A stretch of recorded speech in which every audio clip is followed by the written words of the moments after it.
Chapter 337. A Foregone Conclusion? Chapter 337. A Foregone Conclusion? The king of Qin looked at the people from various forces who were deep in thought. He knew that they were somewhat shaken. It was certainly not easy to convince these people to attack the cottage alongside Qin dynasty. Even though Futian sword clan and royal Xian temple were close to Qin dynasty, they would still be unwilling to face an enemy like the cottage. Every force was selfish. Only when the cottage really threatened their existence would they consider making this decision. Today, he was trying to tell everyone that the threat Qin dynasty posed them was far less than the cottage. Otherwise, why would these people follow the Qin dynasty and fight against the cottage? In the past, when the Qin dynasty was the king of the Eastern Barren Territory, various forces here coexisted and different clans still developed in good order. Our dynasty ruled the world but did not interfere with the existence of clans. In the future, it will remain the same. If the Qin dynasty can rule the world again, we will surely share everything we have with all of you. We and Donghua clan jointly established Dongqing College for the cultivators in the world. The situation in the future will not be very different from now. The king continued to persuade them.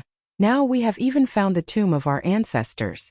There are many ancient books in them. As a result, we even teach techniques of the Qin dynasty in Dongqing College to disciples. When we establish a new era together, this will even be more so. Qin dynasty will definitely not keep all the good stuff to ourselves. Instead, we wish that all the forces can develop and grow together, unlike what the cottage is doing. When forces such as Sword Saint Mountain fill every corner of the Eastern Barren Territory, there will be no place for you. Everyone's eyes sparkled and they felt even more worried. Indeed, Qin dynasty had obtained the tomb of their ancestors and their powers must have grown significantly. Furthermore, they had already stated clearly that they were going to revive the Qin dynasty. Your Majesty, you're right. Now the cottage is already ignoring all the other forces and is extremely arrogant and supercilious. What will it be like in the future? An elder from Min family echoed. In the future, any cottage disciple can shake the Eastern Barren Territory with a single sentence, someone said. Many people also echoed this, but the people from various top forces still kept quiet. Would Qin dynasty really behave in the way that the king of Qin had described? They would obviously not believe him so easily. After all, the destruction of Lu Kingdom was a living example. If the Qin dynasty really unified the Eastern Barren Territory, nobody would know what would happen. Currently, both the cottage and Qin dynasty were already far stronger than any of them. If a force was to fight against them alone, its outcome would certainly be just like the Lu Kingdom. This was also the most difficult problem each force was facing at the moment. They were too weak, but Qin dynasty declared its ambition to rule Eastern Barren Territory and wanted them to state their position. However, they would be in danger regardless of whether they made their position clear. If they chose not to declare their position now, Qin dynasty might win and find them afterward. They would end up just like the Lu Kingdom. If they chose to stand on Qin dynasty's side, they would face the risk of losing. Now, nobody knew clearly what the Qin dynasty and the cottage really had. Qin dynasty was confident because they were strong, had allied with Donghua clan, and found the tomb of their ancestors. On the other hand, the cottage was very mysterious. Nobody knew whether Mr. Du from the cottage really knew about cultivation or not, or how strong he was. I know that you still have concerns and are worried that I will not keep my promise. But please rest assured. As long as you are willing to attack the cottage with us, I will bring you to the tomb. There you will be strengthened by our ancestors and obtain sage ritual implements. I am even willing to take a blood oath with you in front of the tomb. The only goal of the Qin dynasty is to restore the glory we once had and not to own everything in the world, the king of Qin announced loudly. When he finished speaking, many people could feel their hearts trembling. Their eyes brightened and they were somewhat shaken. Only real benefits could move a person. Eastern Barren Territory would be unified sooner or later. They could not resist the general trend at all. When Qin dynasty destroyed the Lu Kingdom and the cottage killed Qin Gu, the situation in the Eastern Barren Territory changed from being subtle to clear. A war could erupt at any time, and the current era seemed to be approaching its end at an accelerated pace. Nobody could stop the torrents of this trend. Just now, Qin dynasty had been discussing the cottage's threat. Now they mentioned about being strengthened by their ancestors and obtaining sage ritual implements. How could they not be moved? Suddenly Xiao Luo, a disciple of the first lord of Royal Xian Temple, said to his master secretly, "Master, if we want to get the upper hand in the future, we must get their trust now. There is no time to hesitate. The relationship between Royal Xian Temple and the cottage is already unrepairable, unless we tie the fifth lord up and give him to the cottage." The first lord's eyes sparkled. He knew that his disciple was only describing the reality, but Royal Xian Temple would obviously not give the fifth lord to the cottage. Otherwise, Royal Xian Temple would no longer be able to have a firm standing in the Eastern Barren territory. Noticing that his master was still hesitating, Xiao Luo added, "Master, it's time for us to make a decision.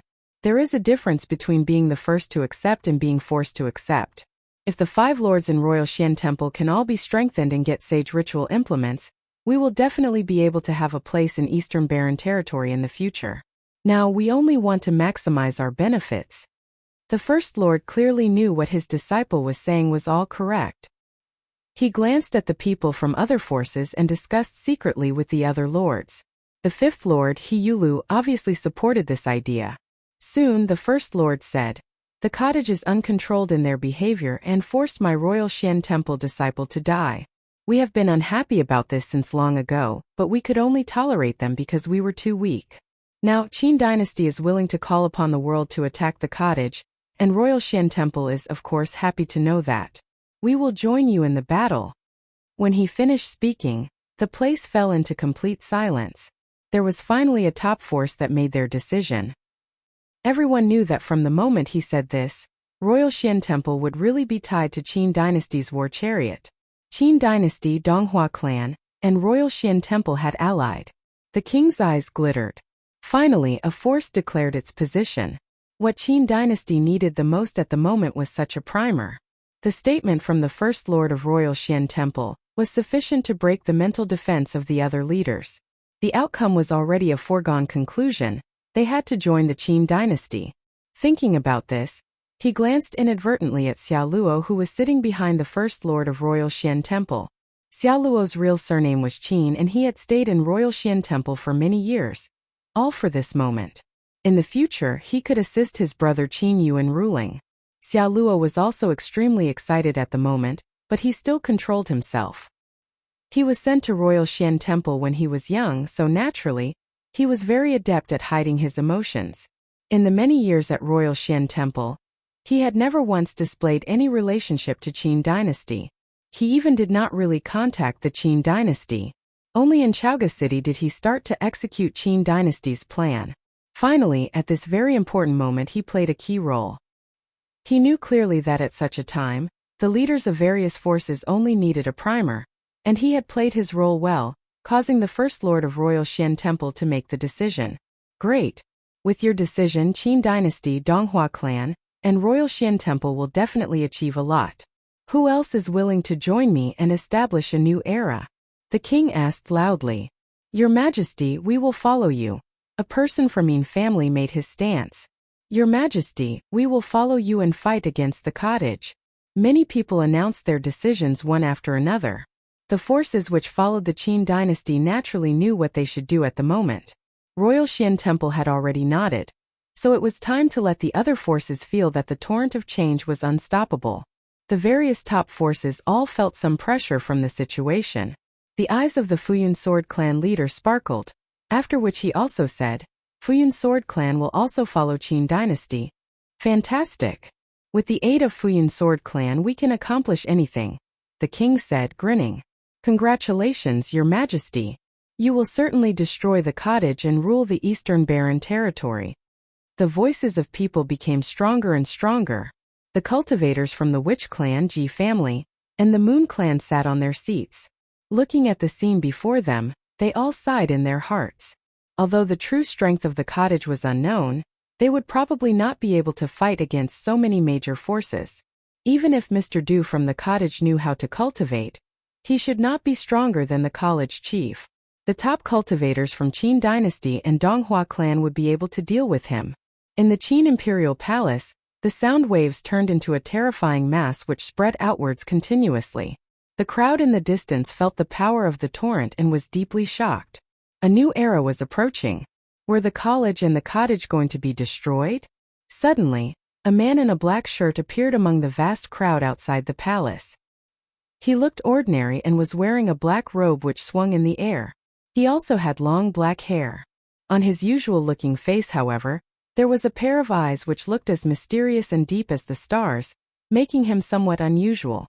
Through the loud noises, he walked calmly towards the palace step by step.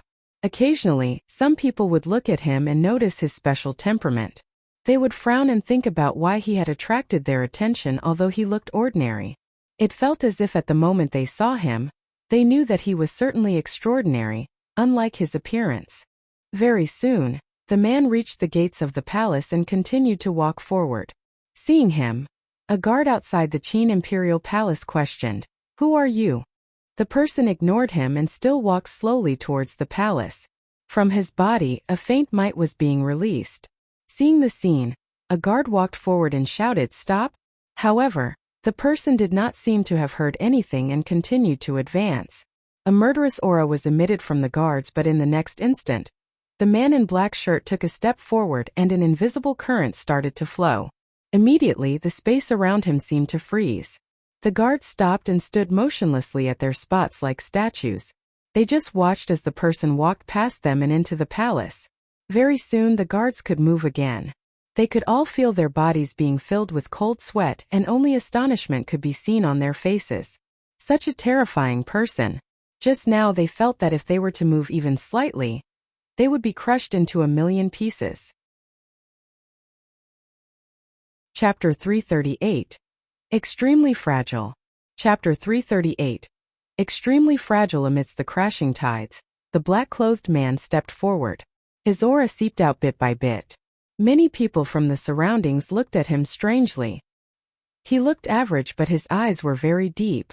His eyebrows were different too. They were like crescent moons but also like broadswords. Some from the Qin dynasty furrowed their brows. Bodies flashing, they went to him. "Who are you?" someone asked. The man didn't reply. He continued forward, his aura shrouding over who was before him. In an instant, those hearts started trembling, their pupils contracting. That moment they felt that they were in a terrifying space. The formless aura could rip them into pieces. The black-clothed man seemed to be alone in his world. He walked to the center of the banquet. His steps gradually moved up into the air. Each step was higher than the last. Gradually, more and more people discovered his existence. Many people looked up, eyebrows arching. Emperor Qin had gathered all strong cultivators here. Everyone present was a top figure of the Eastern Barren Territory's top forces. Who was this guy? How dare he be so impolite and crazy as to walk in the air? The guards moved to stop him, but his aura abruptly became extremely terrifying. The horrible intent radiated from him, creating a force field in the vast space. Those who wanted to stop him froze in the air, staring at him. His piercing sounds rang out in the air. An invisible force shrouded the space, pushing down the crashing tide. The sound weakened and everyone looked up. They saw the black-clothed man walking towards the center of the stage. As the force strengthened, the tides weakened. Its strength quickly faded until it was completely gone. Soon the space was quiet and felt eerie. As soon as the man appeared, he repressed the wild atmosphere. He stood proudly in the air. He was average-looking but was now the absolute focus. He seemed to be the only one in the Qin palace. The big figures in the banquet all looked at him, hearts trembling. The clan leader of the Futian sword clan even stood up with an extremely icy expression. His eyes were like an unsheathed sword that stabbed toward the man. It was that sharp. "Emperor Qin, you invited all the strong cultivators here. Why didn't you invite me?" the man said in the air. His voice was as cold and hard as stone. His eyes still focused on the important figures of the Qin dynasty. "I was afraid I'm not important enough for the first disciple of the cottage." Emperor Qin remained in his seat, staring at the black-clothed figure in the air. It was the Sword Saint, the first disciple of the cottage. He'd come out of the west of the Eastern Barren Territory and come to the Qin palace. The people of the top forces were terrified. No one thought that the Sword Saint would appear in front of everyone. This was crazy. Qin Ge had died outside Book Mountain not long ago. Now the Sword Saint came to the Qin dynasty alone. Was he showing absolute confidence in his abilities? The vast space was dead silent. Not many had seen the Sword Saint before, so they didn't know who he was until Emperor Qin's words. I heard that the Qin dynasty is calling the Eastern Barren territory to punish the cottage. How can I not come? The Sword Saint's voice contained formless power. No matter what his cultivation was, his own aura could push down the entire Qin palace. Emperor Qin kept looking at the Sword Saint without speaking. Qin Yu though walked forward. He was level with Gudong Lu and Lu Nantian. The Sword Saint had made a name for himself earlier and more impressively. The Sword Saint only used one battle because he challenged the Futian sword clan. One battle turned him into a saint. It had been many years since that one battle. What plane was the Sword Saint at now? I've heard of you for many years, Sword Saint. I would like to learn from you today, Qin Yu said. A gust of horrible battle intent radiated from him. The Sword Saint scanned Qin Yu. The next moment, horrible wind swept over the Qin palace, ravaging the world. Sharp sword intent flooded out, splitting the heavens. Endless sword intent converged into a broadsword that hung in the air. The sword hung across the sky, hanging over everyone's heads. At that moment, everyone present felt the pressure of the world ending. The sword could fall on them at any moment. Countless people looked up at the Sword Saint, especially those from the top forces. What level was he at now? The hovering sword came down. Without saying anything, the Sword Saint moved directly. This action didn't seem to use any skill or spell. It was just like a plain sword movement. The sword floated down as if it was unthreatening. Just like a flash of light, it didn't target anyone. Instead, it stabbed the center of the stage, the location of the banquet. No one moved, whether because the sword was too fast or because they weren't the targets. Anyway, no one stopped the sword and let it fall and split the center of the Qin palace's ground. A thin crack appeared, spreading outward in different directions like a tree's roots. It expanded crazily in every direction before stopping at the feet of the top forces. The Futian sword clan leader looked down at the thin crack by his feet. Sharp broadsword light seemed to shine from it. The light contained incredible broadsword intent. It seemed eternal. Sword intent shone from the leader's eyes, rushing into the crack. It found the broadsword intent and tried to erase it, but it was impossible.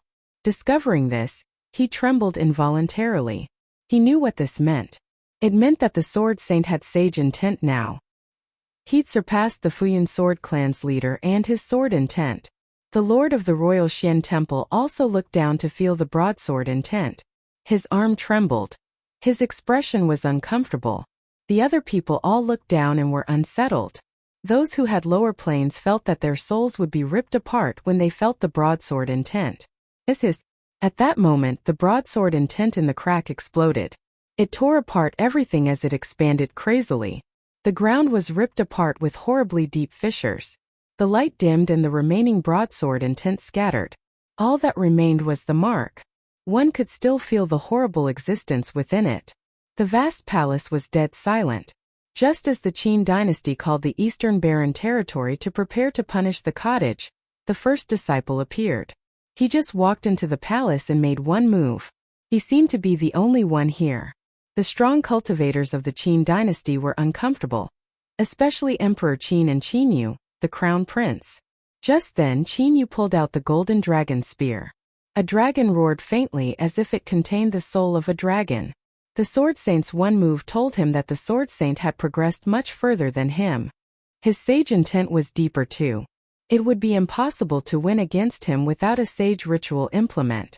Dragons roared and Qin Yu shot into the air. Dragons seemed to wrap around them. However, the Sword Saint just scanned them indifferently. I don't mind if you want to fight here, but how many of the people present can leave alive? His words shook everyone. Earlier, his attack hadn't meant to kill anyone, so he split the space. But if a battle truly happened, just the shockwaves would be impossible to bear for most people. A shred of the broadsword intent could kill many strong cultivators. Not many would be able to survive. The mighty Sword Saint is threatening other people's lives? Qin Yu said, staring at the Sword Saint. If they fight, they would obviously go battle it out in the air. If there's a next time, I won't cast my broadsword like this, and it might not be at the Qin dynasty, the Sword Saint said indifferently. As soon as he finished, he turned and walked away. Accept Qin Yu's challenge? He didn't have time for something so boring. Seeing how the Qin dynasty had treated the Lu kingdom and were about to attack the cottage, he'd come to the Qin dynasty. Now he had to play with Qin Yu? You're going to leave like this? Emperor Qin called to the sword saints back. You can try keeping me here, but you must bear the consequences, the sword saint said.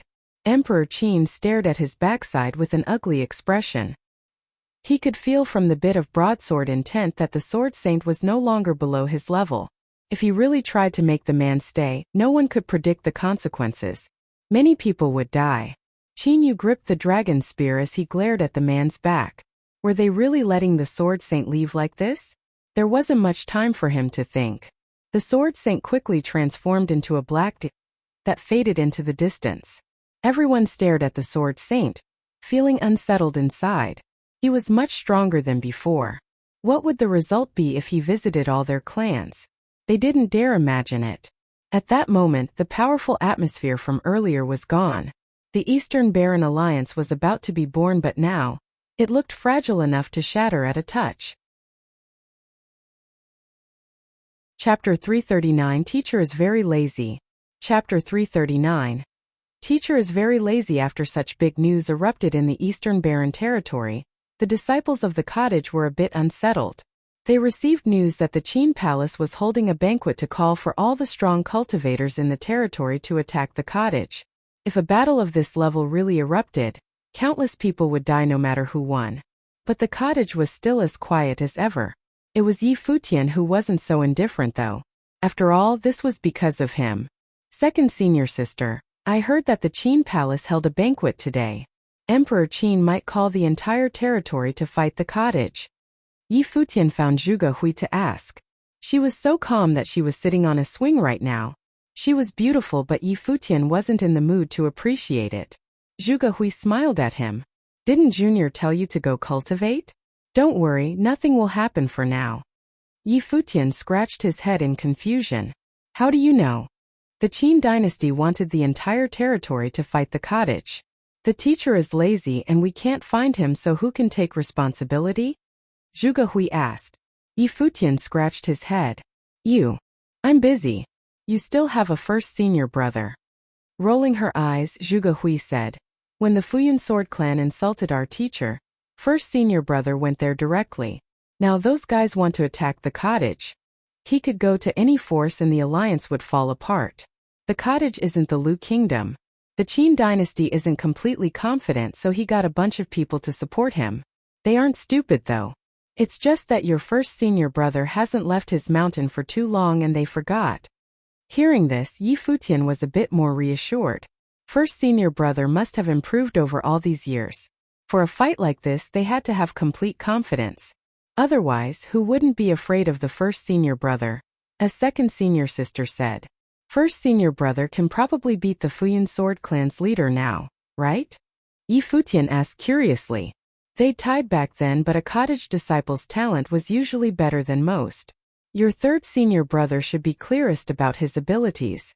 Since he killed Prince Qin, the guy died for nothing, Zhuge Hui said. Your third senior brother probably just wanted to help the Lu kingdom. Oh, Futian nodded while sighing inwardly. It was too bad for the Lu kingdom. They couldn't take revenge yet. What is first senior brother like? Futian mumbled. Of all the disciples, first senior brother was the only one he hadn't met yet. Zhuge Hui's lashes fluttered. She smiled and said, like a rock. A rock? Futian didn't understand. Yes. Zhuge Hui nodded. He has a bad and stubborn temper. You're talking about me again, a voice said from the distance. Zhuge Hui chuckled and looked up towards somewhere. Clearly she already sensed him. Few people walked over. The man at the front wore black. It was the sword saint who'd come from the Qin dynasty. Luofan, Shuiyi, and Yi Shaoshi stood beside him. First senior brother, am I wrong? Zhuge Hui asked, grinning. All right, you're always right, the sword saint said, smiling. His deep eyes were gentler now. He wouldn't be as sharp with his juniors as with the Qin dynasty. Futian studied the newcomer.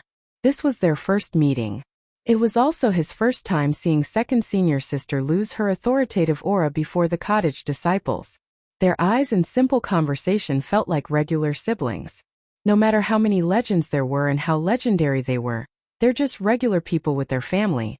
Little Junior, Sword Saint called, gazing at Yi Futian. First senior brother. Yi Futian greeted with a bright smile. I was wondering what you would be like while talking to second senior sister. Now I see that you are truly handsome. Amazing, charismatic, powerful. Sword Saint blinked at Yi Futian before bursting into laughter. No wonder I heard that your senior sister spoils you, he stated. Good job. Besides Sword Saint, Yi Xiaoshi was annoyed. It was also their first meeting, but the difference was too much. He was impressed by this guy's shamelessness. First senior brother. A small figure ran over. Beitang Xinger gazed at this legendary figure, feeling a bit nervous since it was also their first meeting. I heard long ago that the teacher took in a beautiful junior sister. These guys are lucky. Sword Saint chuckled. Hearing the compliment, Beitang Xinger blushed. I'll go get third senior brother. With that, she turned and jogged away. Fifth brother, go cook. Fourth brother, help him. Seventh brother, get some good wine, Zhuge Hui ordered. Everyone nodded and went to work while glaring at Yi Futian in jealousy. This guy had nothing to do.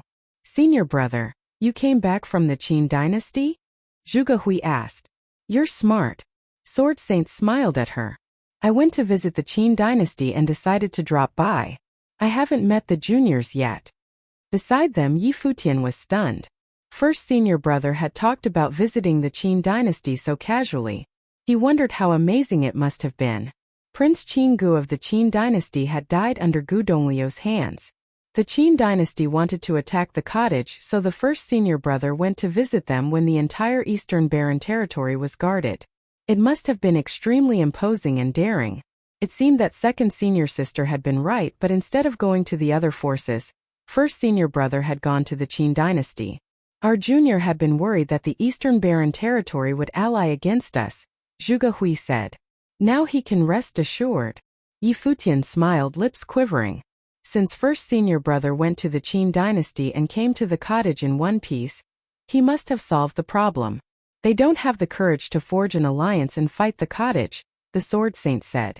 But since the Qin dynasty has already declared war, the eastern barren territory won't be at peace. You still have to be careful. Zhuge Hui nodded lightly.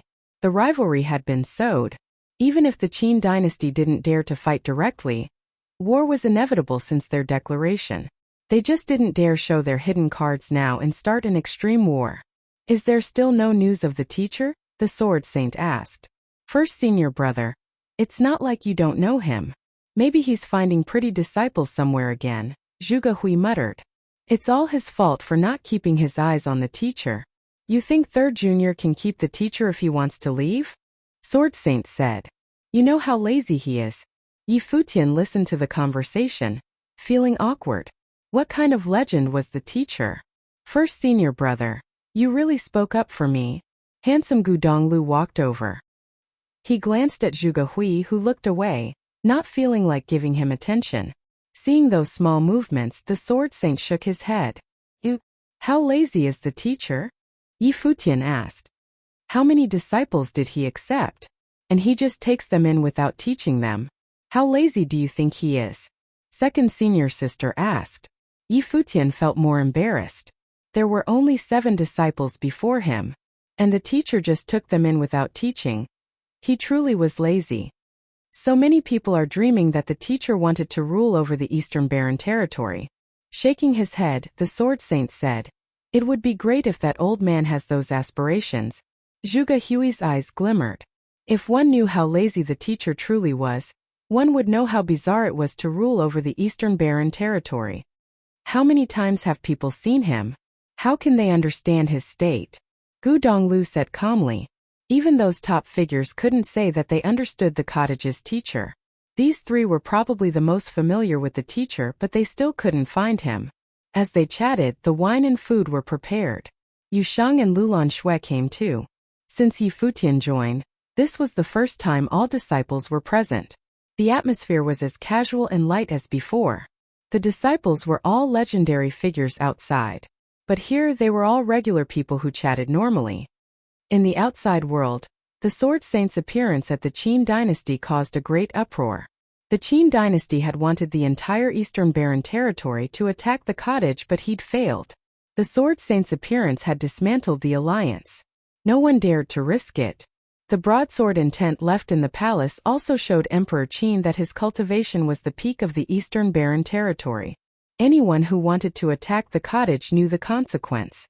They couldn't survive the Sword Saint's revenge.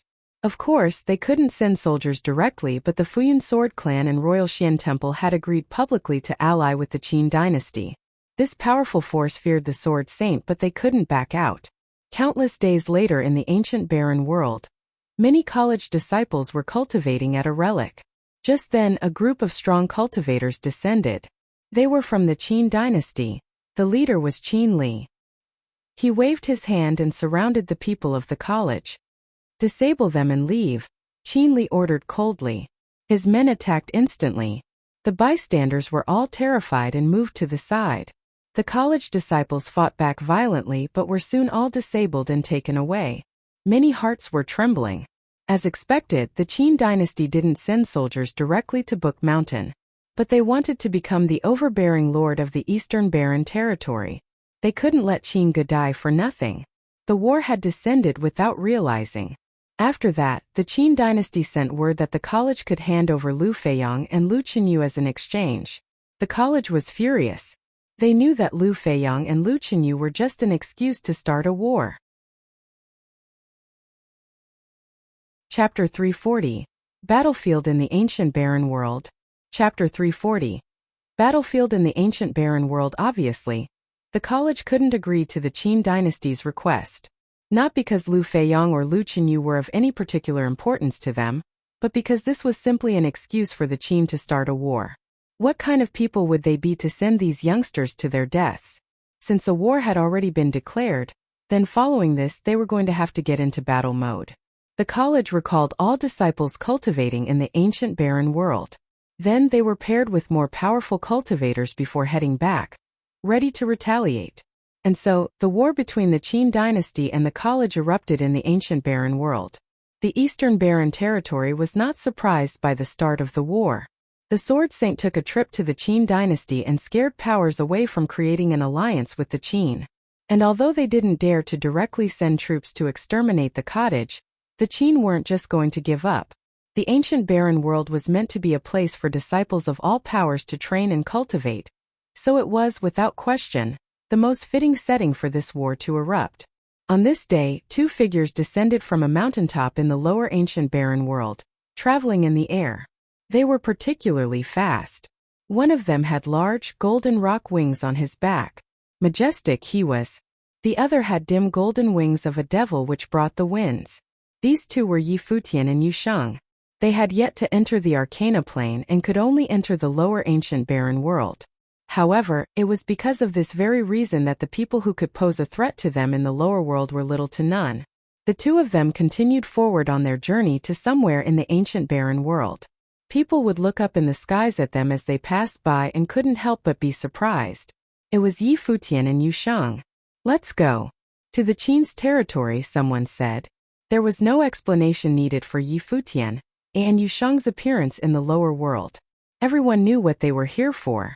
The Qin dynasty had declared war on the college's cottage.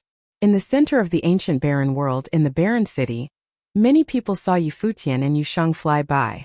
After the initial shock wore off, they followed behind the two. Yi Futian defeated Luo Junlin, an Arcana plane cultivator. His combat abilities are obviously already at the Arcana level. It's probably impossible to find anyone who can beat him in the lower ancient barren world. People in the barren city were watching the figures in the sky. That's right, but the Qin dynasty wouldn't have declared war if they weren't fully prepared, and they definitely wouldn't fight Yi Futian one-on-one. That's true too. The Qin dynasty has a strong foundation, even in the ancient barren world. Even if Yi Futian and Yu Sheng were to make their way over, they wouldn't necessarily have the upper hand. The people discussed as their figures flashed by to follow Yi Futian and Yu Sheng on their journey. The crowd grew and grew. All of them headed for the center of the barren city. There sat a small palace, the sub-palace where the Qin was stationed in the lower world. Yi Futian and Yu Sheng arrived in the skies near the sub-palace. Inside the palace, powerful cultivators lifted their heads to see the two figures in the sky. There wasn't much surprise in their eyes. The war had already begun, so they were obviously prepared. The people outside the palace did not fly up to fight Yi Futian. Instead, they turned and headed into the palace to gather with the other cultivators. In the battle at Chaoga City, Yi Futian had already demonstrated his intense Dharma-leveled combat abilities. They would have had to have a death wish to try and take on Yi Futian alone. As expected, the Qin dynasty is fully prepared. Many people thought as they looked quietly down at the sub-palace from afar. Looking down from the skies, the people could see that more and more cultivators of the Qin dynasty were gathering in the palace. Yi Futian and Yu Sheng advanced until they were directly above the palace grounds. Their cold eyes swept past the faces of the Qin below. The sun and the moon hung high in the sky while water and fire complemented each other. Yi Futian released his dharma. His whole body seemed to be burning like the sun, encased in flames. Destructive yet eye-catchingly bright. Beside Yi Futian, the shadow of a devil appeared behind Yu Sheng. The armor he wore was sharp like a blade, just like those devilish wings of his. In this instant it was almost as if Yu Sheng was possessed by the devil. A dim golden light illuminated the area around him. Without saying anything, the large golden rock wings behind Yi Futian spread brought him charging into the sub-palace, not waiting for his opponents to finish gathering there. The two of them flew side by side, wings shining brightly. They made their way downward with great speed. A divine tree of flame appeared behind Yi Futian. Whoosh! Vines shot down at the crowd below. This spell, Lock of 1,000 Vines, was a spell that Yi Futian cultivated very early on, but it was also a spell with growth potential. The higher your level of cultivation, the more powerful the spell. And of course, the spell had already been altered by Yi Futian. The thick vines were actually engulfed with water and fire, making it shine brightly. The people of the Qin dynasty saw the vines unfurl toward them, and a couple of them grouped together to unleash the Imperial Dragon spell. The shadow of dragons soared through the skies. As the long spears in their hands pointed up at the sky, images of dragons seemed to rush from the weapons with loud roars. However, there seemed to be no end to the vines. They wrapped around the illusory dragons, and they were immediately frosted over by the coldness radiating from the vines. Then, a golden burst of flames flickered by, and extremely bright characters and inscriptions appeared. The illusory dragons wrapped in vines turned into dust after that. Yu Sheng was even more domineering.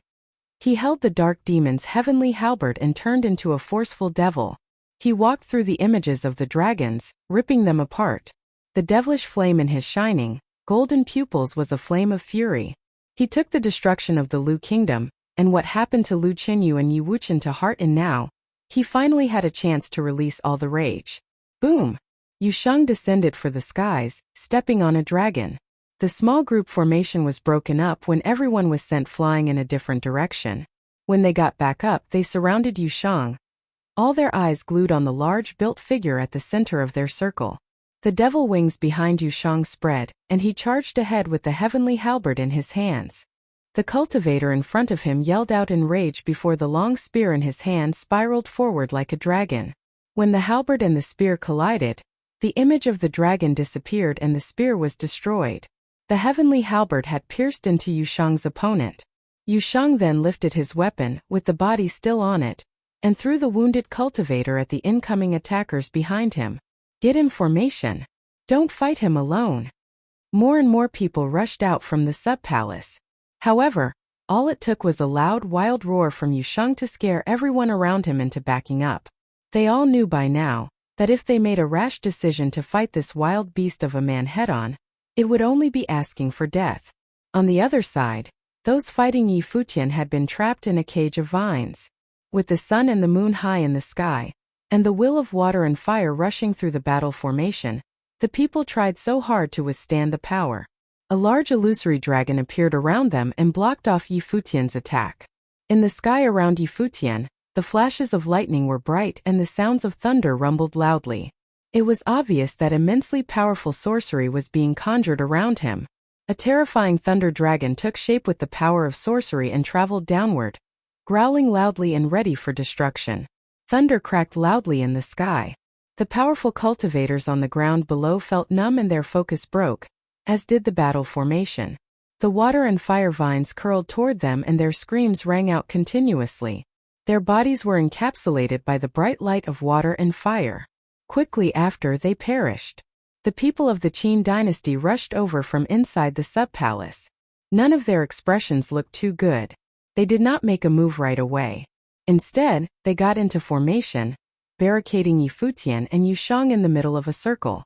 The Imperial Dragon spell went into motion across all the formations and all of the cultivators' powers seemed to harmonize, creating something overwhelmingly powerful. The cries of dragons were heard, shocking many. "Activate the 5 Soul Guard," screamed a cultivator. Immediately, a bright light spread over the grounds inside the sub-palace. In this vast space, the spiritual qi had gone out of control, gathering crazily. A great pressure was felt over the area. Futian looked into the distance and saw multiple statues of sacred beasts appear in the palace. A large, ferocious dragon, an enormous xuanwu, the black turtle, a bright divine bird, the phoenix, a gargantuan stone elephant, and a bright golden rock. The crushing power of these statues fell on Futian and Yushang. At this moment, it seemed like they were looking at 5 horrific demon beasts. The wills of these beasts went straight to their heads. "Don't look," Futian said to Yushang. They were going to cut off their senses to the beasts, but even without sensing them, the pressure was still crushing down on them. It made the entire area feel extremely heavy. "Just treat this like you're cultivating at the college's training field," said Futian. However, this power was even scarier than what he had felt in the training field. The statues there weren't as powerful. Plus, when fighting at the training field, everyone felt the same thing, but now this crushing pressure was manipulated to only affect Futian and Yushang. The cultivators of the Qin dynasty did not feel a thing. Outside the palace, countless people were watching this scene. They felt shivers down their spine. It was no question that Futian and Yushang were strong, but it was still too reckless of them to try and kill their way into the Qin's territory in the ancient barren world.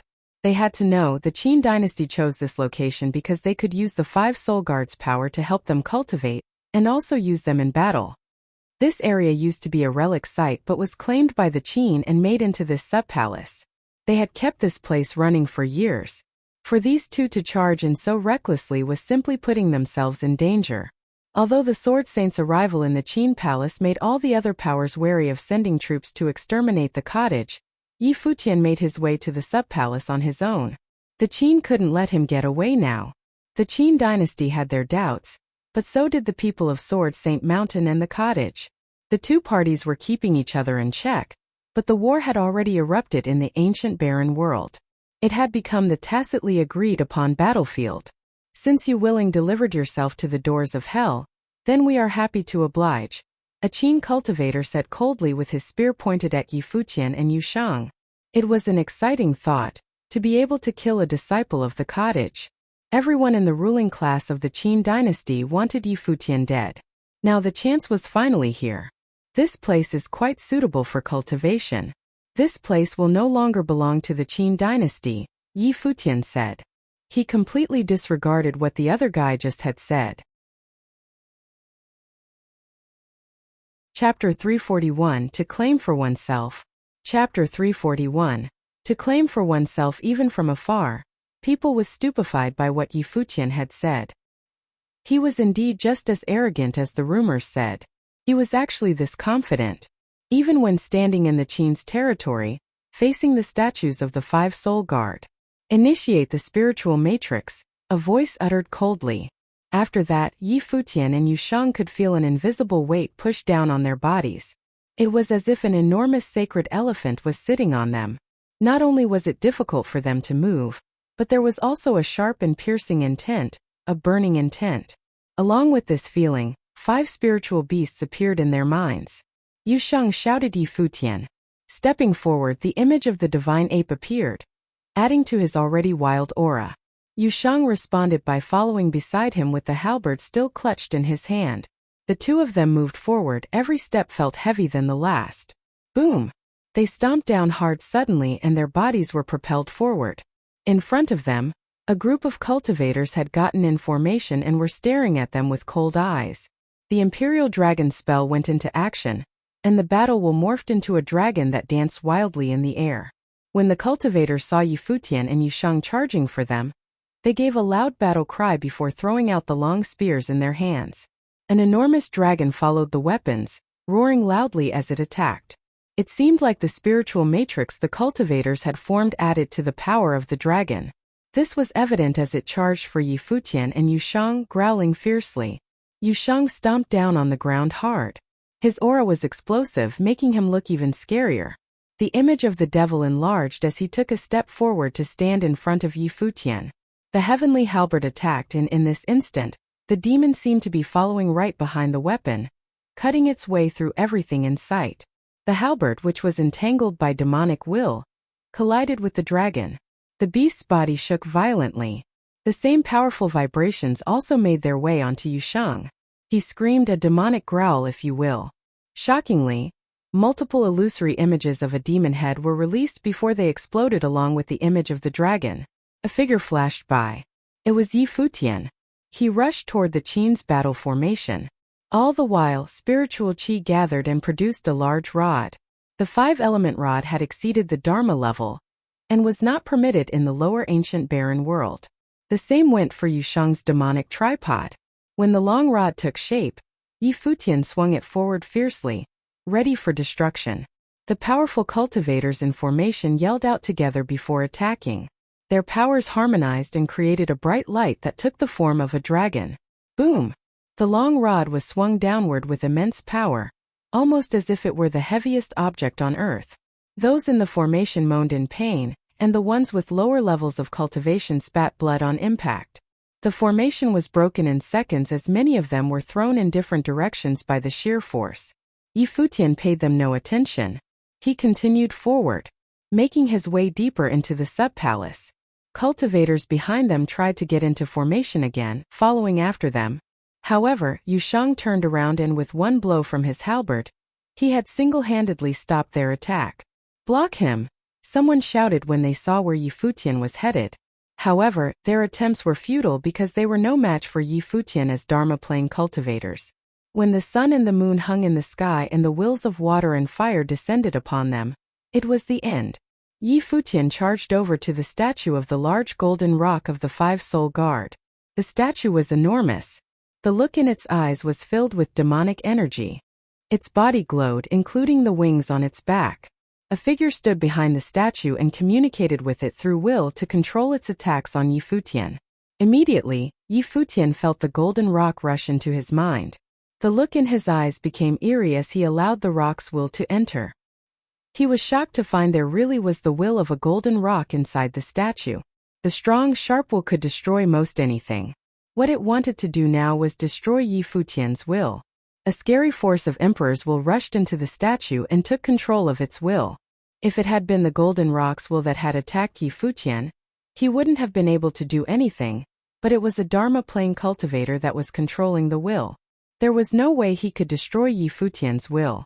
Futian had no doubts about how this battle would end when he saw these statues. What relics in the ancient barren world could stump him at this point? Behind the golden rock, the Qin cultivator screamed in horror. Backing up, he looked at Futian with shock written on his face. What level of will was that? How can it be so powerful? The vines of the sun tree unraveled toward the cultivator noisily, killing him. Futian shot over to stand atop the statue of the golden rock.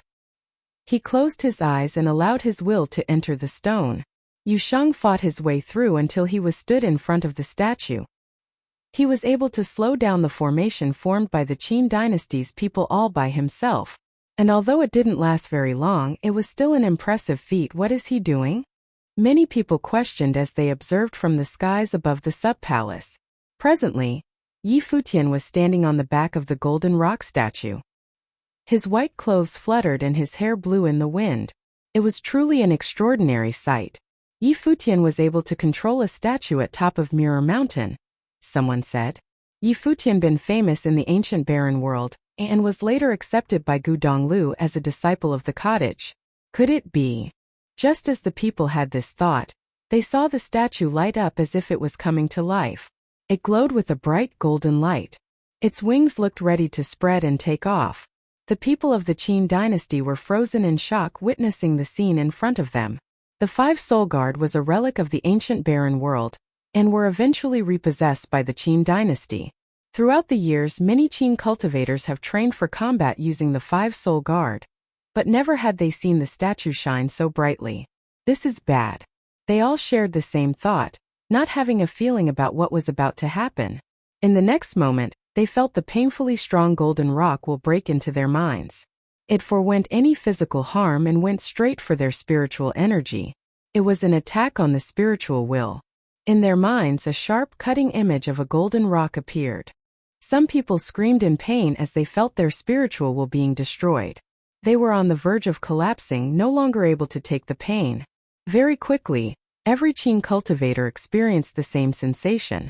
In their spiritual world, the true king of the skies, the golden rock, appeared and destroyed their willpower. Yusheng stepped forward, charging over to the battle formations with his halberd. Sounds of the weapon piercing into flesh and screams of agony came endlessly. Go! Hurry, run! When the screams were heard, many people ran for their lives, but the cultivators controlling the other statues of the 5 Soul Guard didn't give up. They activated the will of their own statues to attack Futian. In the air, a golden rock, a giant elephant, a dragon, and the other beasts of the 5 Soul Guard graced the skies together.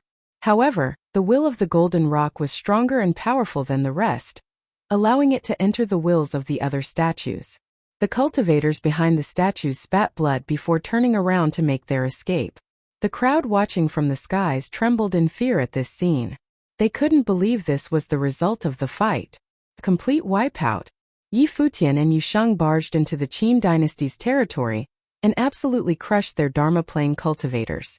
The Qin tried to use the power of the 5 Soul Guard against Futian, but it actually gave him the chance to take control and use to his advantage. Looks like there really isn't anyone who can stop them in the lower ancient barren world, many people thought. It was said that the war between the Qin dynasty and the college had already begun in the upper ancient barren world. Each party took turns delivering their own vicious attacks, causing many deaths on both sides. It didn't seem like a battle that would end anytime soon. Many nobles in the upper world took part in this lasting battle, so the eruption of the final battle was still far in the future. However, in the lower world, the result was determined as soon as the battle began. The 2 young men were enough to conquer all. What else could the Qin dynasty say? Futian and Yusheng were merely cultivators in the 8th level Dharma plane. They weren't even as far along in cultivation as the people they had just fought. This was an ending that the Qin probably would not have expected. And it wasn't. At this very moment, Qin Yu was seated in the Qin palace in the outside world, feeling shocked and furious at the news he had just received. He berated those who had returned after running away from battle. He announced that whoever could go back to the lower ancient barren world and kill Futian and Yusheng would be greatly rewarded. But still, no one dared to enter once again. Of the Qin that entered the lower world, there were those who died and those who ran. Shouldn't this be a clear sign to them? In the lower ancient barren world, Futian and Yusheng were already invincible. Entering to fight them would be a death wish. The enraged Qin Yu then tried to entice people with the prince title. Regardless of which clan one was from, as long as they were of the Eastern Barren territory, they would have the privilege of marrying a princess of their choice for killing Futian in the ancient barren world. Many were swayed by this. Qin Yu really wanted Futian dead. It was a shame that he couldn't enter the lower world himself, or he would have done the deed personally. News spread all over the lower world, shocking everyone. They were all in awe of how valuable Futian's life was. Killing him could make someone a prince of the Qin dynasty. But even so, there still wasn't anyone who dared to try. They couldn't do it and didn't have the guts to do it either. Sure, the Qin dynasty could go against the cottage, but who else would dare to do so? Of course, there was another reason behind this order, and why Qin Yu wanted Futian dead. Futian had taken over his sub-palace in the lower ancient barren world. The people of the Qin dynasty couldn't enter the ancient barren world through the entrance in the palace. What were the Qin cultivators supposed to do? Hold off on cultivating in the lower world until Futian reached the Arcana plane and left for the upper world? Right now, the only thing they could do was use the entrance in the Lu Kingdom or borrow the entrance of another power. However, that would be humiliating for the Qin dynasty. This was absolutely intolerable. Naturally, Futian didn't have the time to care about the Qin dynasty's feelings. He sealed the Qin palace's entrance into the ancient baron, and then proceeded to sit quietly in the Qin sub-palace and cultivated with Yushang. In this sub-palace they found quite a bit of useful objects for cultivation. They also had the 5 soul guard to enlighten them as they cultivated. How could they possibly put such a perfect environment for cultivation to waste? The 5 soul guard consisted of 5 elements, and also contained extremely powerful spiritual energy. This helped speed up the enlightenment process. Not only Futian was doing this, but Yusheng was also following right along. For the time being, they still couldn't enter the upper ancient barren world. Since they couldn't step onto that battlefield, the best thing they could do was stay here and reap some benefits. In no time at all, months had passed. The 2 cultivating young men entered the 9th level Dharma plane one after the other. They were only 1 step away from the Arcana plane. Chapter 342, The Summoning of the Great Emperors. Chapter 342, The Summoning of the Great Emperors. Eastern Barren Territory, Western Region, Shu City. This was a small city in the Eastern Barren Territory, and there weren't many high-leveled cultivators here. Because of certain reasons, high-leveled cultivators of the Eastern Barren Territory were unwilling to enter Shu City. Plus, this city was extremely chaotic and produced many evil beings. However, there were also many people who were pure of heart. In Shu City, there were many Buddhists who tried to spread their beliefs to others. They all came from Qinsho Temple, which wasn't located too far from Shu City. Presently, many guests sat in a restaurant and chatted as they enjoyed wine. Among these paying customers was a peculiar pair. There was an elder dressed in tattered clothing and a smiling young woman in green seated beside him. She held the wine pot in the air and poured the liquid directly into the elder's waiting mouth. "That's good wine," the elder said with a great big smile that reached his eyes. It was obvious that he was enjoying himself. "You should go easy on the wine and eat some more of the food." The young woman took the wine pot away before picking up a piece of meat with her chopsticks, feeding it to the man. Many people in the restaurant looked over to them with strange looks on their faces. The old man was ungroomed and unkempt while the young woman was beautiful and graceful. How could she be feeding this wretched man? Where did this old geezer come from? "My shoulders are a bit sore," the elder said in what seemed like a mumble to himself. It was as if he didn't notice the attention he received from the other customers. "Let me give you a little massage." The young woman stood up with a smile. She then moved behind the elder and began to rub his shoulders. The old man seemed like he was enjoying this. His eyes closed and he looked lost in the experience. Oh, these blissful days. He felt free as a bird. What a difference this was from that disobedient child back at home. Some guests couldn't take it anymore. This old man was enjoying himself a little too much. "That's right, senior. I still haven't really comprehended those moves you taught me with a sword from last time. When are you going to teach me some more?" the girl asked with a sweet smile. "I don't know what you're talking about, child. I've never even touched a sword in my life. How would I know anything about sword tactics?" the elder drawled with his eyes closed. The young woman didn't take it to heart and kept the smile on her face. "Then, when are you going to show me again with a tree branch?" "Oh, you're talking about that time. I was just messing around with a branch. If you want to watch again, then I'll show you a couple more moves next time," said the elder. "You child have really let it go to your head. You actually think they're sword tactics? This old man knows nothing about cultivation." The young woman's smile grew as she listened to the elder's response. Her small hands continued to massage, allowing the old man to continue in his bliss. "Miss, I am from the Shuzhong sword clan. If you want to learn how to use a sword, maybe I can teach you." A middle-aged man in the restaurant spoke up, eyeing the young lady in green. "Thanks, mister, but that won't be necessary." The girl turned to smile at him before turning back to focus on the elder. "Miss, there are a lot of swindlers in the world of cultivation. You should be careful," warned the middle-aged man. "Thanks for the heads up, mister," nodded the young woman. Others shook their heads when they realized she was disregarding the warning. One look at that old man and it was obvious he was no good. He didn't even act his age. "This is so nice." Just as the people cursed him in their minds, the elder expressed his satisfaction. Immediately, rage-filled eyes glared at him. This old geezer had to be doing this on purpose. The elder's eyes were still closed in enjoyment. He didn't give a damn about what anyone else though. He was being wined and dined with this young girl waiting on him. This was the life. Dong! Just then a bell rang. In an instant, it seemed like an invisible force had invaded the restaurant. The elder's body shook violently.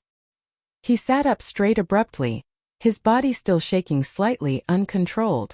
What's that sound? Everyone else's reaction was nowhere as strong as the elder's. However, the same look of confusion reached their eyes. It sounded like a bell, and it seemed to be traveling from somewhere far away. The immense willpower could be felt faintly as the people allowed the will to enter their minds, affecting that as well. What's going on? The young woman asked the elder.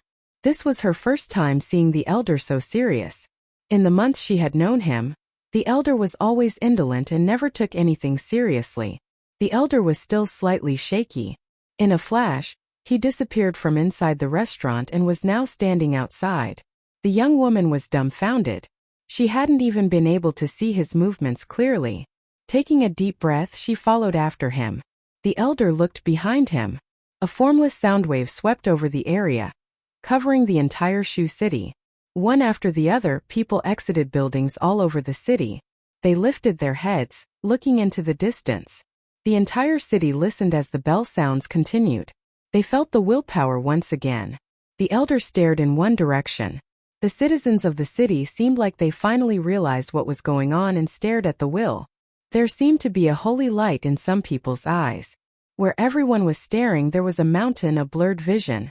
The mountain was incredibly tall, almost as if it reached into the heavens. The body of the mountain seemed to glow in a holy light, making it visible from even the farthest places. It was the Eastern Barren Territory's #1 mountain, Sky Mountain, the place closest to the sky. Boom! A loud noise erupted and the ground shook. The people of Shu City all looked down at the surface they stood on as their bodies shook. These were vibrations brought on by an earthquake. The elder never lowered his gaze from the skies. His drowsy gaze was now sharper than ever. His seemingly tattered clothing was actually clean, blowing in the wind. His long messy hair and beard also blew in the wind. Beside him, the young woman in green watched him with undivided attention. At this moment the elder seemed almost divine. All over Shu City, cultivators from Qianqiu Temple put their hands together and prayed. A light reached their vigor-filled eyes as they stared at Sky Mountain. A bell sounded from Sky Mountain. Was this some sort of sign? A couple hundred kilometers away from Shu City stood an ancient temple. The sounds of the bell entered the temple and a bell within the temple rang as well. The two bells rang in harmony. Standing somewhere high in the temple was a figure staring out in the distance at Sky Mountain. His hands were clasped together and he was being shaken up on this inside. An old monk approached and other monks bowed at the sight of him. It was obvious that the old monk was of high status. He looked over at Sky Mountain and began to recite complicated scriptures with a strand of Buddhist beads behind his fingers. Bells have sounded from Sky Mountain. It is the sound of the great emperor. The old monk spoke, stirring up waves in the hearts of the monks in the Qianqiu Temple. The news of Sky Mountain's bells spread like rapid fire. Very quickly, the western region was buzzing with commotion.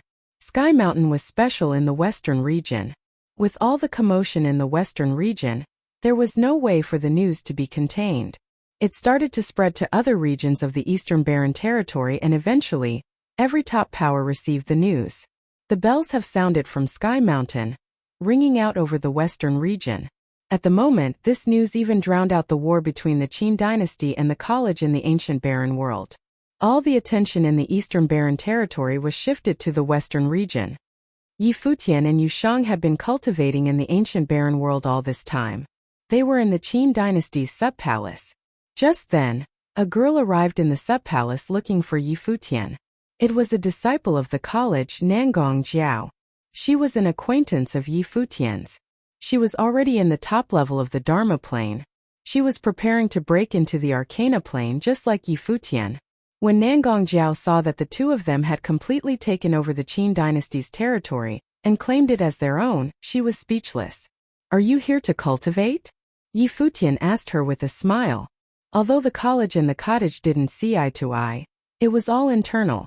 Now that the Qin dynasty wants to control all of the Eastern Barren territory, they were on the same boat. Nangong Jiao shook her head and said, "Not long ago I got the news. Bells sounded from Sky Mountain in the western region. The entire Eastern Barren territory is talking about it. You guys have been cultivating here without contact with the outside world, so you might not know. I came to tell you the news." Bells sounded from Sky Mountain? A look of confusion appeared on Yi Futian's face. He had only been in the Eastern Barren territory for a couple of years, so it was natural that he didn't have a complete understanding of its history. So bells sounded from Sky Mountain. What was there to talk about? Sky Mountain is the #1 mountain in the Eastern Barren territory. It is said to be the one place closest to the heavens. In ancient history, Sky Mountain is the most sacred place in the western region. It is the place where you met with saints. Legends have it that at the peak of the mountain, they could feel the purest spiritual qi, and is extremely helpful in cultivation. Especially so for cultivation in the Arcana plane. It would make it a piece of cake. But of course there is no proof.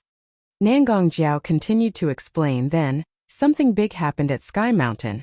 According to history books, the Eastern Barren territory was in the Dark Ages a couple hundred years ago. A terrifying demon beast appeared and ate people. The western region was compared to hell. That beast was extremely powerful and took over the western region's sacred ground, Sky Mountain. That was until the appearance of two people. Nangong Jiao paused for a moment. There was a mysterious glow in her eyes. A yearning. Who? Yi Futian became curious after seeing the look in her eyes. I don't know their real names, but I'm sure you know of them as well. The two people from the legends are the two great emperors who unified the world, Donghuang the Great and Emperor Yi Qing. Nangong Jiao continued solemnly. They once stepped into the Eastern Barren territory, and at that time, they weren't yet great emperors. Yi Futian shivered lightly. He was no stranger to these two names. Furthermore, he had yet to be revealed relations to them. Naturally, he also knew that they were once in the Eastern Barren territory. They even made it to Qingzhou City, which was actually quite far from the Eastern Barren territory. What he didn't know, though, was that they had left behind a piece of history there. There are many legends regarding the two great emperors in Sky Mountain. People claim that they were still teenagers in those days, traveling the world as a pair while ridding the world of evil. When they came across the demon beast in the Eastern Barren territory, they locked it up in Sky Mountain for life. This also changed the mountain. Nobody steps foot on the mountain, and today, bells rang from the mountain. Some people say that it's the summoning of the great emperors. Chapter 343 Uproar. Chapter 343 Uproar. Yi Futian and Yu Sheng left the ancient barren world. Before leaving, they moved the 5 soul guard to the entrance of Book Mountain. Many people in the barren city were speechless at this. It was practically robbery. They wouldn't even let it go when they left. Second senior sister. Yi Futian found Zhuge Hui in the cottage. "You're back." Zhuge Hui smiled at Yi Futian and Yu Sheng. "Yes." Yi Futian nodded and asked senior sister. Nangong Jiao of the college said that Sky Mountain has a legend about Donghua the Great and Emperor Yi Qing. Are the legends in the ancient records true? They should be. Zhuge Hui nodded. Why has no one from afar come to investigate? Yi Futian asked in confusion. Donghuang the Great ruled the world. Since there may be legends about him on the Sky Mountain of the Eastern Barren territory, people should be looking for him. Maybe this has something to do with his decree about the Eastern Barren territory.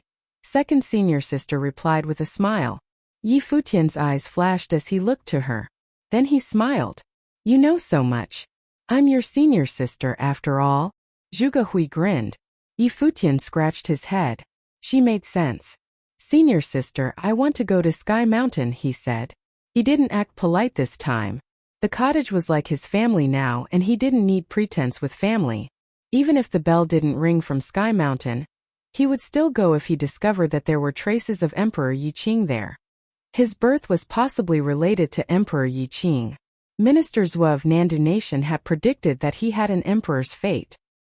He also had the emperor's fate inside him. All this required him to look. He couldn't miss this chance. Of course, he also knew that understanding all this might not be a good thing. He had to be careful. He knew about the snow apes ending after all. Okay. Zhuge Hui smiled. I'll go with you. Thank you, senior sister, Yi Futian said. Since Sky Mountain has legends of the two emperors, will you and third senior brother go and try? Your third senior brother and I probably won't have the chance to climb to the peak. Zhuge Hui smiled and shook her head. Sky Mountain neighbors Shu City. Donghuang the Great and Emperor Yi Qing had repressed the demon bird, but rumor says that its intent is still alive. It is imprisoned in Sky Mountain. Thus, Sky Mountain contains the intents of both emperors and the demon bird. The higher someone's cultivation, the more easily they can be affected. Strong cultivators rarely go to Shu City, thousands of miles away. This is why only Qianqiu Temple can be so close to the mountain. They use the intent to exercise their own intent.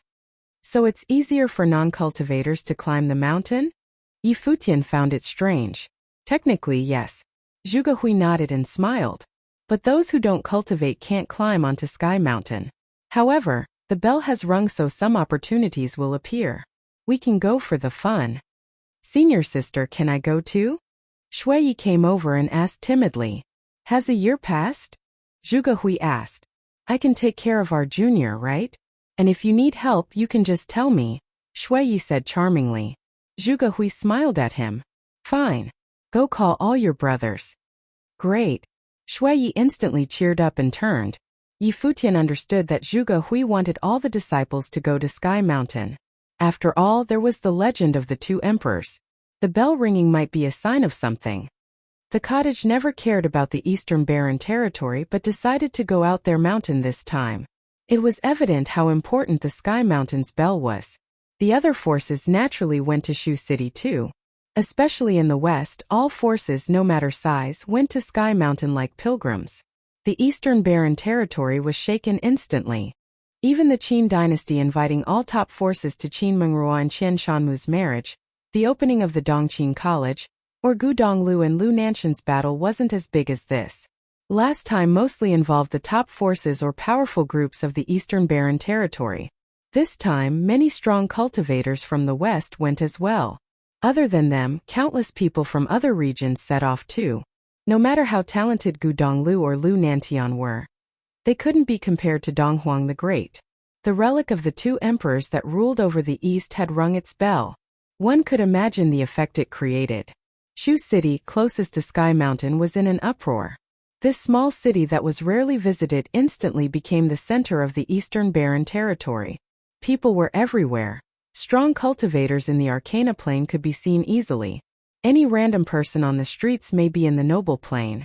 Strong cultivators from the Qin dynasty had arrived too. There were many of them and all were powerful. Because of their battle with the college in the ancient barren world, they attracted much attention no matter where they went. At this time, Qin Yu and Qin Li were both in the Qin dynasty group. They looked to the Sky Mountain that was almost connected to the sky. Was the strange bell a chance for them? Was it a good sign for their ruling of the Eastern Barren territory for a bell to ring from the relic of Donghuang the Great and Emperor Yi Qing? At this time, another group came with flashes of light and descended beside the Qin dynasty. They were from the Donghua clan. The leader was Lady Yuxiao.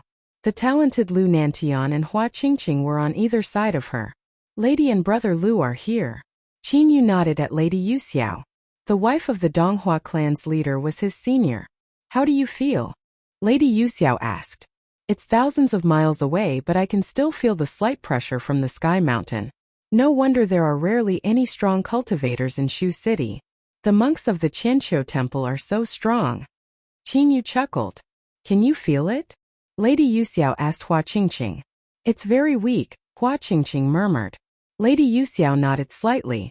It was the same as before. At this time, someone walked to Qin Yu and said something. His eyes flashed. The college and cottage had arrived together. Lady, an old friend has arrived. I'll pay them a visit, Qin Yu said. With that, he turned and left. Many people looked at him. Old friend? Was it the cottage? The college and cottage had indeed arrived together. The Qin dynasty had officially declared war on the college. They'd fought in the ancient barren world earlier. If they met in the outside world, the Qin dynasty might act without warning. They had to be careful. The first meeting after war broke out between them would take place in Shu City. This attracted many people. Qin Yu gazed at the college. This time, the 5 mountain elders of the college had all appeared, as well as the disciples of the cottage. Zhuge Hui and Gu Donglu had all come. Countless eyes fell on them. Was this the first time the disciples of the cottage all appeared outside Book Mountain? The second disciple of the cottage is actually so pretty, someone commented after seeing Zhuge Hui's beauty. She had a slim body, slender legs, and faintly smiling eyes, but still had an arrogant feeling. It was hard to imagine that such a fairy-like person had destroyed the gate of Dongqing College in Chaoga City. Third disciple Gu Donglu was handsome and scholarly. However, he still had a sharp feeling. His eyes were vibrant like daggers. The fourth and fifth disciples looked frivolous and cynical. The sixth disciple was another pretty girl. She had a youthful beauty. The seventh disciple was chubby and stood out. Eighth disciple Yi Futian was handsome and easy to recognize. Other than him, one-armed Yi Wuqian, Prince Lu Feiyang, and Princess Lu Qinyu of the Lu Kingdom were present as well, along with Yu Shang and Lulan Shui. This group stood out from the crowd. All cottage disciples except Sword Saint are here, everyone thought. Qinyu was a bit excited. If he succeeded, he could kill all of the cottage this time. However, wanting to kill all of them was very difficult. Should the cottage not hand these people over to the Qin dynasty? Qinyu couldn't help but chuckle when he saw the icy stares of the Lu siblings. They're here. Come take them, Zhuge Hui said.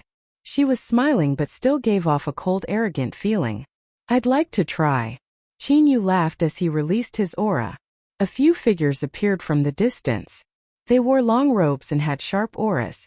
They spread out in a line and surrounded the Qin dynasty. A youth walked out from the crowd and bowed before Zhuge Hui's group. Wuxia greets the master uncles. Wuxia. Many people studied this youth. He was the top disciple of Sword Saint Mountain. He joined the year the force was established and was the Sword Saint's first disciple. Thus, all disciples of the cottage were his master uncles, though not many were more powerful than him. Is first senior brother here? Zhuge Hui asked. Master told me to come aid my master uncles. He can come immediately if needed, Wuxia said. Zhuge Hui nodded and gazed at Qinyu. This was the west. It was the Sword Saint's territory. Qinyu stared at the people before him. He collected his aura, knowing it wasn't possible to deal with the cottage here. Yi Futian, Qin Li suddenly called. Yi Futian looked up at him. You want to go on to Sky Mountain? Qin Li's eyes fell on him. Yi Futian scanned him coldly but ignored him. I thought you'd hide in the lower ancient barren world. Since you're out, make sure you're ready. Qin Li chuckled and the people of the Qin dynasty turned. Then Qinyu said, the conditions from before still stand. Whoever kills Yi Futian will be protected by the Qin dynasty, and given the position of princess groom. Everyone watched as the Qin dynasty left.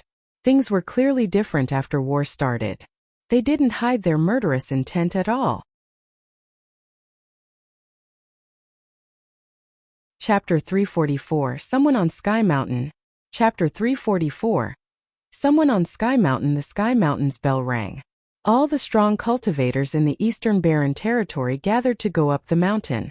What Qinyu had said was a trap for Yi Futian. The Eastern Barren Territory was so vast.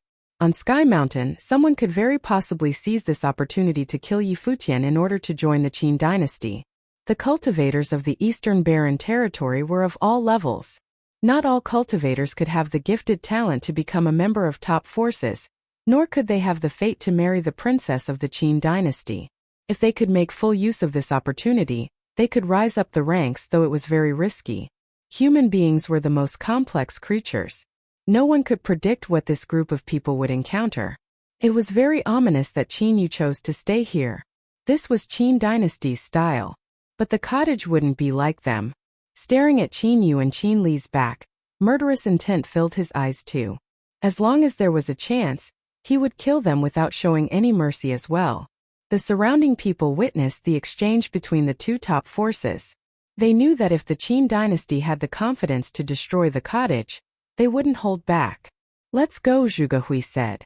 The group nodded and rose into the air, moving toward the Eastern Barren Territory's most famous mountain. Soon, the strong cultivators gathered in Shu City also started departing. The countless cultivators on the road were like a frightening army. A black dragon soared in the air. Zhuge Hui, Gudonglu, and the others were all on the back of the dragon. As they got closer and closer to the mountain, the black dragon suddenly growled and flew downward. Seeing the mountain getting closer and closer, Gudonglu wasn't surprised. He could feel the deterrent force of the mountain getting stronger and stronger. There was an aggressive malicious power constantly oppressing people's wills. Suddenly it began to snow. The air grew cold. Snowflakes floated down endlessly. The black dragon landed at the foot of the mountain. Countless people were already there, standing under the snow. What level was the demon bird back then? Luofan murmured quietly. He could feel that invasive power too. Standing at the foot of the mountain, he even felt like the whole mountain was going to knock him down and imprison him here forever. Was this the intent power of the emperor? Some ancient books recorded that there had been sages during the period of darkness. They were all engulfed by that demon bird. Therefore, the demon bird must be at that level too, Gudonglu inferred. Under such a deterrent force, it's very difficult for us to go up with our present plane. Zhuge Hui sighed. To go to the mountain, one must either be extremely well cultivated, even more than the demon bird and Donghuang the Great from centuries ago, or in lower levels so he could be less sensitive to the malicious power. That kind of power was not substantial. Therefore, it couldn't affect those in lower levels. It was contained in the mountain. The stronger the cultivators were, the more invasive the power became. However, if a person who had never cultivated stood here, he would feel nothing. There was a straight road on the mountain like a belt carved out by generations of people for pilgrimage before the demon bird appeared.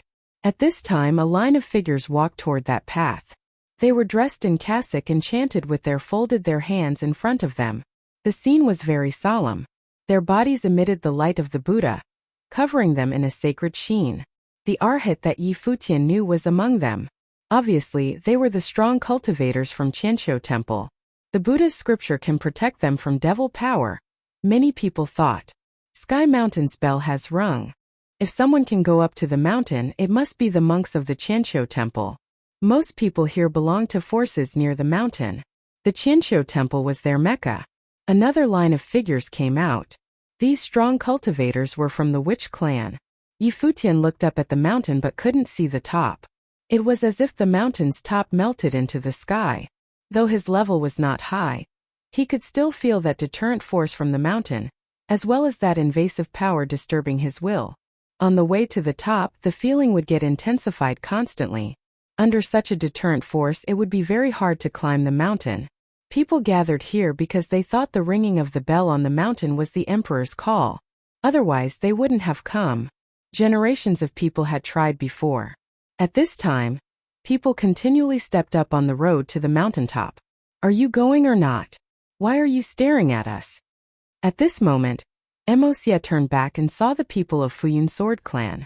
The cottage and the Sword Saint Mountain appeared at the same time, attracting the Futian Sword Clan's attention.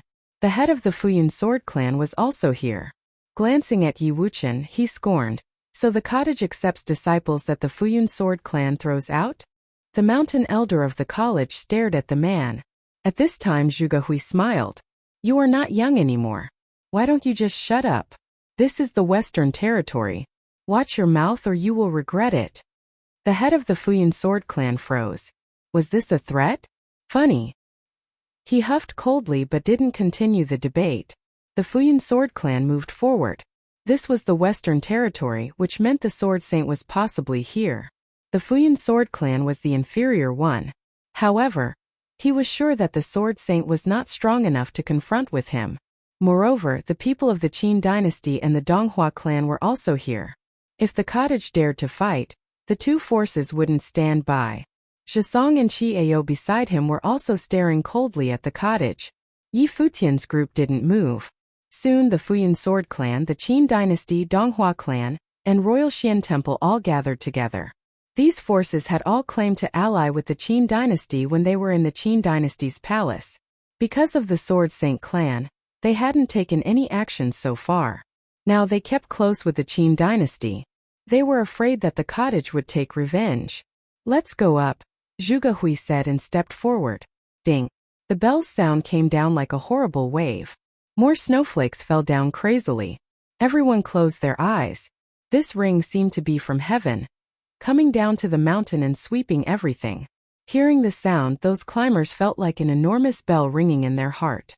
They trembled fiercely. Some moaned. Some spat out blood as they were forced back. The vibrations of the huge sound sent them sliding on the snowy ground. Bang bang! Some climbers from the air fell down to the ground, blood gushing from their mouths. Their hearts were badly hurt. The second disciple of the cottage also stopped. Blood seeped from the corner of her lips. The third disciple trembled. Seeing Zhuge Hui get hurt, his eyes looking at the mountaintop sharpened. Shui Yi and Luofan were also hurt, as were the mountain elders and other top talents in noble plane of the college. Senior sister and brother. Yi Futian looked at the scene in astonishment. Just because of a bell's ring, countless people in the vast place were badly hurt. People like Qin Yu, Lady Yuxiao, Lu Nantian and people of the Futian sword clan were all forced back hurt. The stronger one was, the more injured they were. Yi Futian also felt a horrible deterrent force, but the feeling was not so strong. He only felt his body grow heavier when the frightening power penetrated his body. The snow was still falling. The air became depressing.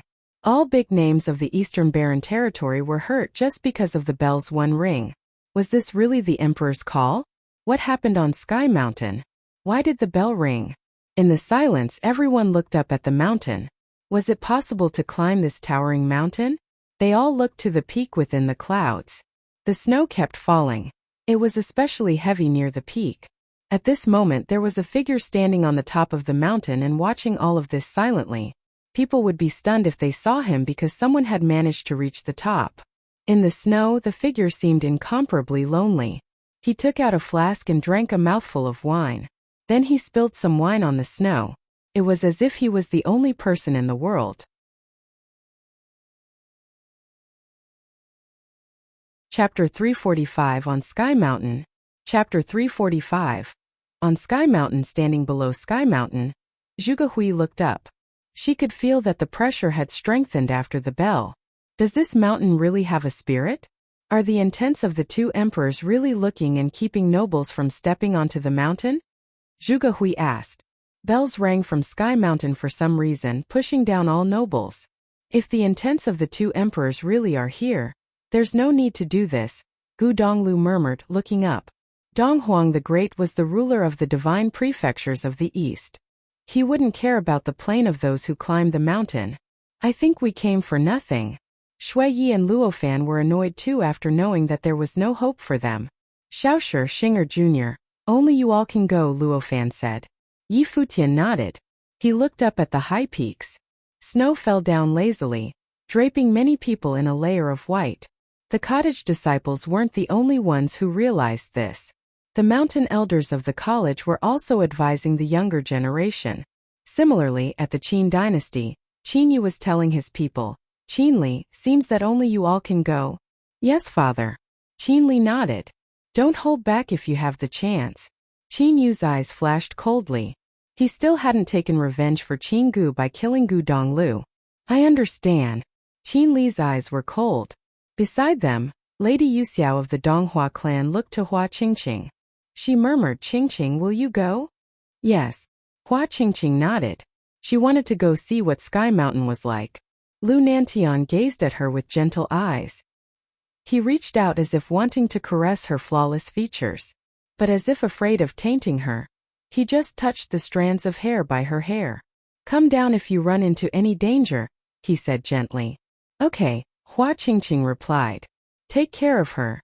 Lu Nantian instructed the disciples of the Donghua clan. They nodded. If nothing unexpected happened, Lu Nantian would be the next leader of the Donghua clan. Hua Qingqing would be the lady. Qian Shamu was talented too but still far from Lu Nantian. Hua Qingqing and the people of the Donghua clan started walking away. Lady Yuxia muttered. Legend says that only those with pure hearts can climb up Sky Mountain. Qingqing is pure and untainted. If anyone can make it, I'm sure Qingqing will succeed over the people of the Qianqiu temple. I believe that too. Lu Nantian smiled at the pure and flawless backside. He hoped she could see the scenery of Sky Mountain. At this time, Gu Zhiqiu looked back at the clan leader of the witch clan who'd been forced down the mountain. The man nodded at him and said, "Only you can plant the demonic way into others. The Sky Mountain can't stop you. Go without worry. The Ring of the Great is a call to you." Gu Zhiqiu looked to his master. Could he do it?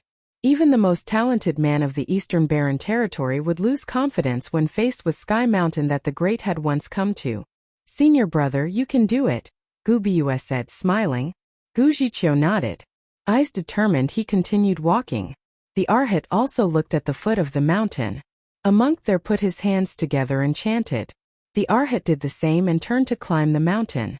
Chiao was still together with the people of the Futian sword clan. Only the 7th summit was missing from the 7 summits of the clan. Yi Wuxian, a swordsman of the 7th summit, had been banished by the clan leader. Now he stayed with Yi Futian. Strong cultivators of the Moon Clan, Royal Xian Temple, Ji family, and others gradually started climbing too. Some people had sped up on the road, but not many chased after them. If it was really so easy, they wouldn't have waited until today. "Let's go," Yi Futian said. The group of disciples from the cottage, college, and Sword Saint Mountain all set off together. "Follow them," Zhuge Hui said to Shui Yi and Luo Fan. The two understood their senior sister. She wanted them to follow Yi Futian's group. Though they'd given up on climbing the mountain, they had to stop nobles from the Qin dynasty and other groups. When they couldn't continue, the nobles of the Qin dynasty also wouldn't be able to continue. People were everywhere on the mountain. Yi Futian felt the faint might coming down on him. There was also a sense of evil affecting him. This formless spiritual intent seemed to be omnipresent. Yi Futian wasn't far from here. He saw the Moon Clan but sadly didn't see Jie, though Chuya was present. "Hello, fairy." Yi Futian saw a familiar face. She was Yunro, the disciple of Xiao Yueju and senior sister of Jieyu. Yunro smiled at Yi Futian. This guy was such a sweet talker. She didn't say anything to Yi Futian though. The situation in the Eastern Barren Territory was ambiguous, and the Moon Clan didn't want to lean towards any side. The mountain road was vast and the powerful group of strong cultivators climbed up. Snow floated down from Sky Mountain, bringing coldness with it.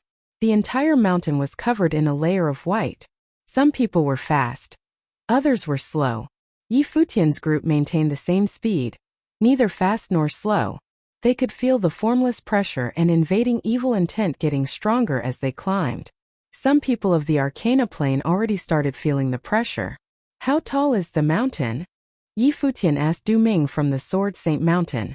Du Ming was Mo Xie's disciple. He was the 3rd generation of Sword Saint Mountain. He was older and more skilled than Yi Futian but had to call him Grand Uncle Master. The status of the cottage made them speechless. "No one has climbed to the top in all these years," Du Ming replied. "I don't know how tall it is. Some say that it goes as high as the sky and climbing it is as hard as climbing the sky." Yi Futian couldn't reply. When he climbed Turtle Mountain, he could at least see the approximate height. Though he could fly in Sky Mountain, he didn't know how tall it was. The peak was in the clouds. "Let's hurry up a bit," Yi Futian said. Everyone sped up. As they continued, low cries sounded beside Yi Futian. He looked to the black-winged eagle with its wings spread out. "What's wrong?" The bird hung its head. Its limbs drooped on the ground. "You can do it." Yi Futian patted the black-winged eagle's forehead. Its eyes sharpened a bit and nodded forcefully. It continued going upward with Yi Futian. As they kept climbing, they gradually moved to the middle of the mountain. Various peaks loomed over them, surrounding them in the mountain's belly. Yi Futian's heart sped up as if there was a strange rhythm. The evil feeling strengthened and the black-winged eagle's eyes glowed with red light as it stared ahead. Many people stopped here. Yi Futian's group walked up and saw a canyon going upward. There were images on the walls of demon birds. There was also a black rock with sharp black feathers and claws. It seemed to have come from hell. Each image seemed ready to jump out of the wall. There were many corpses on the road. Some of the bodies were very tragic and hard to look at. Yi Futian just glanced at the wall and already felt a demon bird flying into his mind. He instantly looked away from the wall. The Arhat and people of the Qinqiu Temple were at the center of the walls now. Buddhist light dazzled on them. The demons couldn't reach them. The demon birds seemed to fly to them but were stopped by the Buddhist light. The Qianqiu temple is most likely to climb to the peak, many people thought when seeing this. The strong cultivators of the Qin dynasty walked out first. They activated the Dragon Emperor technique. Roars filled the sky and dragons protected them as they walked. They passed through the space but didn't leave. Instead, they looked back to Yi Futian's group. The witch clan followed them, showing their own skills. At this time, a quiet beauty walked out from the crowd. Many people gazed at her. Hua Qingqing, one of the Eastern Barren Territory's top beauties, was going alone? Mississippi Qian Shanmu and many other Donghua disciples walked up. No need, Hua Qingqing said softly. Music notes pulsed on her body and a layer of sacred light covered her. Music emanated from her as she walked forward. The music was so pure, without any impurities. The evil demon bird seemed to brush past without touching her. As expected of the Donghua clan's daughter, Qin Li praised. Grand Uncle Master, should we escort you? Du Ming asked. Sure. Yi Futian nodded naturally, surprising the people of the Sword Saint Mountain. This Grand Uncle Master was from the cottage after all. Du Ming had just asked out of politeness and he took it? Broadsword Matrix, Du Ming said. The disciples of the Sword Saint Mountain stood together to form the matrix. The light from the swords created a curtain of light, surrounding them. The cottage will use this type of trick, a mocking voice said. Yi Futian turned to see Chiao and the Futian sword clan standing there.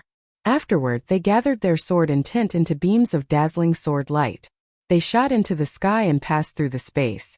When they reached the other end, they turned back to Yi Futian's group mockingly. Many people looked at their group strangely. They'd anticipated seeing the cottage disciples go forward. They didn't think that the cottage couldn't do it, but this was still disappointing. Are we getting looked down upon? Yi Shaoshi asked. I think so. Yi Futian nodded. Senior sister and us will go first. You can do it. Yi Shaoshi patted Yi Futian's shoulder. Yi Futian stared at him. Shouldn't you do it? I don't have to do it if you can. Yi Shaoshi looked to Du Ming. Let's go. Okay. Du Ming nodded. The broadsword matrix escorted the people across the space, leaving Yi Futian alone. Even the black wind eagle was taken with. You're okay with this? Yi Futian muttered as he walked forward. Many people looked at him as he stepped onto the path between the walls. The images on the walls seemed to come to life, crazily rushing to him. Countless eyes froze on him, watching him just walk over like that. Qin Li and Chiao narrowed their eyes. Was this guy looking to die? The horrible demon birds landed directly on him, about to rush into his body. Many people even closed their eyes. People had died like this. Annoying. They heard Yi Futian's voice at this time and discovered with shock that Yi Futian was walking forward totally unaffected. Chapter 346. I have a question for you. Chapter 346. I have a question for you. This. Yi Futian strolled casually on the road as if the demon birds from the walls had no effect on him. They rushed towards him, but his white robe fluttered, his black hair flying. Noble intent bloomed from him and his entire body seemed to be shrouded in sacred light. The evil couldn't hurt him. Everyone was shocked. How powerful was Yi Futian's will? Was it because he had a low plane so he wasn't as heavily affected? But no matter what, Yi Futian's powerful walk destroyed all suspicions earlier. Yi Shaoshi and the Sword Saint Mountain disciples left him behind because they had absolute trust in him. They really were crazy. They trusted Yi Futian before he'd even tried. Chiao and the disciples of the Futian sword clan had already descended on the other side after transforming into sword light. Seeing Yi Futian's actions, Chiao's expression grew ugly. This was a slap to him. He isn't in the Arcana plane yet. He must have benefited from his low plane, someone nearby said after seeing Chiao's change of expression. Chu Yaoyao looked at Yi Futian from the Moon Clan group. She walked forward. Virgin, someone called. I want to try. Dazzling light enveloped her. Her body flashed and countless copies of her appeared. They were destroyed by the demon birds, but Chu Yaoyao continued forward. Like a fairy, her movements were like a dance, leading people to gasp. First there was Hua Qingqing. Now there was Chu Yaoyao. The top three beauties of the Eastern Barren Territory were not only amazing in their looks. People behind them started trying too, working together. More and more strong cultivators passed it. Very rarely did anyone die. The people from before had rushed too much, causing them to get killed. On the road, the people of the Qianqiu temple and Witch clan had already set off again. Qin Li watched Yi Futian walk over with a cold glint in his eyes. He waited for Chu Yao and asked, "Ao, are you all right?" "Yes." She nodded lightly. "Come with me." Qin Li asked. "I'll wait for my sisters. You can go first." Chu Yaoyao's voice was gentle and her moving eyes made people want to protect her. "Okay." Qin Li nodded. The Qin dynasty and Donghua clan continued forward soon after. Yi Futian's group also started walking. Forces such as the Futian Sword clan and Royal Xian Temple were nearby. Many people came gradually after them. Seeing these figures, they felt that the road ahead wouldn't be peaceful. The two parties had declared war. Lu Qinyu, Lu Feiyang, Yi Wuqian and the Qin dynasty were true enemies. The rivalry between the college and Qin dynasty, between the cottage, Sword Saint Mountain and Futian Sword clan, between the cottage and Royal Xian Temple. It was shocking they could bear it for this long. The mountain road grew steeper. Everyone gradually entered the belly of Sky Mountain. Snow was everywhere, dancing in the sky. They couldn't see outside the mountain anymore. They looked up at the soaring peak and could only keep walking. No one knew how long it would take. The snow grew heavier. Everyone was covered in a layer of white.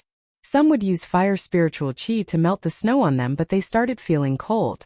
In addition, the evil feeling grew stronger too. It seemed to seep from the mountain and influenced them from everywhere. The black wind eagle followed close to Yi Futian. Its claws dug into the ground. Its eyes glowed red while it hung its head. Yi Futian planted a mark in its mind with a shred of emperor's intent. This chased away its fear so it could keep going. Gradually, more and more people started giving up. They felt that if they continued, they would be completely controlled by the evil feeling, becoming its puppet. Those who continued had extremely strong wills. They followed the strong cultivators of each top force. If anything happened, these top cultivators could buffer the attack. They could also learn a lot from them. The days passed. They had already walked for 7 days and had no clue where they were. The strong cultivators at the foot of the mountain were still there. People constantly gave up and went back down. People were everywhere in the white snow. Almost half of the strong cultivators of the Eastern Barren Territory were here. The bell didn't ring again. Otherwise, they probably couldn't stay there anymore. Zhuge Hui stood there, quietly gazing at Sky Mountain. "Do you think Junior is the person our teacher wants to find?" she whispered. Only the other cottage disciples could understand. Gu Donglu looked at the snowy peaks. The first 3 disciples were the clearest about the teacher's goal. However, the goal was too lofty. Despite their talent, they couldn't do it. It was so lofty that they didn't even know what step they were at now. Now, merely the Eastern Barren Territory threatened them. "I don't know," Gu Donglu whispered. When he'd heard Yi Futian utter that sentence in the ancient barren world, he went to the Kangyi kingdom without hesitation. "I wonder if Junior will gain something on the mountain," Zhuge Hui said, smiling. The Eastern Barren Territory had the legend about the 2 emperors. If Yi Futian could accomplish something and the teacher knew, he would be very happy. But where exactly was that old guy hiding? He'd tricked Zhuge Hui here and dumped the entire cottage on her without teaching her anything. Now he'd escaped to enjoy life alone. That old man.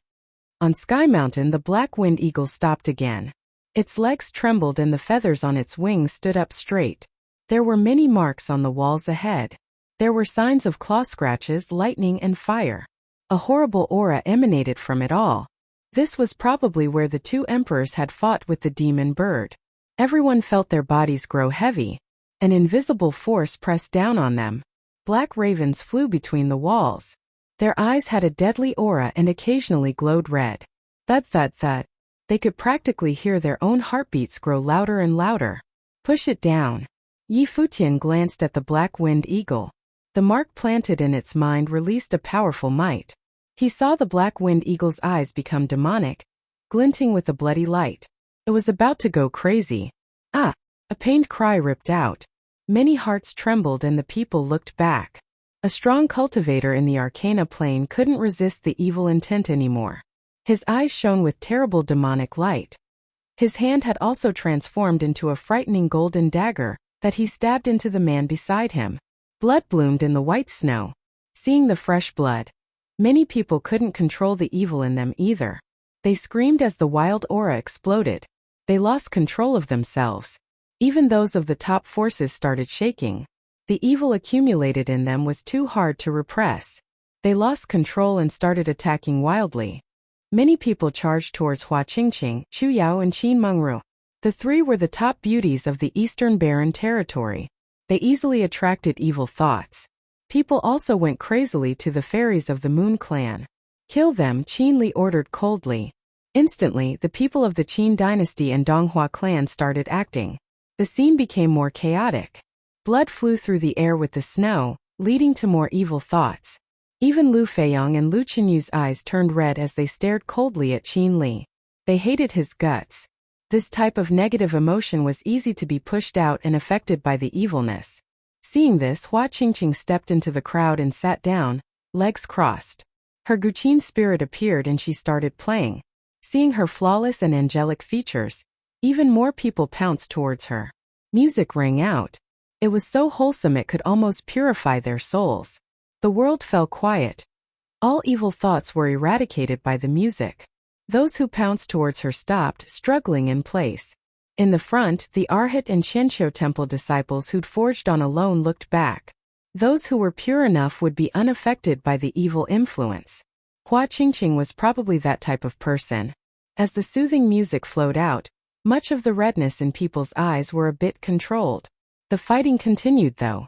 Many people couldn't completely extract themselves. Qin Li looked over to Lu Feiyong and Lu Qinyu. Seeing the redness in their eyes, he chuckled. Want to kill me? The murderous intent grew in their eyes.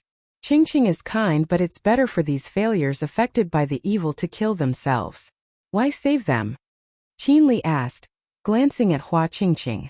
Evil thoughts are born in those who are evil. No need to save them, Qi Ao also said. I have a question for you. Yi Futian walked forward. The place was a bit chaotic now. Qin Li was in the direction of the Moon Clan. What question? Qin Li asked with a sneer. Yi Futian stopped before Qin Li and smiled brightly. Do people like you never repent? Even when facing death? Qin Li arched an eyebrow. His eyes sharpened as he stared at Yi Futian. At that time a wild aura burst from Yi Futian's body. He transformed into an afterimage that shot forward. Boom! Qin Li's aura erupted too. Then he saw a heavy staff that weighed thousands of tons drop from the sky. It swept down everything with the roar of a divine ape and dragon. It was about to split everything apart. Chapter 347 Go Straight Forward. Chapter 347 Go Straight Forward. Qin Li's expression changed. A dragon also roared above him. His arm seemed to transform into the arm of a dragon as he blocked the incoming staff. He'd been looking for a chance to kill Yi Futian's group, but didn't expect that Yi Futian dared to attack him first. Boom! The staff swung down and there was a huge sound. Qin Li's entire body shook. The fabric on his arm tore apart and he fell onto one knee. The ground underneath cracked. Everyone was shocked. No one processed it all. Yi Futian had been talking and smiling earlier but changed as soon as he finished. He wanted to kill Qin Li. How ruthless! At this moment, terrible dragon scales appeared on Qin Li's arms. They shone frighteningly. Clearly, they were ritual implements. If he didn't have these protecting his arms, they would probably have broken under Yi Futian's sudden attack. It was too abrupt and Yi Futian hadn't held back at all. Whoosh! Wind whistled as the staff twirled. The air current went wild. Vines spiraled out from Yi Futian, locking Qin Li's body. Stop! The people of the Qin dynasty and Donghua clan finally processed everything. Their auras immediately flared and they rushed towards Yi Futian. They cast spells simultaneously at Yi Futian. Yi Futian was still unmoved. Eyes cold, he brought his murderous staff down again. The entire weight of the world seemed to fall onto Qin Li. Qin Li knew that he'd lost his chance. The most important task now was to save his life. He dazzled brilliantly. His dragon armor transformed into a true dragon that roared. It spiraled above him, protecting him. He raised his arms too for protection. Boom! There was another huge explosion. Dust flew in the wind as Qin Li was forced into the mountain. A ditch appeared in the mountain. He grunted and spat out blood. Even with the ritual implement protecting him, he was still injured. Dragons came over murderously. Yi Futian knew he would fail, so he retreated after swinging his staff. Royal grandson. The people of the Qin dynasty grouped around Qin Li. He felt his body shake inside. Activating a battle technique, his blood rumbled and dragons roared. Then he took a deep breath, calming the tremors inside. He stood up slowly and stared coldly at Yi Futian, eyes full of murderous intent. "You're lucky to be alive." Yi Futian chuckled. His smile was gentle and calm as if nothing had happened. Everyone was speechless at his smile. "You won't be so lucky." Eyes filled with menacing murder, Qin Li said, "Kill him." Strong cultivators of the Qin dynasty went up, surrounding Yi Futian. Disciples of the college advanced too. No matter what, the college and cottage were one group. They obviously had to stand together against the Qin dynasty. Otherwise, the Qin dynasty would kill them after killing Yi Futian. Many people had already died in the ancient barren world. The people of the Donghua clan walked up too. Disciples of the Sword Saint Mountain walked towards them. A huge battle was about to start. The surrounding people held their breaths. The various forces had already declared war. Were the rivalries finally going to be ignited on Sky Mountain? Hua Qingqing stopped her music and watched the imminent battle with her pretty eyes. Chu Yaoyao gazed at Yi Futian. She didn't know what to think. The Moon clan obviously wouldn't get involved. This is between the Qin dynasty and cottage. What is the Sword Saint Mountain doing? Chi Ao from the Futian sword clan said. He looked at the group with sharp eyes. Du Ming furrowed his sword-like brows. Gazing at Chi Ao, he said, "What is it to you? Shouldn't the college give us Yi Wuchen, the traitor of the Futian sword clan?" Chi Ao asked with a smile. Yi Futian looked coldly at him. Chi Ao obviously knew that he wouldn't hand Yi Wuchen over. He was just using this as an excuse to enter the battle. Snow continued falling. The atmosphere was getting tenser. "Why didn't you learn anything from when first senior brother went to the Futian sword clan?" Yi Shaoshi asked. Yi Futian scanned the crowd. The royal Xian temple was watching menacingly. They didn't say anything, but he was sure that they would act if needed. The cottage had a disadvantage in numbers. Yi Futian rose slowly against the might from Sky Mountain. Wind elemental sorcery gathered around him. Golden rock wings unfurled with noble will. Everyone looked at him. What was he doing? No need to fight. The problem between Qin Li and I is personal, Yi Futian suddenly said. Then he shot into the sky and rose up as if he was going to reach the peak. In the sky, Yi Futian was like a rock, transforming into a bolt of lightning. Many people stared at this scene in shock. Unexpectedly, Yi Futian left everyone here without fighting. Want to escape? Qin Li gazed at the figure in the sky. Chase him. As soon as he spoke, people shot into the sky like dragons in flight. They pursued Yi Futian. Onto the mountain. Yi Shaoshi's body flashed. Strong cultivators from every force advanced up Sky Mountain, much faster than before. This imminent battle was cut short because of Yi Futian's sudden departure. Let's go. The Futian Sword Clan and Sword Saint Mountain started climbing too. Yi Futian crossed an impossible length and landed on a huge boulder. Then he continued forward as if the evil feeling and might didn't exist. Feiyang, take care of Chenyu, Yi Wuchen said. Then he shot forward like a flash from his sword. I'll take a look, Chu Yaoyao said, and also sped up the mountain. Yi Futian was galloping down the path. He was so fast, with powerful cultivators of high plains from the Qin dynasty close behind him. If not for the might from Sky Mountain, they would have caught up. After all, he was in a lower plane. More and more strong cultivators pursued him, but he didn't seem to care. When he'd acted, he had already thought of various scenarios. Noble fate rose up in him, fighting against the repressive might. Emperor will was in this too, allowing him to reduce the pressure from the mountain. The pressure grew. Subtle lightning could be seen amongst the falling snow, as if this was a world of lightning. Even the boulders of the mountain glimmered with lightning. Yi Futian stepped into it and felt the powerful lightning will press down. It ran through his body, but it wasn't all. The evil feeling strengthened too. His feet walked forward involuntarily. You think you can run? Behind him, Qin Li walked over. There were dragon roars as if he was a dragon. He was covered in dragon armor. The strong cultivators of the Qin dynasty formed a matrix around him. They stepped into the lightning world together. Yi Futian ignored them. Since he attacked Qin Li, he hadn't thought of actually escaping. His only motive for attacking was to kill Qin Li. Back in the Lu kingdom, seeing what Qin Yuan did to Lu Chunyu, seeing Lu Chunyu attempt suicide, Yi Wuqian's helplessness and Qin Li's arrogant words, he'd already wanted to kill the man. He was helpless back then though. Emperor Lu wouldn't kill him, so Yi Futian couldn't either. Now they were in Sky Mountain. The strongest man beside Qin Li was only in the Arcana plane. The higher they climbed, the more pressure those with high planes would feel. Yi Futian finally had a chance now. Plus, since they were at war, Qin Li would kill him if he didn't kill the other. He only worried about how to do it now.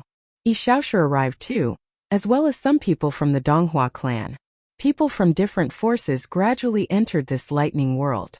Of course, many people dropped out because they couldn't take it anymore. Those who entered involuntarily slowed down. Red glowed in some eyes again, even those who were greatly talented. Chu Yaoyao also entered the lightning. Seeing the lonely backside in the distance, she felt that Yi Futian wasn't escaping. She saw the determination in his backside. Yi Wuqian, Yushang, Lulan Shui, and the others started walking here too. If you think you can't take it anymore, don't force yourself, Hua Qingqing said to the people around her.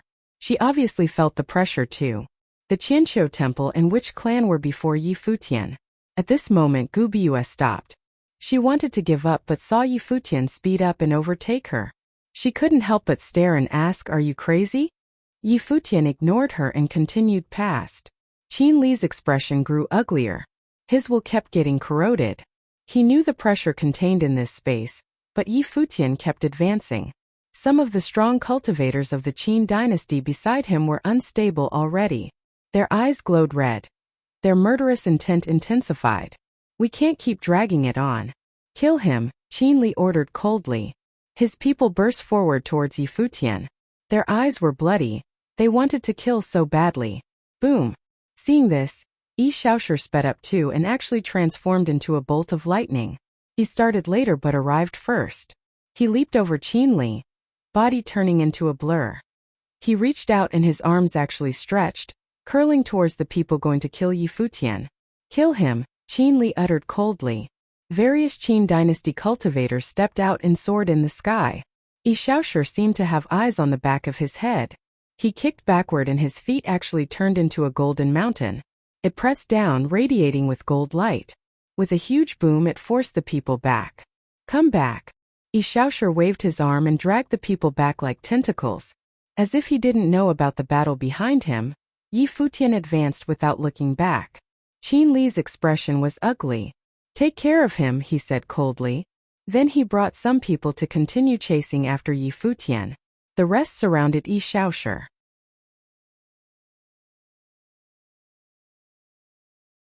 Chapter 348 Time. Chapter 348. Time. Seeing that they wanted to go around him to pursue Yi Futian, Yi Xiaoshi flashed and blocked them. He dazzled radiantly. The next moment a huge tree grew wildly. He seemed to have become a divine tree that spread in all directions. Even more frightening, the tree that Yi Xiaoshi turned into wasn't only green. It also had a terrible golden tint, like a true emperor's glow. Emperor's vine. Everyone's eyes flashed as they stared forward. The emperor's vine was known as the emperor amongst trees and had the sturdiest vines. Clearly, the life spirit of the cottage's seventh disciple was the emperor's vine and used it to create this dharma.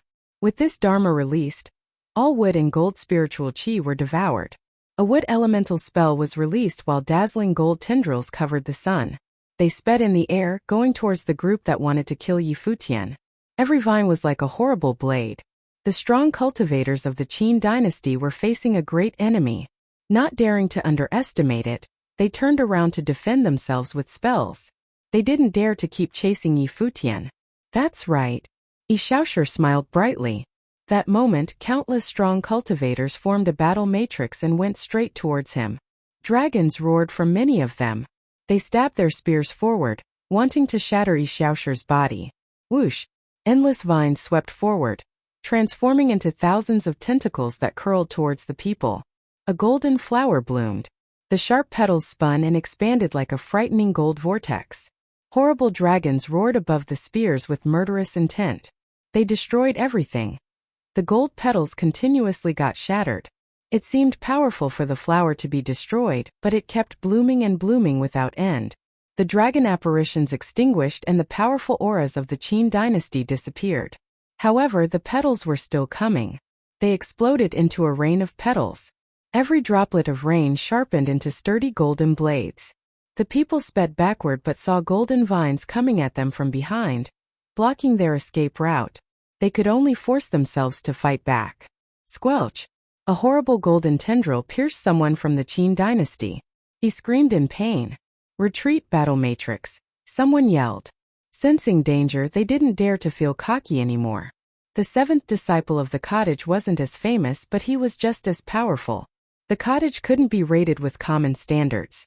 Junior, this is all I can do. Yi Shaoshi looked to Yi Futian in the distance. He knew Yi Futian's plan. Use the characteristic of Sky Mountain to kill Qin Li beside them. The people of the Futian sword clan walked over. They glanced at Yi Shaoshi and continued their pursuit. More people arrived and continued forward, going in Yi Futian's direction. Yi Futian gradually slowed down. It became harder as he went. Many people had been left behind now. Those without steadfast wills couldn't get here at all. At this point in the lightning world, Yi Futian was at the front. Behind him was Qin Li's group. The Donghua clan, Futian sword clan, and Chu Yaoyao were behind them. After that was the college Beitang Xing'er Yusheng and Yi Wuqian. Everyone was closing in on each other because the people in the front slowed down. Even though the ones behind slowed down as well, it wasn't as much. Only around 50 people were following Yi Futian. The rest had been left behind. How far can you go? Qin Li asked coldly, watching Yi Futian get closer. He only had 2 people with him. The others had either been stopped by Yi Shaoshi or gave up. Those with him were extraordinary. They were part of the Qin dynasty's royal family, and were in even higher planes than him. Yi Futian suddenly stopped. He turned around to look at Qin Li and smiled. Since you want to kill me so badly, should we have a duel? Idiot! Qin Li sneered with mockery. He was stronger than Yi Futian, but with such a disadvantage now, why would he fight? He wasn't a good person. To kill Yi Futian was his only goal. The people of the Donghua clan and Futian clan walked up. There were 4 from the Donghua clan, with Hua Qingqing in the back. There were also 4 from the Futian sword clan, Qi Ao and 3 other swordsmen. They were all amazing geniuses. Chu Yaoyao stood in the back watching this all. Yusheng, Yi Wuqian, Beitang Xing'er, the Black Wind Eagle, Du Ming of the Sword Saint Mountain and 2 other strong cultivators, and 4 disciples of the college were behind her. The Royal Xian Temple was also there. Both sides were more equal in number now. They were all the best of their forces. Dai Qin Li uttered. As soon as he spoke, people from the Qin dynasty stepped out on either side. Dragons spiraled above them. All royalty from the Qin dynasty had dragons as their dharma. That was their totem. The dragon soared and pounced at Yi Futian, wanting to shred him with their golden claws. Yi Futian grasped his 5-element staff. The divine ape growled, the dragon roared, and the golden rock shimmered. His body seemed undefeatable. He stepped forward and all the might in the world gathered on him. He swept his staff across, hitting a dragon. It was a giant golden dragon with a shocking defense that forced Yi Futian back. Then a frost dragon exhaled at him. Iciness filled the sky, covering him. Yi Futian flew in the air and swept his staff again. Using the momentum, he retreated. The 2 from the Qin dynasty were in much higher planes. They chased without stop. Qin Li also followed, wanting to kill Yi Futian. Boom! Yusheng stepped forward and shot into the sky. Yi Wuqian with his sword soared like a beam of sword light. Whoosh! A beam of sword light cut the snowflakes in the sky, slicing the air. Yi Wuqian came to a stop. His body spun with his sword out. Silver lightning seemed to crack across, splitting at the touch. Qi Ao appeared before him. Studying Yi Wuqian, he said, "Today I will take care of things for the Futian sword clan." With that, Qi Ao continued walking. Zhisong was the swordsman from the first summit, but Qi Ao was the strongest of the first summit in Arcana Plane. He was confident in becoming a swordsman of any summit. He walked before Yi Wuqian and brought out his sword. It danced in the air like silver light, constantly changing and blocking all escape routes. Yi Wuqian stared forward, his eyes changing. That moment, a sword seemed to appear in Qiao's eyes. As a disciple of the Futian sword clan, Qiao was familiar with what ability the swordsman from the 7th summit had. He activated the sword eye. He ignored the sword light in his eye. Powerful will pushed back the sword will. Forgetting the light, he focused on the attack. Yi Wuqian couldn't threaten him, so he didn't have to care about the sword eye. Yi Wuqian brought his sword down. It was a simple move but seemed to slice the world. It was so powerful that it actually cut down one of Qiao's lines of defense and continued invading. His plane wasn't as high as Qiao. In order to win, he had to attack. If he defended, he would be dead. The other swordsmen blocked the cultivators of the Sword Saint Mountain. Swords and broadswords clashed. They seemed to want to end the old rivalry between the two forces. Another from the Futian sword clan blocked Yushang. The college disciples wanted to help Yi Futian, but the Donghua clan appeared to isolate them. On Qin Li and Yi Futian's battlefield, Yi Futian kept getting forced back. Qin Li was 2 levels higher than him in the Arcana plane, and there wasn't much hope for Yi Futian. Qian Shanmu sat down and started playing his guqin. Music covered the battlefield. Musical sorcery transformed into spiritual attacks that stabbed into the ears of the college and Sword Saint Mountain, affecting their fighting. Beitang Xinger looked at Yi Futian. She was worried, but she didn't have a high plane either. She probably wasn't stronger than Yi Futian, so she couldn't help. Glancing at Qian Shanmu, she walked over. Stopping in place, she closed her eyes. Invisible spiritual energy shrouded the area. The spiritual storm converged and landed inside Qian Shanmu's mind.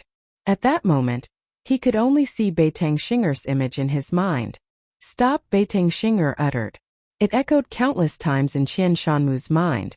"Stop, stop." The endless echoes were like an invisible storm hitting Qian Shanmu. He flew backward, the music cutting off. He looked up at Beitang Xinger in shock. She ignored him and started attacking the others. Soon, another Donghua clan cultivator was forced back and almost killed by a college disciple. Junior sister. Qian Shanmu gazed at Hua Qingqing. Many thought Qian Shanmu was the best musical sorcerer of the young generation. But he knew Hua Qingqing was stronger in both talent and ability.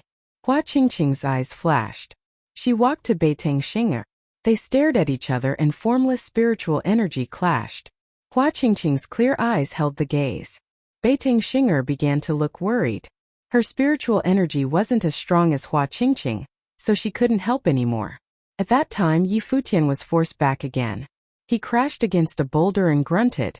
Blood seeped from his lips. Qin Li's trio pressed down. Yi Futian stood up and turned. He continued racing up the mountain. Escaping again? Qin Li's expression was frigid. Just stopping them is enough. With that, he brought the other two and continued after Yi Futian. At the front, coldness glinted past Yi Futian's eyes as he raced. The time was coming.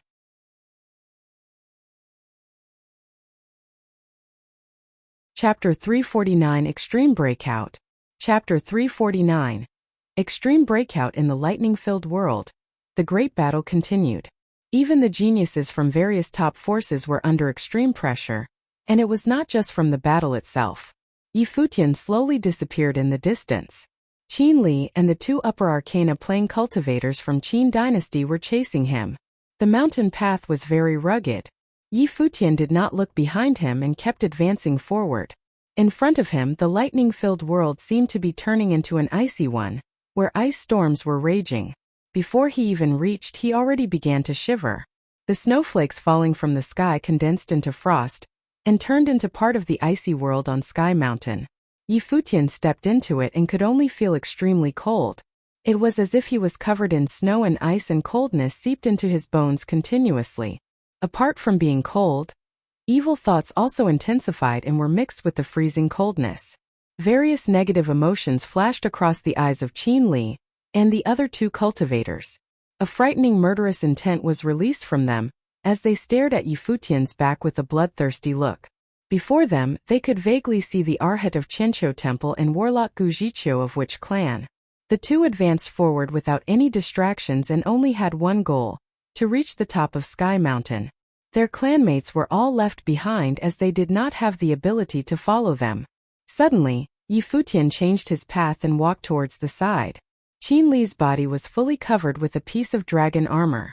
Stepping on the snow, he continued the chase. The four people walked in the snow and climbed a huge rock, after which they arrived on a flat piece of land. In the distance there was only a cliff, and it seemed likely that they had nowhere else to go. Futian finally stopped. Cold wind was blowing, and his white shirt was covered with snow. In the strong wind he looked somewhat bleak. Where can you run now? Qin Li's eyes were filled with a terrifying red light. Just now, Futian forced him to kneel down with his rod, which was very humiliating. The murderous intent Qin Li had towards Futian at the moment surpassed everything else. His negative emotions were ignited totally, and he only wanted Futian to die. Now there should be no one else here to disturb us, Futian said with his back facing Qin Li. Qin Li's eyes sparkled. What did Futian mean? No one else will disturb us? In the first place, there were not many who could reach this place. Moreover, a battle had erupted below them, so there should indeed be no one else here. Do you think this is a good place to bury your corpse? Futian turned around slowly and stared at Qin Li. At this instant, his eyes seemed to contain a supreme trace of dignity. The blood in Futian's body started to roar and roll. A golden divine flame seemed to be burning in his blood. From his body, many brilliant traces of light spread out. Boom! Noble will charged into the air, and it even seemed to be slightly golden. At this moment, Futian had evolved. His blood, muscles, and fate were all becoming stronger at a remarkable pace. The spiritual qi around him formed a storm centered at him. Snow flew wildly in the sky. Even the snowflakes seemed to be covered in a sacred radiance. From his eyes, one could notice a faint golden light glittering. Qin Li looked at Futian's eyes and actually felt that he was inferior in front of Futian, that he needed to kneel down and pay homage to Futian. What's happening? Qin Li's face darkened quickly. Futian's might was rising rapidly, especially his will. It actually made him want to kneel down and surrender. How ridiculous this was. Who was Qin Li? He was the grandson of the king of Qin dynasty, the son of the crown prince. In the future, he would be able to succeed from his father the throne. He was born noble and extraordinary. How many people in the Eastern Barren Territory could make him kneel down and salute? How could a person who had entered the Eastern Barren Territory for merely 2 years make him develop such a feeling? It was not just Qin Li. The two beside him were both royal members and descendants of important people in Qin dynasty. Moreover, they were in the upper arcana plane, which was way higher than Futian's current level. The difference was almost an entire plane, which obviously could not be made up in any way. However, they also felt that they wanted to worship Futian at the moment. Futian stared at the three before him. The emperor will was still burning and his body seemed to be boiling under this power. He became extremely burly as if he was an emperor who had come to the mortal world. Since Emperor Will was formed in his body in Donghai City, this was the first time he activated it so thoroughly. In the past, he had used Emperor Will to control various relics and occasionally help him in battles. However, apart from the time when this ability awakened, he had never released it so completely like this time. He also knew that it was difficult to close the gap between different planes. Qin Li was not part of his consideration, but the two people beside Qin Li were real upper arcana plane cultivators. Both the arcana plane and the dharma plane were divided into 9 levels each. At the moment, Futian was at the peak of dharma plane, so the difference between him and upper arcana plane was almost an entire plane. In the world of cultivation, this gap could never be closed. Therefore, Qin Li and the other two were extremely confident that they would certainly be able to kill Futian if they could catch up with him. Precisely because of this, Futian activated his powers at the moment. Emperor Will in his body started to burn. He stared at Qin Li only with a murderous look. Who exactly are you? Qin Li tried to calm down from shock as he stared firmly at Futian. He did not know what ability Futian had used, but based on Futian's change at the moment, he was certainly not just a cottage disciple. However, Qin Li had been to the Nandu nation. Futian was from such a small nation in the 100 Lands, so why did he have such temperament?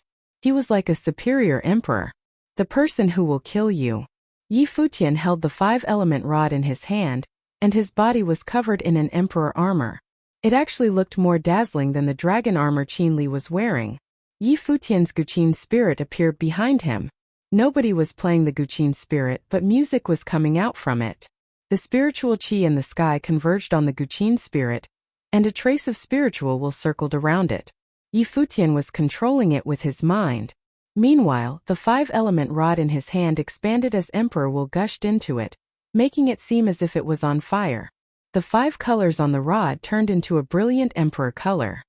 Yi Futian waved his arm and the entire sky changed its color. At this instant, Yi Futian recalled the battle in Donghai City, and that special feeling appeared again. Activating the imperial tactics to its extreme, his every move made him look like an emperor. The difference was that in Donghai, another willpower was guiding and controlling him, but at the moment he was fighting himself. The five-element rod smashed down from the sky and cracked the earth open. Qinli froze at his spot. Even with noble ritual implements, they could not fight against that level of power. The two people beside Qinli activated their powers fully. Wind whizzed around them and dragon howls could be heard in the sky. A golden dragon sword appeared in the hands of one person, while an ice scepter appeared in the hands of the other. They were both noble ritual implements. After all, their positions were extraordinary. They were both direct descendants of the royal family. Two dragons charged towards the five-element rod. At the same time, ice started to cover the rod. Bang! A violent explosion was heard. Even the ground itself seemed to have cracked. The dragons were crushed into pieces and Qinli's face was bombarded with wildly flying snowflakes. Knowing that Yi Futian had purposely lured them here to kill him, Qinli retreated quickly. He understood that he already could not participate in this battle. Dong! Suddenly, Yi Futian started to charge forward. He swung his rod and passed the two upper arcana plane cultivators from the center. Having finally lured Qinli here and found a chance to kill him, how could Yi Futian let Qinli leave the place alive? The music from the dancing Guqin spirit seeped into the ears of the two continuously. The long rod in Yi Futian's hand turned into wood elemental and actually began to extend and curl, eventually grabbing Qinli, who was trying to escape. Come back! The rod retracted. Save me! Qinli roared. His voice echoed on Sky Mountain and spread outwards continuously. Feeling Yi Futian's intense murderous intent, he really felt a death threat. Let him go, someone shouted. One of the cultivators behind Yi Futian charged forward like a dragon and struck his sword out. At this instant, Yi Futian felt as if there was a golden dragon which was piercing towards him with a sharp sword. The attack was incredibly powerful. Yi Futian flung Qinli behind him to prevent him from escaping. In the meantime, he retracted the five-element rod and gave another strike. His attack was executed smoothly and landed on the body of the golden dragon, breaking it into pieces. The music from the Guqin continued to be released in the snow. It was very ear-piercing and sounded chaotic. Yi Futian had played the music using emperor will, and everyone hearing it wanted to submit to him. Yi Futian continued to move forward, swinging the five-element rod in his hand again. Wind and clouds in the sky roared and snowflakes danced with the five-element rod. Together, they turned into a monstrous vortex where all the natural forces converged. Yi Futian would frequently practice boxing when he was free. During his practice, he would activate the imperial tactics. With this, his every move would be filled with the rhythm of an emperor. Therefore, at the moment, he activated the imperial tactics and merged that rhythm into the 9 heavenly attacks. His rod struck out and even the sky seemed to be roaring. When the upper arcana plane cultivator before him felt the power of the attack, his face was only filled with shock and astonishment. With Yi Futian's willpower and the influence of his music, it felt as if Yi Futian was an invincible emperor. The pressure of his willpower brought much desperation to the cultivator. The Dharma of the Qin dynasty cultivators turned into a dragon which dashed out. He activated his sword and roared loudly, wanting to block the strike. The long rod covered the sky and the sun. It smashed down from above and even the sky seemed to be collapsing. Bang! An extremely loud noise erupted. The five-element rod broke open all defenses and crushed everything in its path, hitting directly onto the body of the upper arcana plane cultivator. Without any suspense, The cultivator fell flat onto the ground and even his body was slightly deformed. His body trembled gently and blood gushed out continuously, coloring the white snow on the ground. His eyes were still open, but his heartbeat had already stopped. He could not die in peace. He was a descendant of the royal family of Qin dynasty. Furthermore, he was a talented upper arcana plane cultivator, and was not far away from the noble plane. Once he became a noble, he would be a mainstay of the Qin dynasty and all-powerful in the future. However, he died on Sky Mountain. Seeing the scene, the faces of Qin Li and the other cultivator were filled with fear, especially Qin Li. Under the influence of the music, his spiritual energy was completely suppressed and his eyes were filled with horror. At first, he thought that Futian would definitely die in his hands on Sky Mountain. It would be a piece of cake to kill Futian. However, at the moment Futian was like an emperor and he an ant. He did not even have the ability to fight back. Nobody would understand his despair. Seeing Futian's look, Qin Li was no longer arrogant like he had always been. He could only feel that he was extremely petty and low.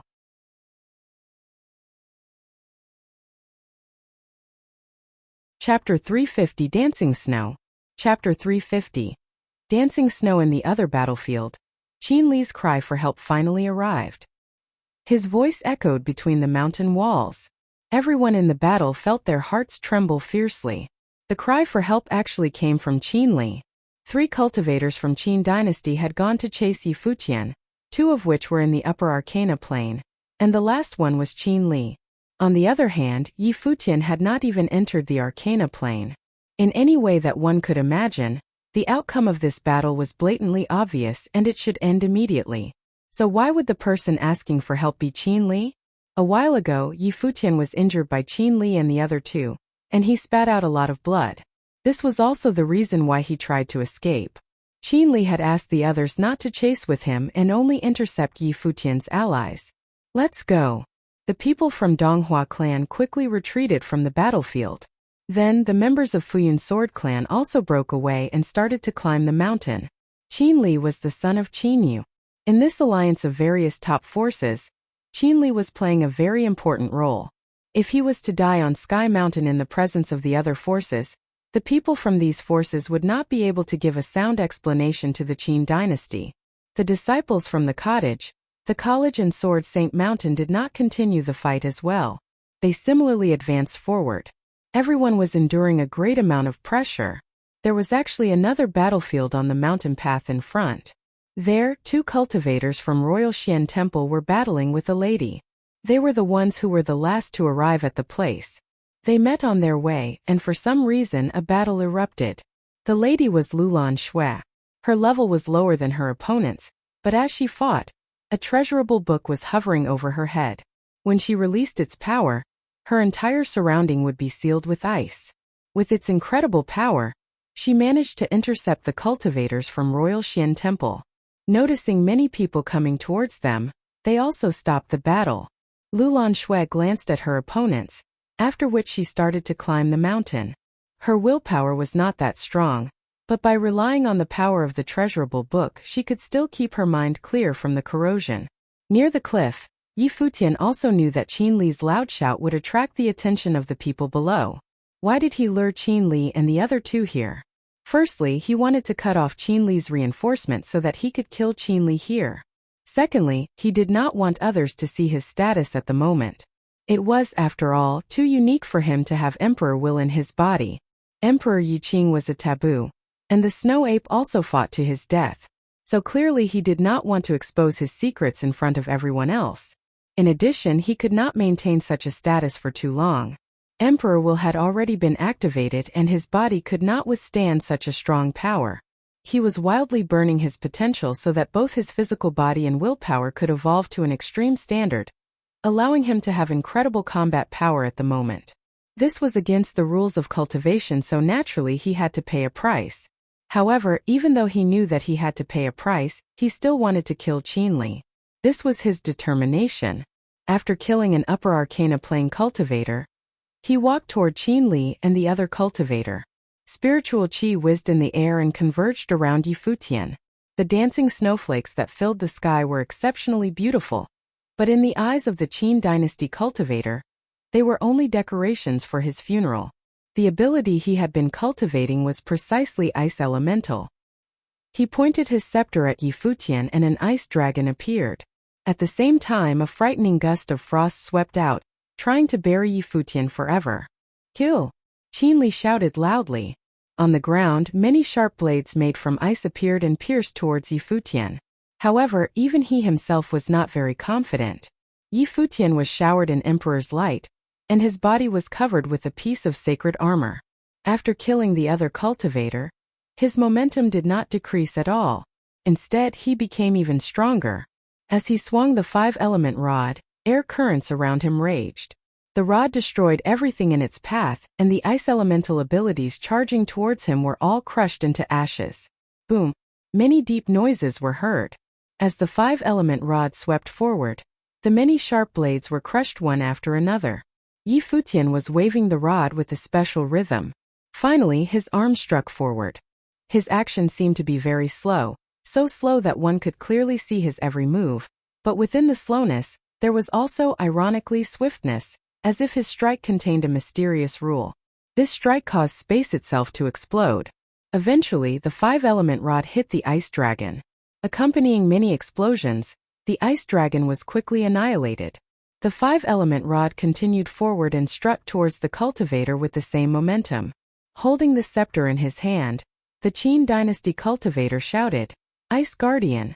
The snowflakes dancing in the sky converged around him and his body turned into an everlasting dragon-shaped ice statue. The 5-element rod struck down. Without any suspense, the ice was crushed and the rod crashed on the cultivator's head. Blood danced in the air along with the snow. No! Qinli's face was filled with intense fear as he raced towards the cliff. Futian stared at Qinli's back emotionlessly. He stepped across the corpse directly and walked towards Qinli Dong. Qinli stomped on the ground and ran towards the cliff. However, Futian would obviously not give him the chance to escape. His body flashed forward like a bolt of lightning and he released an ice spell. A terrifying snowstorm raged before him, burying Qinli's body. Shivering, Qinli froze in his spot. Futian jumped into the air and struck the 5-element rod down from above. "You can't kill me!" Qinli roared, releasing his dharma and life spirit. A dragon shadow was released from his body and ascended into the air. He raised his arm covered in dragon armor before him in an attempt to block the attack. The 5-element rod fell down and a clear cracking sound was heard. Even though Qinli's arm was protected by a ritual implement, it was still crushed directly.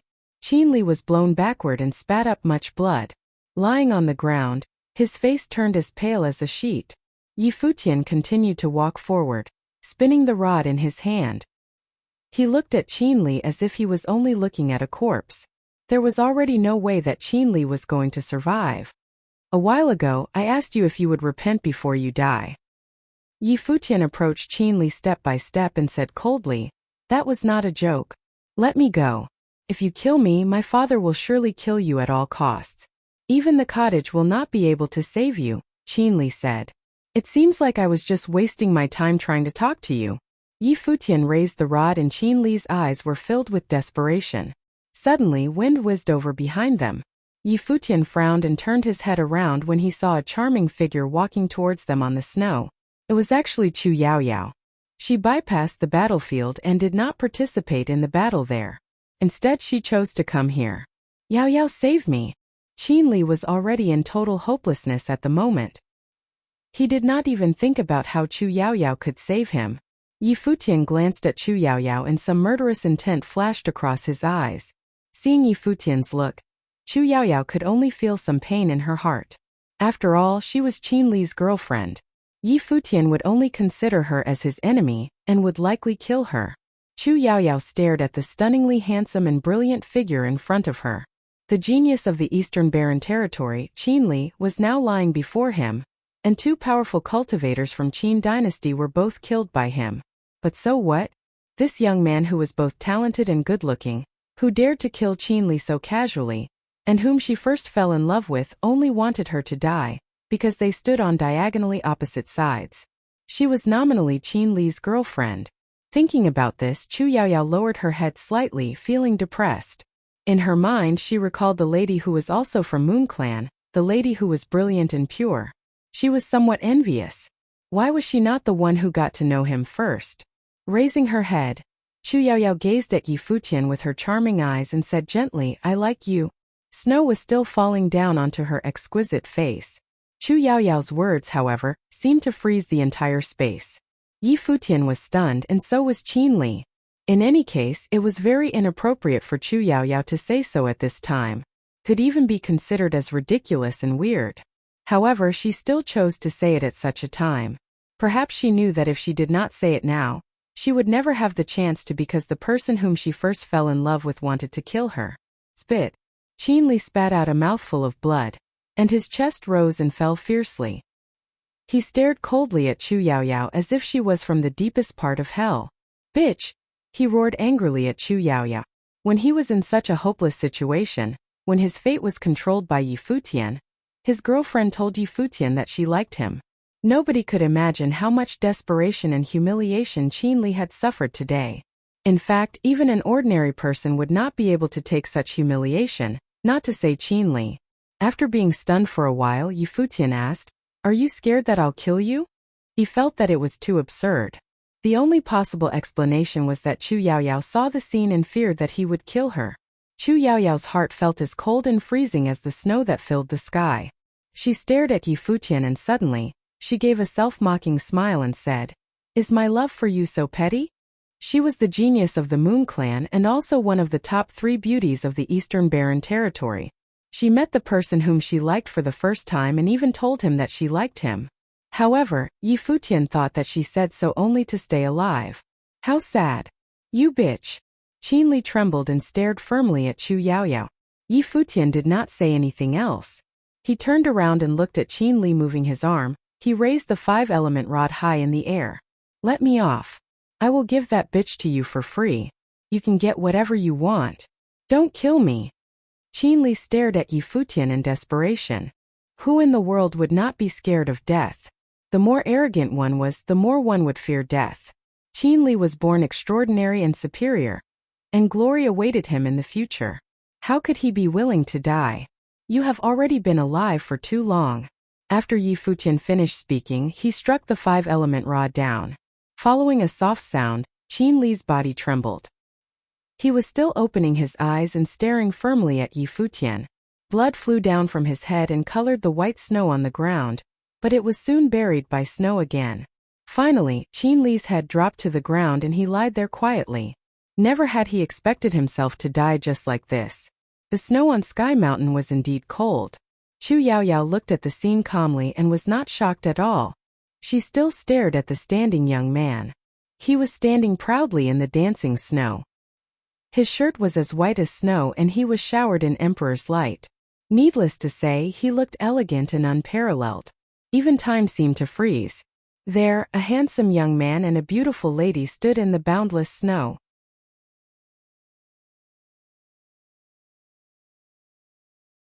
Chapter 351. Intensification. Chapter 351. Intensification in the dancing snow. Chu Yaoyao stared at the man in front of her with her charming eyes. She did not even know when she started to like him. Perhaps because of Hua Jieyu she started to pay attention to her boyfriend Yi Futian. During the conferment ceremony of the crown prince in Qin dynasty, Chu Yaoyao saw him for the first time.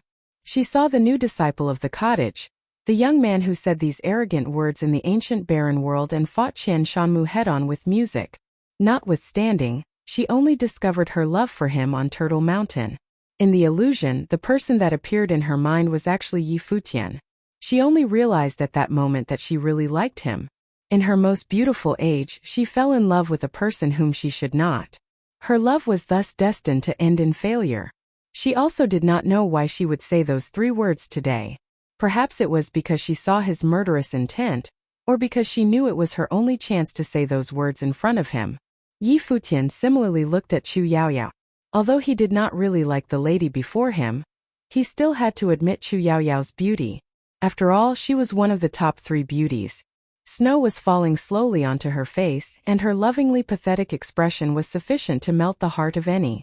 However, in any case he still could not like her because the two of them had so little contact in the first place, and furthermore she had done some bad things to Jiu before. Moreover, she was Qin Li's girlfriend. Grasping the five-element rod firmly in his hand, Yi Futian felt a wave of fatigue surging inside him. He knew that the potential he had was running out. If he did not kill Chu Yaoyao now, he would no longer have the chance to. He lifted the rod gradually. Seeing his action, some pain flashed across Chu Yaoyao's eyes. She gave a miserable smile and only stared at Yi Futian. Then she closed her eyes. "I'm really so petty." Yi Futian had lifted the five-element rod, but when he saw the heart-shattering look, he hesitated. Some footsteps could be heard in the distance. Yi Futian glanced there, after which he looked at Chu Yaoyao. "Forget everything," Yi Futian said softly. Then, he sat on the ground and retreated his might slowly. The strikingly dazzling emperor's light dissipated.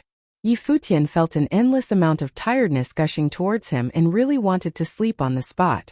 Emperor will, which was way beyond what he could handle, had been wildly exhausting his potential. It allowed him to cross the enormous gap between different planes and possess a stunning level of combat power. But after the battle, any person could kill him. It was a risk for him to kill Qin Li, but he still did so. The damage Qin Li had brought to the Lu kingdom, Lu Chenyu, and Yi Wuchen were enough for Yi Futian to kill him 1,000 times over. It would be much more difficult to kill Qin Li after leaving Sky Mountain. Hence, Yi Futian did not hesitate at all. Chu Yaoyao opened her eyes and looked at the man sitting on the ground. She could not describe her feelings at the moment. Tweet. In the distance, wind and snow whizzed in the air as a black figure charged over. It was the demon black wind condor whose eyes were completely red at the moment. Flapping its wings wildly, it approached Yi Futian. Then it turned around and looked at Chu Yaoyao in vigilance, emitting an ear-piercing noise at her. Yi Futian had called the black wind condor here with his spiritual will, as they were connected through their wills. At the instant when he killed Qin Li, he knew that he would suffer a severe after-effect.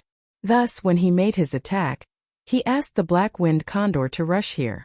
That was why the black wind condor arrived before everyone else. In the snowstorm, many people arrived one after another, including the people from Donghua clan, Futian Sword clan, Sword Saint Mountain, the college and Royal Xian Temple. Lulan Shui, Yushang, Yi Wuchen and Beitang Xinger were here as well. When they saw the scene in front of them, they were all utterly stunned. There were 5 people in front of them. 1 was standing, 1 was sitting, and 3 were lying on the ground breathless. Clearly, the last 3 had already died. The people who were lying on the ground were actually Qin Li, and the 2 upper arcana plane cultivators from Qin dynasty. The people from Donghua clan and Futian Sword clan could all feel their hearts twitch instantly as their faces turned pale. After all, they were allied with the Qin dynasty. It was obvious how they would feel after seeing Qin Li dead in front of them. The genius of Qin dynasty, the son of the crown prince, the person who would very likely be the future crown prince, died on Sky Mountain. This was definitely the most severe thing that had happened on Sky Mountain so far. Nobody knew the consequences this would bring. However, how did Yi Futian manage to do this? They stared at the man sitting on the snow-covered ground. At the moment, Yi Futian's face was somewhat pale, as if he was very exhausted. Clearly, he had lost the ability to battle, but no injuries could be seen on his body. How did he kill Qin Li? If Qin Li was the only person here, they would easily accept the outcome. After all, Yi Futian's combat abilities were extremely strong. However, apart from Qin Li, there were still 2 upper arcana plane cultivators from Qin dynasty beside him. Of course, this was not the right time for them to investigate how Yi Futian killed Qin Li, no. Behind them, another person arrived. It was the princess of Qin dynasty, Qin Mengru. Another member of the top 3 beauties appeared in this snow-filled world. Qin Mengrua walked forward. She looked at the 3 corpses, and then at Yi Futian and Chu Yaoyao, after which she asked coldly, "Why didn't you kill him?" She was clearly saying this to Chu Yaoyao. At the moment, Yushang, Yi Wuchen, and the rest had already approached Yi Futian and were standing in front of him, blocking him from the rest. However, many people saw that Chu Yaoyao and Yi Futian were the only 2 here at first. Yi Futian had already lost his ability to fight, so why did Chu Yao not kill Yi Futian? Chu Yaoyao did not reply. How could she answer this question? In fact, Yi Futian was the one who did not kill her. Do you want to keep watching? Qin Mengrua looked at the crowd and said, "Kill him." At the moment, everyone's eyes were filled with a faint red light, and many violent, bloodthirsty thoughts were racing through their minds. They had been more or less influenced by the environment. Hearing Qin Mengrua's words, everyone released their auras instantly. Qin Li was killed by Yi Futian, so a full-on war was probably inevitable. Nobody could stay safe in this situation. Qin Li died before them. How could they still stay neutral and not assault Yi Futian? In that case, Qin Yu would certainly not let them off. Nobody knew how furious Qin Yu would be after knowing Qin Li's death. After all, everyone in the Eastern Barren territory knew that Qin Yu had been training Qin Li as his successor. He had asked Qin Li to do many things on his behalf. Therefore, at this instant, many cultivators charged towards Yi Futian. Although the powers of the two parties present were similar, it was much more difficult to protect a person than just to battle. Yi Futian had lost his ability to fight, so even a spell would be able to kill him. Therefore, it was not very difficult to kill Yi Futian. The people from the college, Sword Saint Mountain, and the rest all guarded in front of Yi Futian, and spiritual qi around them started to rage. Soon, another battle erupted. Furthermore, everyone chose the opponent they had been fighting a while ago. A blade of light flew over and charged towards Yi Futian directly. Yi Wuchen ran out and his sword qi turned into a storm, blocking the incoming strike. Qiao seemed to be expecting Yi Wuchen's aid in the first place. His wrist trembled and sword rain filled the sky, engulfing Yi Wuchen totally. Yi Wuchen similarly built a sword curtain that was impenetrable. Qiao stared coldly at his opponent. He waved his sword smoothly but did not strike forward. Instead, he only swung his sword in situ. Every swing would leave a trace on the space. Soon in the sword storm, countless blades of light appeared. It was an extremely powerful attack, Iato cut. The sword curtain that Yi Wuchen had built was cut apart continuously as the blooming Iato cut filled the entire sky. Some cruelness flashed across Qiao's red eyes. When Yi Wuchen's defense was shattered, he would be torn into pieces by the blades of light. In the sword curtain, Yi Wuchen looked in front of him. An endless amount of sword will was flowing on his body as if he was a sword himself. He cultivated the sword body so it was natural. Thug! A soft sound was heard. Yi Wuchen actually gave up his defense and turned into a beam of light. Passing through the incoming attacks, he charged towards Qiao directly. How stupid! Qiao's look was extremely cold. Suddenly, a terrifying sword will was released from Yi Wuchen's eyes. As he released the Heavenly Eyes sword technique, a sword appeared and enlarged in Qiao's vision. Qiao closed his eyes directly, but his body and action did not stop. He continued to release Iato cut, which charged towards Yi Wuchen like a net. In his mind, he saw Yi Wuchen coming directly for him. He knew that it was an illusion caused by the Heavenly Eyes sword technique. Did Yi Wuchen really dare to charge towards him like this? That would be committing suicide. The outcome of a duel between two swordsmen only depended on a single thought. Yi Wuchen arrived and charged into the net of swords. He recalled the scene when he was cultivating on Turtle Mountain. He struck his sword forward as if the attack was the only thing left in the world. Even he himself seemed to have turned into a sword. As he opened up a gap between the net of swords in front of him, constant soft sounds were heard. Many swords penetrated through his body, but Yi Wuchen did not seem to have felt anything. He passed through the net directly and a lightning flashed out from his forehead. At this instant, Qiao saw in his mind a sword approaching him continuously. He suddenly had an ominous feeling. Then, his expression changed drastically and he opened his eyes. In the next moment, a silver bolt of lightning passed through him directly, along with some blood. Qiao's forehead was penetrated. He widened his eyes and stared firmly at Yi Wuchen, after which he fell onto the ground. Yi Wuchen turned around. Dragging himself, he walked towards Yi Futian step by step. With every step that he took, blood would flow down his body, coloring the snow on the ground. There were still many cuts on his body at the moment. Finally, he came beside Yi Futian, after which he sat down with much difficulty. The two sat together and looked at each other. They both smiled. Thanks, Yi Wuchen said. Yi Futian naturally knew what he was referring to, Qin Li's death. Yi Wuchen was supposed to take the revenge himself, But Yi Futian did it for him. He killed Qin Li on Sky Mountain. We're brothers. Yi Futian smiled friendly, but his voice was somewhat weak. Smiling, Yi Wuxian nodded and looked at the battle in front of them. The strong wind was still blowing and the snow raging in the sky. On Sky Mountain it seemed that the heavy snow would never stop.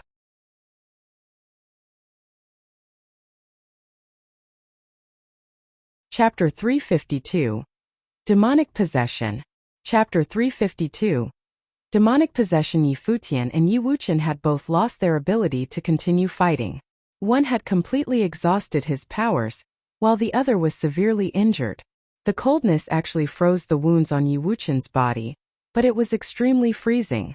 Even with his strong will, he still started to shiver. Chiao.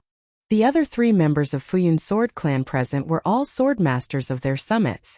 Realizing that Chiao was actually killed by the traitor Yi Wuxian, their faces darkened. However, 2 of them were intercepted by 2 cultivators from Sword Saint Mountain, while the other was battling with Yushang. Let's end it quickly. Kill the 2 of them. The 2 people fighting with Sword Saint Mountain shouted at the cultivator battling with Yushang. In the battlefield, Yushang's level was the lowest. He was only at the peak of the Dharma plane and had yet to enter the Arcana plane. If he had not relied on the powers of the demonic tripod, the battle would have already ended. It was therefore unbearable for the swordmaster that he was actually stopped by Yushang. Alright, the last person replied. First, he still wanted to keep some of his strength. Although they all had to participate in the battle, the people from Futian Sword Clan actually did not want to kill Yi Futian themselves as they were still somewhat scared of the cottage. However, even Chiao had been killed in the battle. The bloodthirsty looks in their eyes were intensifying, and they were almost becoming irrational. The person launched various attacks wildly at Yushang. His sword became even more violent, and his strikes turned into many dazzling beams of light which shot towards Yushang. Scram! Yushang roared. He hurled the demonic tripod out as if it was a mountain, crushing all attacks with mere strength. A demonic shadow appeared which suppressed everything and split the blades of light apart. However, his opponent also moved like a beam of light and changed the angles of his attack rapidly. A few traces of sword will actually charged out of Yushang's defense and flew towards Yi Futian and Yi Wuxian. The black wind condor gave a long tweet. With red light flashing in its eyes, it blocked in front of the 2 and extended its wings, creating a few wind blades. Accompanied by a few soft sounds, the wings of the black wind condor were penetrated by the attack and blood could be seen. Yushang turned around to take a look and his eyes looked increasingly wild. Rumble! Terrifying dark light erupted from his body, and a dark demonic shadow could vaguely be seen. Around him dark golden air current flew and expanded continuously, followed by many crackling sounds. It was as if Yushang's body was becoming larger. At the moment, he could not only be described as being burly, he was overbearing. Yushang. Noticing the change, Yi Futian's expression changed. The swordmaster before Yushang could feel his heart race as he stared at the person in front of him, stunned. With his overpowering body, Yushang no longer looked like a human, but rather a devil, a demon. His eyes were blood red as if he was from hell, and anyone looking at them would be deeply attracted. Around Yushang, the dark demonic light engulfed all the gold color. Demonic will filled the sky and converged to form an enormous pair of demonic wings, even larger in size than previously.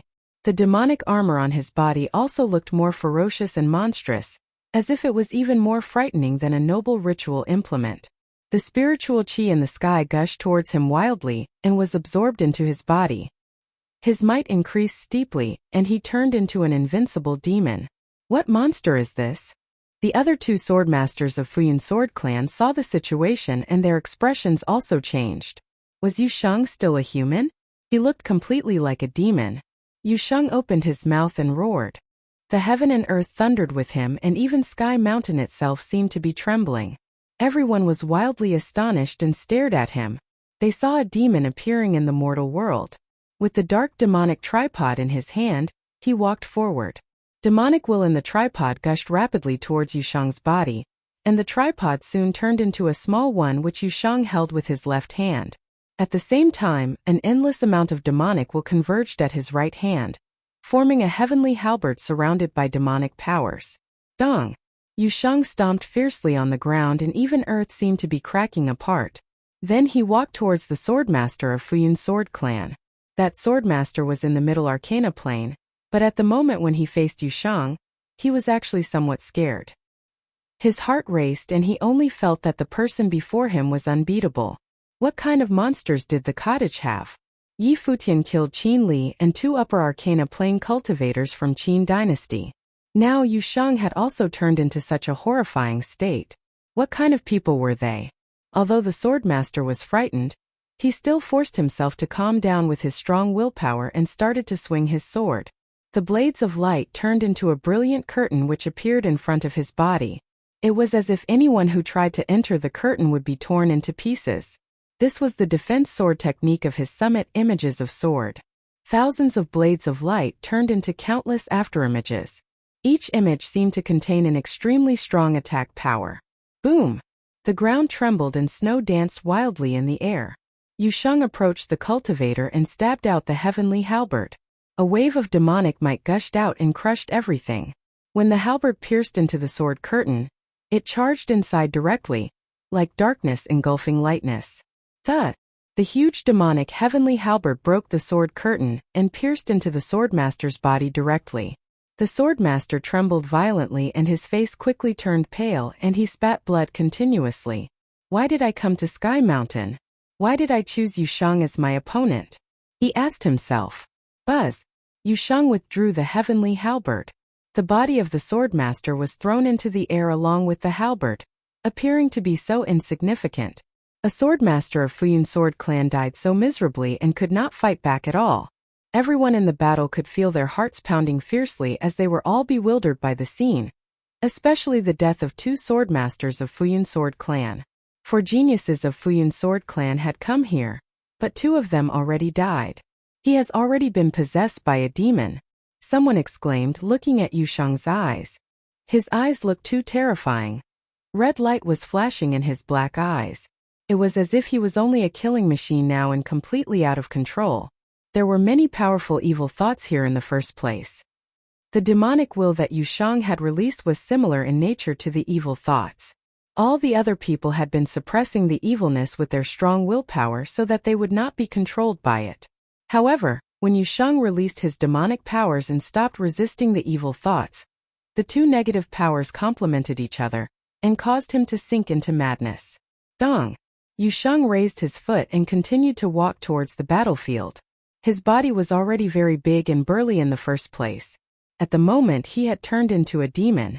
It was as if he would even be the leader among demons, superior and overbearing. Dark demonic light turned into a monstrous chain that swept out wildly towards a Swordmaster, who was fighting with a Sword Saint Mountain disciple. The Swordmaster wanted to retreat from the battlefield, but he was stopped by the Sword Saint Mountain cultivator. The chain arrived and blotted out the entire sky, sealing his escape path. Then it flew towards him. The Swordmaster struck out his sword and cut the dark chain into 2. Although Yu Shang had turned into a demon and looked extremely powerful, his level was, after all, same as that of Yi Futian, which was too low. Therefore, his combat ability was actually not as strong as it seemed, at least weaker than Yi Futian when he burnt Emperor Will. A middle Arcana plane cultivator could still destroy his attack. Nevertheless, Yu Shang's appearance was too frightening at the moment.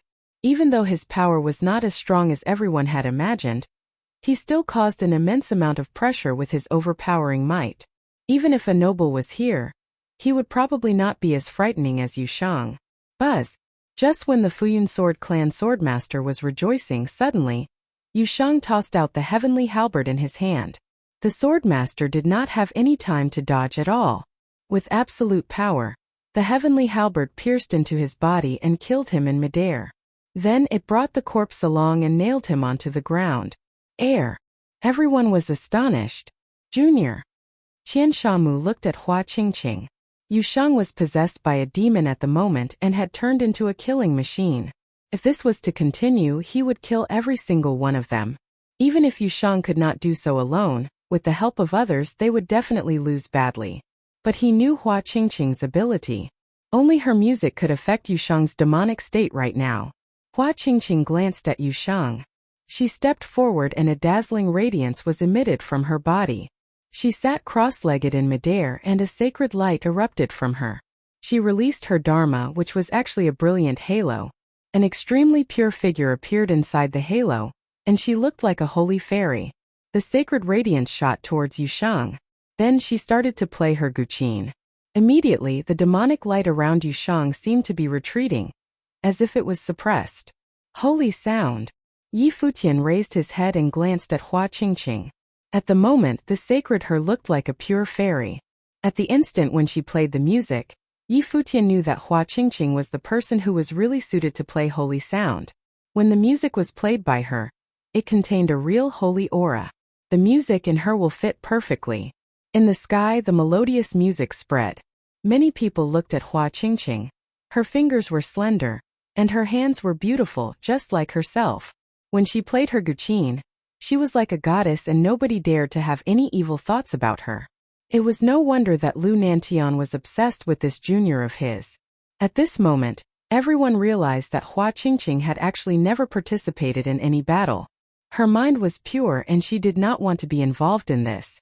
But because of the situation, she had to fight. Many a time, a person could neither be considered as being good or being evil. His position could have already been determined at birth. Yi Futian did not kill Chu Yaoyao not only because she admitted that she liked him, but also because he could not find a reason to kill her, other than trying to hide his secrets. Chu Yaoyao had never wanted to kill him. She was different from Qin Li. Qin Li not only wanted him dead, but he was also really evil. Yusheng roared angrily at Hua Qingqing, after which he walked towards her. However, Hua Qingqing's music turned into a sacred radiance which kept suppressing the demonic will on Yusheng's body. The music entered Yusheng's ears continuously, causing him to feel extremely uncomfortable. After all, Yusheng's level was far lower than Hua Qingqing. Hua Qingqing was in the middle arcana plane, and her music was able to fight against his demonic will as well. Qin Mengrua stared at Yi Futian and Yi Wuqian and said, "Kill the two of them first." Yusheng turned around and glanced coldly at Qin Mengrua. He did not look at Hua Qingqing again. Instead, he stomped on the ground and charged towards Qin Mengrua directly. The demonic light glittering in his eyes became extremely dreadful.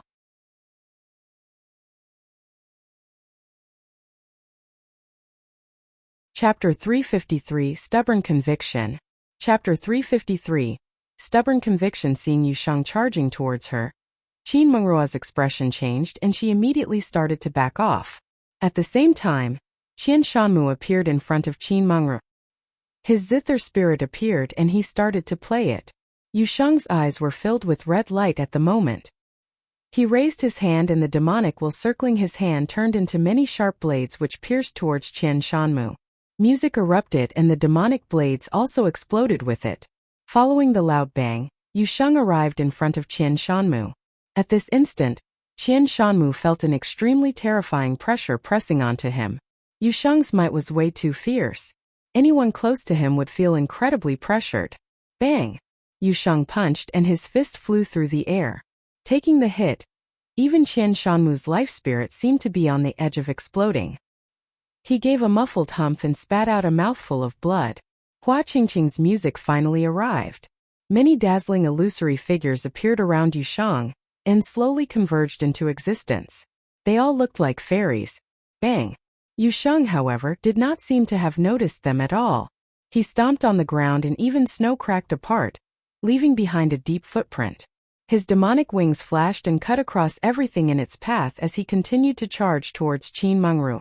Light was glittering in his demonic eyes, making Qin Mengrua feel as if she was being looked at by a demon from hell. Immediately, her heart was filled with fear. How can he be so strong? Hua Qingqing's expression changed and she shouted aloud, "Stop!" Even her eyes looked somewhat cold at the moment. Qin Li from Qin dynasty was killed. So were Qi Ao and two other swordmasters from Futian sword clan. Was Yusheng going to kill Qin Mengrua as well? Qin Mengrua was already married to Qian Shanmu and could be considered a member of Donghua clan. If she was to die here. In the holy sound, many sacred fairies appeared. Enveloped in auspicious light, they flew towards Yusheng. The demonic might around Yusheng was suppressed, but he was still staring at Qin Mengrua. Roaring out loud, the demonic will around his body charged towards Qin Mengrua's body directly. The traces of demonic will were extremely sharp and penetrated her body instantly. At this moment her face turned very pale. Her body was being infiltrated with demonic will and engulfed by a demonic aura. No! Fear filled Qin Mengruo's exquisite face, which was however highly distorted. Soon she dropped onto the ground and lied in the snow. A beauty just died like this. So cruel. Everyone present was astounded. Yu Sheng was already immersed in killing and had turned into a true devil. He did not have any pity for a beautiful lady at all. Since Qin Mengruo wanted Yi Futian to die, he would kill her. Qian Shanmu's face turned pale, while Hua Qingqing played her music even more rapidly. Sacred radiance poured onto Yu Sheng, and her strong spiritual will tried to invade his body wildly. Yu Sheng was enveloped with a holy light and started struggling as if he was in great pain. Holy sound was an extremely strong offensive musical spell. Spiritual attacks would come from all directions. After all, Yu Sheng's level was too low and his spiritual energy was way weaker than that of Hua Qingqing. Therefore, even his demonic might seem to be suppressed. Dong! Yu Sheng stomped on the ground, which trembled. He backed off and went beside Yi Futian and Yi Wuqian. Carrying the two of them in his hands, his demonic wings trembled and demonic will gushed into the sky. Then, his body similarly ascended into the air. The black-winged condor gave a long tweet and also followed them into the sky. Hua Qingqing and Qian Shanmu blinked and chased the group. Lulan Shui also moved and flew into the sky. The other people also wanted to follow them, but they were stopped by one another. Xiao Wuji from the college glanced the four leaving in the sky. In the ancient barren world he had already met the four, namely Yi Futian, Yi Wuqian, Yu Sheng and Lulan Shui. During this battle on Sky Mountain, they had all released their brilliant radiance, especially Yi Futian and Yu Sheng. Although they were only at the peak of the Dharma plane, they were way too powerful. Suddenly, Yi Xiaoshi arrived at the battlefield from the distance. He approached Beitang Xinger and asked, "Xinger, where is the little brother?" Pointing at the sky, Beitang Xinger replied, "He lost the ability to fight, and Yu Sheng has brought him upwards." Hua Qingqing went to chase them. Yi Xiaoshi glanced at the battlefield. Noticing Qin Li, Qin Mengruo and Qiao's corpses, he was also astonished. Did they and little brother do this? I'll go and find him. Moving his body, Yi Xiaoshi similarly flew into the sky and towards the higher part of Sky Mountain. In the sky, a pair of demonic wings was glittering and rising up steadily. Snow filled the sky and the temperament was extremely low, but Yu Sheng did not seem to have felt anything at all. He was carrying Yi Futian and Yi Wuqian with his hands. Demonic will surrounded the two, helping them to block the coldness outside. Yu Sheng, where are you bringing us? Yi Wuqian asked. Yu Sheng did not respond. His eyes were still very red. He is bringing us up the mountain, Yi Futian said, feeling somewhat speechless. Is it really appropriate for him to hug both of us like this? Did he even ask for our opinions? It was really awkward. Bang! Yu Sheng started to decelerate and eventually landed on a path on the mountain. Then he continued to walk up the mountain. Behind them, the black-winged condor followed closely. Its eyes were filled with appalling red light and coldness was seeping into its blood and bones. If Yi Futian did not plant emperor will in its body, it would not be able to persist for so long. Glancing at the black-winged condor, Yi Futian said, "Little bird, hold on." The black-winged condor nodded and used its sharp claws to leave many marks on the ground. So tired. I'll sleep first. Yi Futian closed his eyes. He was too exhausted. After killing Qin Li, his spiritual energy and physical body were both extremely drained. The power in his body had all been consumed, so he really needed to lie down and rest. Yu Sheng was possessed by a demon at the moment and was affected by the evil thoughts. To the rest, he was a complete killing machine, but to Yi Futian he would always be that stubborn boy. Nowhere would be safer than on Yu Sheng's body because Yi Futian knew that if someone wanted to kill him, the person definitely had to kill Yu Sheng first. Even though Yu Sheng had been possessed. Yi Wuqian sighed. He actually had to sleep on a man's body, but he had no choice anyway. He also closed his eyes and wanted to take a good nap. At the moment they could not be of any help even if they wanted to. Therefore they could only let Yu Sheng withstand all the pressure. Yi Futian and Yi Wuqian were practically disabled at the moment. Having a slow reaction was not too different from not having cultivated at all. As long as Yushang could block the coldness for them, they would be safe. Yushang seemed to have lost all sense of feeling and only continued to walk forward step by step. His body was extremely burly and looked like a demon. Although he was carrying 2 people with his arms, he was doing so with ease. It was just that this scene looked too beautiful. Hua Qingqing was following behind them.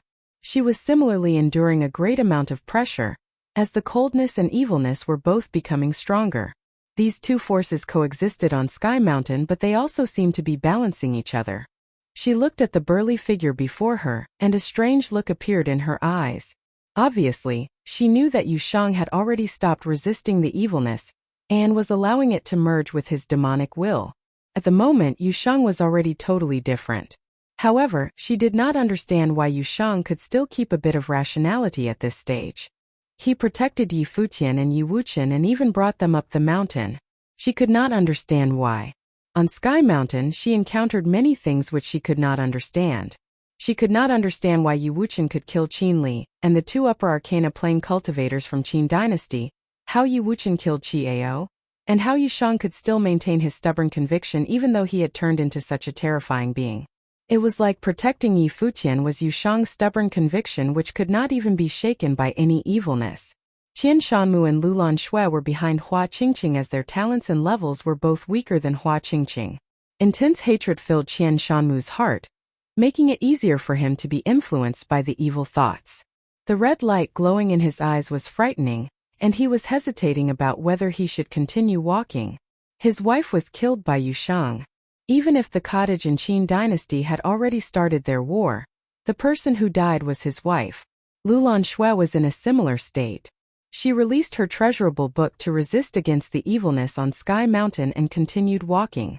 The path on Sky Mountain seemed extremely long, as if it was endless. Only the snow falling down from the sky would never stop. Over these few days, people had been climbing Sky Mountain one after another. However, as time passed, the number of people going up the mountain decreased gradually. The number of those coming down increased instead. Those people could only sigh in their hearts. Everyone in the world knew that it was as difficult to climb Sky Mountain as climbing the sky itself. This most famous mountain in the Eastern Barren Territory really deserved its name. Even though the bell had been sounded and rumors claimed that it was the call of the emperors, most people still could not make it to the top. Nobody knew whether anyone in the vast Eastern Barren Territory could really reach the peak of Sky Mountain. The people from various forces did not leave, including those from the top forces. They were all at the foot of Sky Mountain, waiting for their descendants or disciples to return in victory. If someone was really lucky enough to obtain the remains of the emperors, his fate would change forever. Qin Yu hoped that his son Qin Li could obtain these. He firmly believed that the bell from Sky Mountain was an auspicious one. Sky Mountain would witness the era of Qin dynasty. Futian Sword Clan, Royal Shen Temple, and the other forces from the Eastern Barren Territory also hoped that their disciples would encounter some rare opportunities that would change their fate, so that they would not be controlled by the Qin dynasty and the cottage in the future. Once the 3 major forces started a war, the entire Eastern Barren Territory would be involved. Suddenly, a group of cultivators flew over in the air and arrived at the foot of Sky Mountain. They were from the Qin dynasty. With a serious expression on their faces, they walked towards Qin Yu. Seeing them, Qin Yu frowned and said, "What is it?" The people lowered their heads and did not dare to look into Qin Yu's eyes directly. Qin Yu frowned and said coldly, "Speak." The group of people knelt on the ground and someone said, "Your Highness." The spiritual imprints of Qin Li and Qin Mengrua were extinguished. Their words were like a bolt out of the blue which struck into Qin Yu's ears. Qin Yu trembled and could not even stand properly. A monstrous wave of coldness erupted from him and swept towards the sky. "What did you say?" Qin Yu asked coldly, staring at the people kneeling on the ground. The few did not dare to say anything and only buried their heads on the ground. Qin Li was his son and his successor. On the other hand, Qin Mengrua was married to Qian Shanmu from Donghua clan. Witnessing the alliance between the 2 top forces, now both of them had died.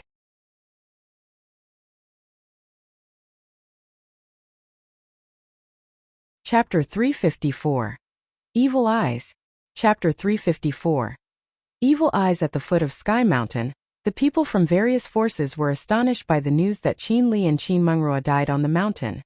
Qin Yu stood there and an extremely tense might spread out from his body. The snowflakes that fell onto him were crushed into ashes. Many people felt an imminent storm. Qin Li and Qin Mengrua died together. What did this mean? If they died because of the conditions on Sky Mountain, Qin dynasty could not do anything but admit their fate. However, what if they were killed? More importantly, it was very likely that they were indeed killed. In the Eastern Barren Territory, who dared to kill the people from Qin dynasty? Perhaps only those from the college and the cottage would dare to do so. The two forces were in a war right now. Therefore, it would be normal for the people from these two forces to end up in a fight even on Sky Mountain. Zhuge Hui and Gu Donglu were also at the foot of Sky Mountain. They also heard the news, but their emotions were not very much affected. Vaguely, they felt that Qin Li and Qin Mengrua must have been killed by Yi Futian and his friends. Qin Li brought many members of Qin dynasty onto Sky Mountain, and he certainly wanted to kill Yi Futian. If Yi Futian and his friends really killed Qin Li and Qin Mengrua, Zhuge Hui and Gu Donglu would neither be surprised nor be bothered. Since it was a war, one party would eventually die. Thus, it was, of course, better for the people from the Qin dynasty to die. They would not want anything bad to happen to their little brother. The person from the Qin dynasty continued his report. Hearing his words, everyone realized that apart from Qin Li and Qin Mengrua, two upper arcana plane cultivators in the royal bloodline were also killed. This bewildered many. What exactly did they experience on Sky Mountain? Was it really done by cottage disciples? Qin dynasty and Donghua clan had both sent people up Sky Mountain, as well as their allied forces Futian Sword Clan and Royal Xian Temple. If a life-and-death battle really broke out, it was clear that people who died would not just be those from the Qin dynasty. Qin Yu stood these for a long while as if he was slowly digesting the news. Lifting his head, he glanced at the sky. He clenched his fist and a cold murderous look filled his eyes. Son, if you were killed by someone, no matter who he is, I will definitely tear him into 1,000 pieces. Qin Yu's voice was cold and gloomy. At the moment, he was also unsure whether Qin Li's death was caused by those from the cottage. However, if there was really a battle, some people from the college or other forces would also have been killed. Surely, someone would come and deliver the news. Many people at the foot of the mountain could feel Qin Yu's determination. Qin Yu did not manage to see any messenger from the college, but the Futian Sword Clan received one. The news he brought was that Qi Ao and two other swordmasters from Futian Sword Clan died on the mountain. Immediately, might from Sword Qi enveloped the entire place. Qin dynasty and Futian Sword Clan suffered such a miserable loss. What did this mean? These two forces were allies.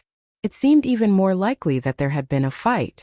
However, they did not understand why nobody from the college or Sword Saint Mountain died. Send someone up the mountain and investigate. Although the people from Qin dynasty and Futian Sword Clan could stay here and wait, they were not willing to do so. Therefore, they continued to send their members up the mountain. Whether the death of their disciples was caused by the people from the college and Sword Saint Mountain or not, they had to know what was happening. Many people were thinking about what would happen at the foot of Sky Mountain if the massacre was really caused by the people from the cottage. The most powerful cultivators from various forces were all gathered here. If a battle was to break out, it would certainly be a very terrifying one. On Sky Mountain, the intensity of the snow increased with altitude. On the mountain path, Yu Sheng was carrying two people in his arms. Beside him, there was a black-winged condor. The group looked somewhat lonely. They had already been walking for very long. Yu Sheng, who had entered a demonic state, seemed to have lost the sense of tiredness and kept advancing forward. In this world, Yu Sheng was undoubtedly the person who understood Yi Futian the best. They had grown up together, and Yu Sheng also knew all of Yi Futian's secrets, including what he inherited from Emperor Yi Qing. According to rumors, the two emperors had left something on the peak of Sky Mountain. The bell from the mountain was the call of the two emperors. Yu Sheng firmly believed that if the rumors were true, the bell from Sky Mountain must be summoning Yi Futian. He had to bring Yi Futian up the summit. This was his stubborn conviction. The black-winged condor was beside Yu Sheng. At the moment, its eyes were not just glowing with red light, but they also seemed somewhat demonic. As it walked up step by step, evilness seeped into its body continuously. In these few days its mind had been occupied with a figure, a frightening, enormous demon whose body covered the entire sky. The demon's body was enveloped with a dark golden light. The glittering darkness caused the condor to be frightened, while the golden light seemed extremely sharp. The demon's huge eyes looked very demonic, as if it had shed much blood in the world. It was a demon bird, the dark demon bird. Its original form was a mutated roc, so its wings were extremely sharp. It seemed to be disdaining all lives with its unruly look.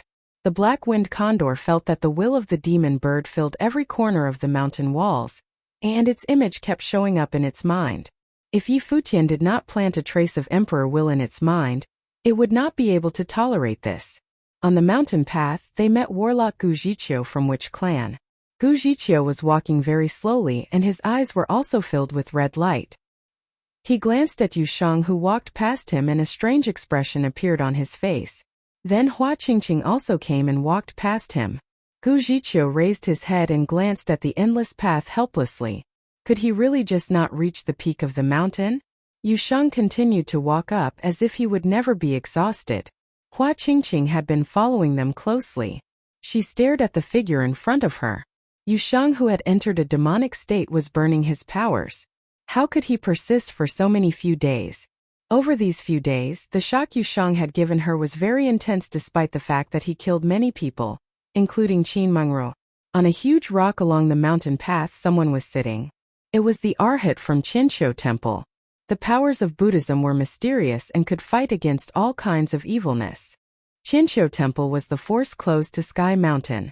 Its members would frequently use the pressure on Sky Mountain to train their willpower. Therefore, the Arhat had always been taking the lead on Sky Mountain. However, he was also sitting down and resting at the moment. Suddenly, the Arhat opened his eyes and looked at Yusheng, who was walking towards him in the snow. He obviously saw the eyes of Yusheng and the black-winged condor. They seemed to have turned into devils. Then he noticed Hua Qingqing, who was behind them. Yusheng slowly walked towards him at a steady pace. The Arhat frowned and said coldly, "Sinner." Yusheng ignored him, while the black-winged condor glanced at him with its demonic eyes. "I have said in the past that you would definitely turn into a demon and bring harm to the world. It seems like this is indeed the case." The Arhat continued coldly. "Sinner, stop." Yusheng and the black-winged condor still continued to advance and showed no signs of stopping. "Since this is the case, I can only kill the demon in you." After the Arhat finished speaking, golden light filled the place. In the sky, many swastikas appeared and started to rotate wildly. Then they flew down and whizzed towards Yusheng and the black-winged condor. This Buddhism spell was extremely powerful and could suppress everything. Yusheng suddenly stopped and gave an angry demonic roar. Many demonic images charged out from his body and collided with the ancient characters, eventually neutralizing each other. The Arhat stood up and looked at Yusheng from above. His eyes were filled with compassion. "Yusheng, put us down," Futian said. Yusheng put Futian and Wuxian on the ground. The two were already awake, but because Futian had exhausted much of his powers and Wuxian was also severely injured, in addition to the bad condition on Sky Mountain, they had not regained the ability to battle. Futian glanced at the Arhat coldly. He did not expect the Arhat to block their path here. "We have no problems with each other, right?" Futian said emotionlessly. The only time when he had met the Arhat was in the Yin family tripod tower in Chaoga. Although they disliked each other, there had been no real conflicts between them. Buddhism stands on the opposite side of demons. Since he is a demon, I must kill him. However, if you are willing to go down the mountain yourselves, I will give you a chance, the Arhat said emotionlessly. Dazzling Buddhism light was coming out from his body, and he looked solemn and majestic. Futian turned his head and glanced at Hua Qingqing behind them. The Arhat must be doing this on purpose. A terrifying demonic current started to flow around Yusheng. Many illusory demonic figures appeared around him and merged with his body. Flapping his demonic wings, he turned into a black bolt of lightning and charged towards the Arhat. The demonic current circling around his body turned into the heavenly halberd which pierced towards the Arhat.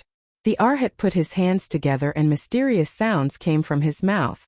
A brilliant light was emitted from the beads around his neck and a golden body appeared. Then a huge palm print appeared and crushed towards Yusheng.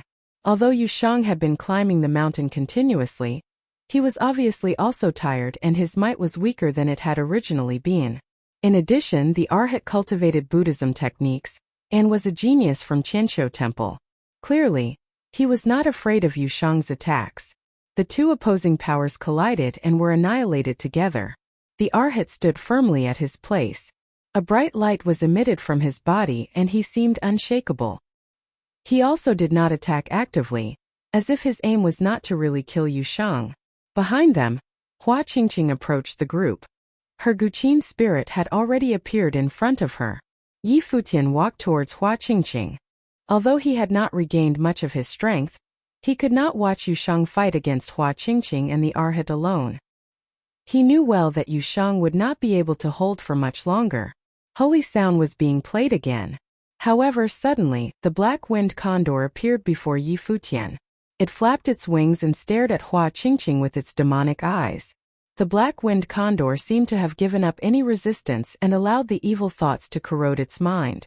It closed its eyes and the enormous demon bird appeared in its mind again. At this instant it could feel the evilness in every corner of Sky Mountain gushing into its mind, trying to occupy its head. Yi Futian obviously knew what the black winged condor was trying to do. He stared firmly at the condor which started to tremble as if it was suffering from a great amount of pain. Darkness filled its mind. At this instant, an evil current formed in the sky and charged wildly into the head of the black winged condor. Then spiritual qi in the sky also gushed towards its body. Yi Futian wanted to control it again, but he quickly realized that he could no longer do so. When the black winged condor opened its eyes again, everyone could only see a pair of evil eyes looking down on them. It was as if it was no longer its previous self, but rather the ruler of fate, the king of the sky.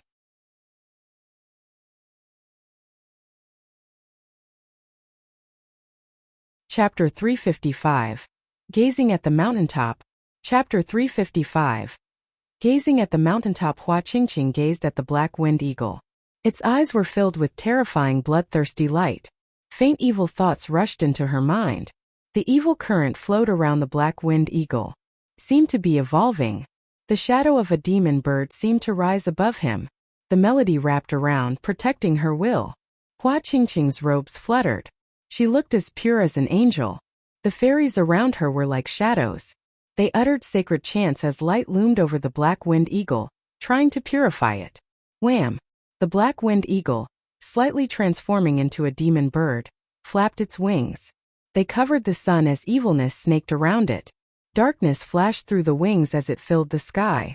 It pounced towards Hua Qingqing. It clawed at her, wanting to rip everything. Hua Qingqing hurriedly strummed her instrument. The angelic illusions pushed their palms forward in a sacred mudra to restrain the demon. The sacred mudra clashed with the evil claws. The blackness broke through. The claws continued tearing towards Hua Qingqing.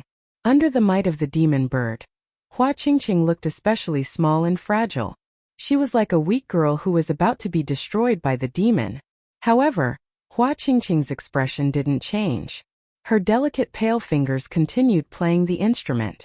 Sacred light enveloped her and continuously expanded. Sacred music wrapped around her, transforming into a divine halo. It flowed towards the black winged eagle, enveloping the shadow of the demon bird. The black winged eagle cried out. Its evilness was about to be purified by the sacred light. Hua Qingqing lowered her head. Her slender fingers danced over the instrument strings. She was fully immersed in the music, unaffected by anything else. The glow about her dazzled even brighter. She was like a saint that could not be tainted. The demon bird's light dimmed and brightened erratically. The black winged eagle's light crashed around. It screamed and continued crashing towards Hua Qingqing without caring about anything. Its sharp wings cut through the curtain of light. Its claws crashed towards Hua Qingqing, but they seemed unable to touch the sacred light around her. With a scream, the black winged eagle soared into the air and then swooped down. It covered the sky, filling the air with evilness. It continued attacking but couldn't breach Hua Qingqing's defenses. After that, the air filled with countless afterimages. The black winged eagle attacked wildly. Sacred light wrapped around, covering Hua Qingqing in dazzling brilliance. She couldn't be tainted. Right now she was pure and flawless like a saint. The black wind eagle soared again. With a scream, it gulped the evilness of Sky Mountain. Its eyes grew more demonic. Spiritual chi snaked around it and the demon bird's shadow swelled. When it lowered its head, it looked down on everything arrogantly. The last shred of reason in its mind was about to be extinguished. The demon bird's will would take over entirely. The black wind eagle turned to Futian, taking one last look at him. Then its eyes started burning. It gazed at Hua Qingqing and the large body rushed down again. It transformed into a true demon bird, the king of darkness in the sky. It was like a bolt of black lightning that could destroy everything. Hua Qingqing looked up. Before her, endless sacred light converged, transforming into a sacred and sharp sword. It could behead all evil. It stabbed towards the incoming the darkness. That moment, darkness and light collided. There was a horrible sound as the sacred light pierced the dark body. Dark power was driven back, but those evil eyes were still coming. It looked extremely determined. Its claws came tearing down onto Hua Qingqing's body. With a ripping sound, the untainted clothes were torn apart. Blood seeped out and Hua Qingqing flew backward, crashing against a boulder. Her face paled. The demon bird transformed by the black wind eagle instantly turned around and rushed up. It pounced towards the Arhat who was battling with Yushang. Yushang had long become exhausted. He forced himself to continue with his will, burning up his potential energy. The Arhat kept pushing him back. He was hit by the Buddhist light, but he continued on. Just as the Arhat was about to end the battle, he saw the King of Darkness descend. The Arhat's expression changed slightly. Buddhist light burned and the 1,000 hands of the Buddha appeared. They covered the sky and restrained the demon. Rumbles kept sounding. The demon bird tore through all the hands, letting them fall on it without being affected.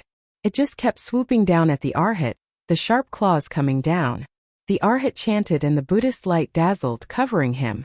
The sharp claws came down through the light. It hit the Arhat and sent him flying downward. He spat out blood. He was badly wounded. The black wind eagle was covered in blood. It screamed. Darkness covered its body to completely transform it. Its reason was disappearing. Bloodthirsty light filled its eyes. It cried out and soared up, going straight to the peak of Sky Mountain. If it remained there, it would kill everything, including Yushang and Futian. Little eagle. Futian looked up at the departing figure. He felt the spiritual mark the black wind eagle had left get buried. Futian could still sense its existence, but he couldn't control it anymore. He knew that the black wind eagle had transformed into the demon bird to fight for him. Boom! At this time Yushang fell too. He was at his limit and couldn't keep going. The demonic will around him gradually faded. He was back to normal and lay quietly in the snow. Futian walked over to him. He helped Yushang up and put the other on his back. Turning, he looked at Wuxian. The youth smiled at him. Take Yushang up. I can't do it anymore, Wuxian said. Be careful. Futian nodded at Wuxian. Then he continued up the path. You're so heavy, Futian muttered.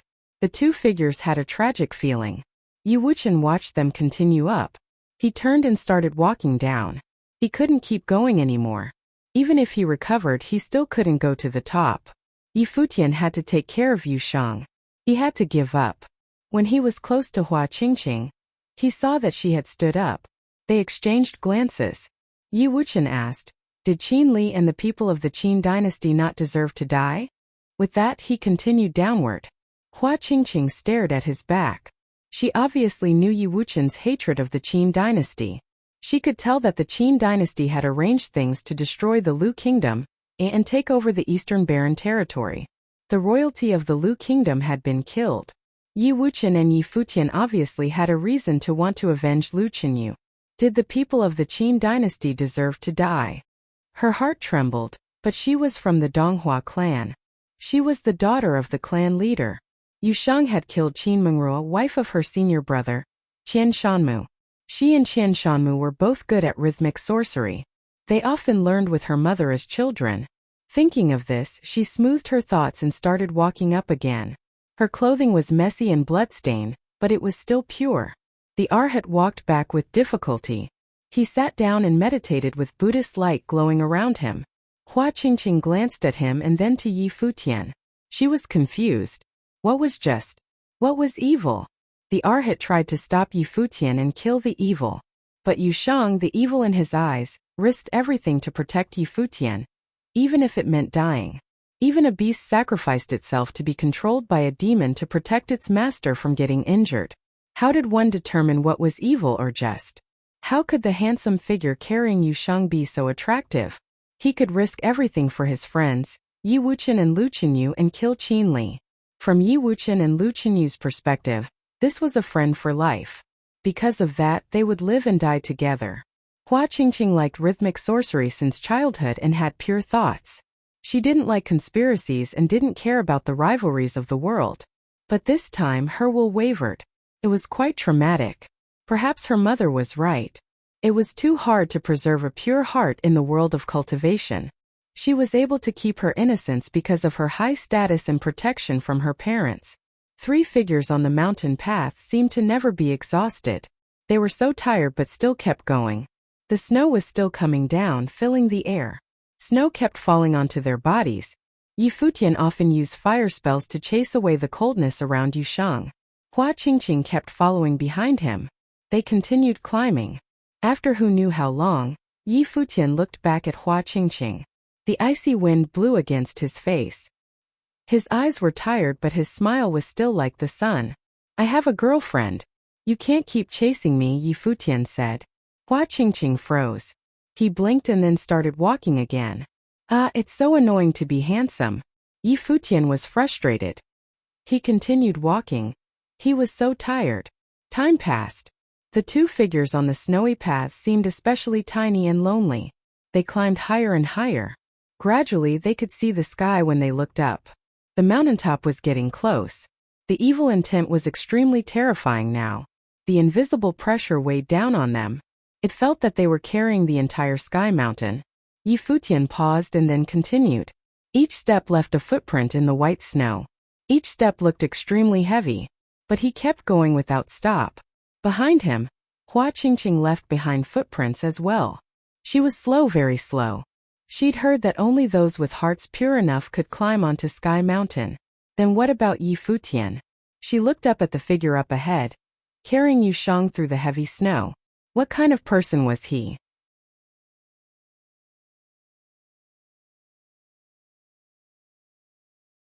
Chapter 356, Writing the World. Chapter 356.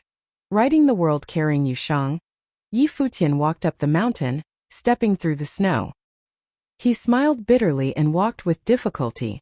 Compared to the pressure, the evil thoughts actually didn't affect him as much. He hadn't recovered completely, but the Emperor's will was still there. It was unwavering. The evilness wouldn't corrode him so easily. Yushang was sleeping like a slab of rock. He'd led Yi Wuqian and Futian for so many days in his demonic state, and then fought with the Arhat. He'd completely sapped his energy and was now unconscious. This was good too though. He wouldn't feel the evilness and could make it on Futian's back. We're almost there.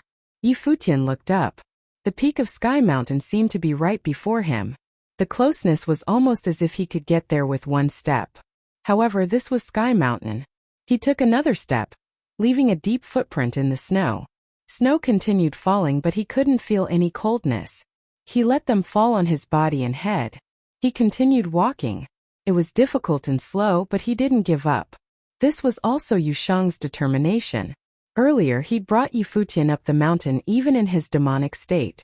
Hua Qingqing was still following behind them. Seeing this, she was quite impressed. She knew the pressure she was shouldering. How could Futian continue with someone on his back? What was his will like? The 2 continued one after another. Like snails they crawled up, forgetting about the time and their fatigue. Futian felt numb. He didn't know how long he'd walked for. When he made his last step and walked to the peak, he felt dazed. Raising his head, he looked at the sky. It was still high up. White snow fell down from the atrium. He reached up and a snowflake fell onto his palm. A bright smile appeared as if all his worries were gone. The invisible pressure disappeared. Now he felt so light. He was now at the border of the mountaintop. Looking back, he could see the entire world under him. The adrenaline from getting to the top rushed through him. It was rumored that there was an invisible force field around the peak. No one could get in directly. Closing his eyes, Yi Futian exhaled. Then he turned and gazed at the scenery here. Snow covered the peak. Carrying Yushang, he walked forward. There seemed to be 2 snowmen there. They sat with gyukins in their laps. They seemed focused on playing the instruments. Though they were only snowmen and Yi Futian couldn't see their faces, he still felt an extraordinary aura. The one on the left had long hair made of snow falling down his shoulder. His movements were filled with grace. Yi Futian could imagine the amazing feature, playing the instrument here. Yi Futian could recognize the other person at a glance. It was Emperor Yi Qing. Since this was Emperor Yi Qing, then the other person's identity was obvious too. It was Donghuang the Great, the Master of the East. The legends were true. It had been rumored that the 2 emperors had come and left their mark here. Presently, all statues of Emperor Yi Qing had been destroyed. It was valuable for his features to be preserved here. Centuries ago, Donghuang the Great and Emperor Yi Qing had played their gyukins here. They drank and sang, forcing back the demon bird together.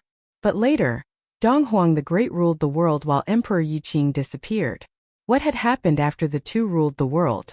Setting Yushang down, Yi Futian bowed to Emperor Yi Qing's snow statue. He didn't know what their relationship was, but there was obviously something. When he bowed, his eyes fell somewhere. He walked up and brushed the snow away. He saw a gourd. It hadn't been buried deep in the snow. Had someone come here to drink while they were climbing the mountain? Yi Futian felt shaken. He looked around, but there was only endless snow in the vast space. No one was here. Then who had drunk wine here? If someone had been here, what plane was he at? There didn't seem to be any bells on Sky Mountain either. Then where did the ringing come from? Yi Futian looked to the 2 snow statues, feeling something. He activated freedom meditation. At that moment he could make out 2 lively figures. Donghuang the Great and Emperor Yi Qing had come to life and entered his perception.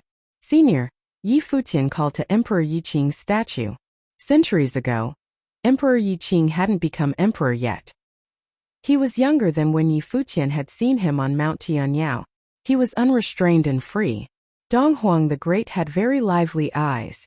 Black hair fell down his shoulders and he was very handsome. He had an aura that stood out. Yi Futian knew that he wasn't really looking at them. This was just a projection of their wills. They didn't exist anymore. Music streamed into his mind. The gyukins in their laps pulsed. Each music note imprinted in Yi Futian's mind and transformed into a musical piece. Right now, he had a hallucination. He seemed to have teleported and was listening to the 2 emperors play. Yi Futian closed his eyes and the scene became clearer. He seemed to have time traveled to centuries ago. The 2 emperors were young and played this piece together at the mountaintop. They were united and vowed to live and die together. These 2 had been absolute geniuses and reached the pinnacle of the divine prefecture. What was the reason for what had happened? Was it because of power? Yi Futian felt depressed. He opened his eyes and looked up at the snow-filled sky. Then he sat down. His Guqin spirit appeared and he started to play. Music notes pulsed as a graceful music streamed out. It was beautiful and unrestrained. The song traveled the world, taking care of rivalries and gratitude as needed. From the music, one could vaguely sense how the player had traveled the world with a sword in his youth. He lived freely but followed his own heart. He wanted to take revenge without being disturbed by the world. As Yi Futian played, music notes actually emerged from the snow statues of Emperor Yi Qing and Donghuang the Great. In the other direction, a beautiful figure reached the peak. Hua Qingqing had finally come.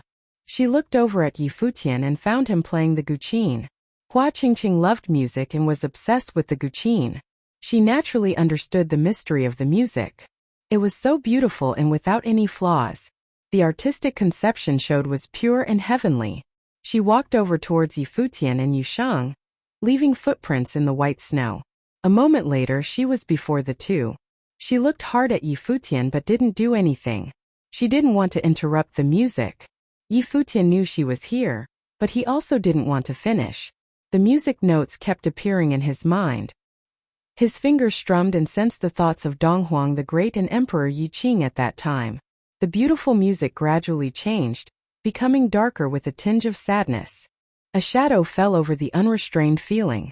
One could sense some struggles of one's heart. The pure heart was disturbed and unable to maintain its innocence. They struggled to break free.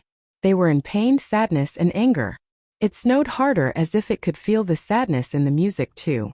The image of the two emperors playing the guqin also appeared in Hua Qingqing's mind. As it streamed into her ears, her soul was shocked and completely dragged into the artistic conception. She had struggled and thought hard while climbing the mountain too. The music changed again. After the struggles and pain, everything returned back to normal. Their hearts were as calm as water and retained the purity. Snow danced in the air. Hua Qingqing looked up. She obviously was familiar with guqins but had never heard such a perfect musical piece. Seeing the music notes jumping before her, she also sat down and released her guqin spirit. Her slender and beautiful fingers strummed the strings, playing with Futian. There were harmony and resonance. The two emperors had played this song. With these two playing, the artistic conception grew stronger. At the peak of Sky Mountain, the music that had crossed through time sounded amongst the snow. It was so beautiful. From the calm music they could feel the hearts of the two emperors rise. They were as pure as before, keeping to their hearts. However, the music gradually sharpened and rose up. It wanted to sing loudly to the sky. Futian and Hua Qingqing unconsciously put all their spiritual energy into the music. Snow danced in the air as spiritual qi flowed wildly. That moment the two could feel that the sky mountain had changed. Endless radiance shone down. Every snowflake was an artistic conception. They could almost see the emperors playing music in the snow. Boundless radiance shone down from the sky, covering the entire mountain. Even more frightening than the artistic conception was the determination to reach the top. The sonorous music contained the emperor's determination. The emperor's light glowed faintly around Futian. He was completely immersed in the artistic conception. At that moment, Futian understood that, centuries ago, the two emperors had hardened their resolve to reach the top. They decided at the peak of Sky Mountain with this musical piece to rule the world.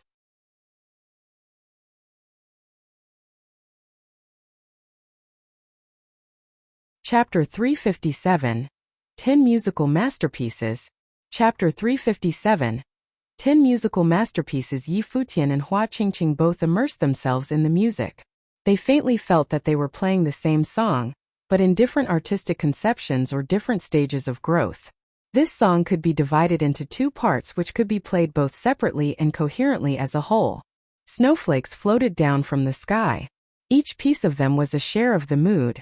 With some golden light spreading, it seemed that spiritual qi was raining on the sky mountains. The spiritual qi enveloped the whole mountain and fluctuated with the music's rhythm. The music played by Futian sounded fervid, full of exuberance. Sitting there, Futian's body emitted blazing light. His noble intent was triggered unconsciously. On the towering sky mountain, that handsome figure activated boundless spiritual qi with his music like a king. Sitting there as if he was the only one in the world. Ding! With a flip, Hua Qingqing stopped playing her music. Staring at the guqin before, she just couldn't continue any longer. She couldn't play this song. As the guqin spirit disappeared, Hua Qingqing stood up. She took a deep breath and became drunk with the endless implicit spiritual qi mixed in the snow. She suddenly figured out the whole mountain was covered with endless spiritual qi. She lowered her head and saw Futian still immersed in his music, as if nothing in the world could disturb him. The mood contained in his music gave her an illusion that Donghuang the Great and Emperor Qing were playing the music in front of her. The world was such a wonderful picture, but who was the controller? It seemed that only Futian existed in the world. The handsome youth, the music, and the snow were everything. It was said that Donghuang the Great was the composer of this masterpiece, a portrayal of his life. After he unified the world, the song was listed as one of the world's top 10 musical masterpieces, named Wuxia.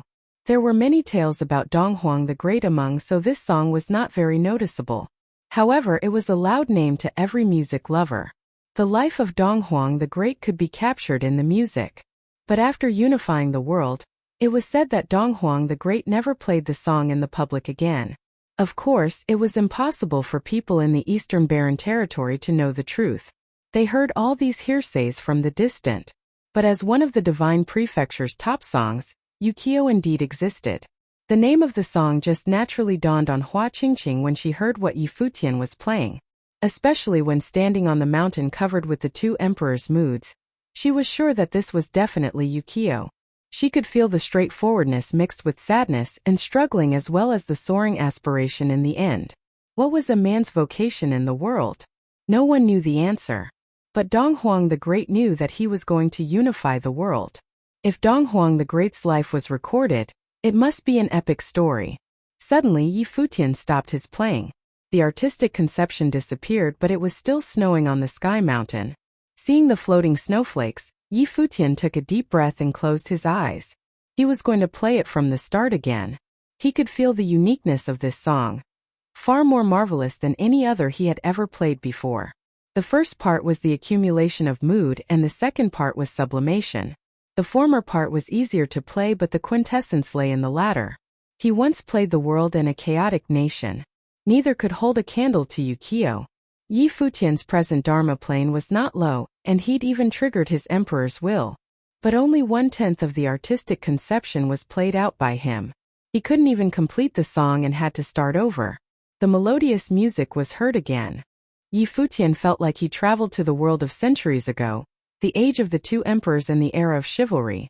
What a fantastic world! This time Yi Futian played it more fluidly. The artistic conception grew stronger. Hearing the music, both Yi Futian the player and Hua Qingqing the listener reached a sublimation of their spirit, as they experienced those stories again and again.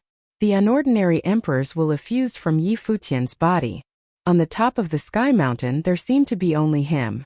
All snowflakes floated down on his body. He melted his spirit into the spiritual qi in the snow. The spiritual qi danced with the music's rhythm. The music governed the movement of the spiritual qi. During the playing, Yi Futian felt like his will and the snow combined as one and floated down from the sky. With his senses extending through the snowflakes, Yi Futian could vaguely see the scene on the road. He saw those monks of Qinqiu Temple trudging on the path. Though protected by the Buddha light, they struggled to move even a step. Their features twisted slightly. Their eyes showed a wisp of evil intent. When the snowflakes fell on them, the arhat seemingly perceived something. He yelled toward the mountaintop, "Who is it?" He faintly felt that somebody was watching them. As the snowflakes continued floated down, Yi Futian saw Lulan Shui and Chu Yao. They were also struggling on the trek. He also saw Yi Shaoshi and sixth sister Beitang Xinger. They had joined Yi Wuchen, Lu Chenyu and Lu Feiyang.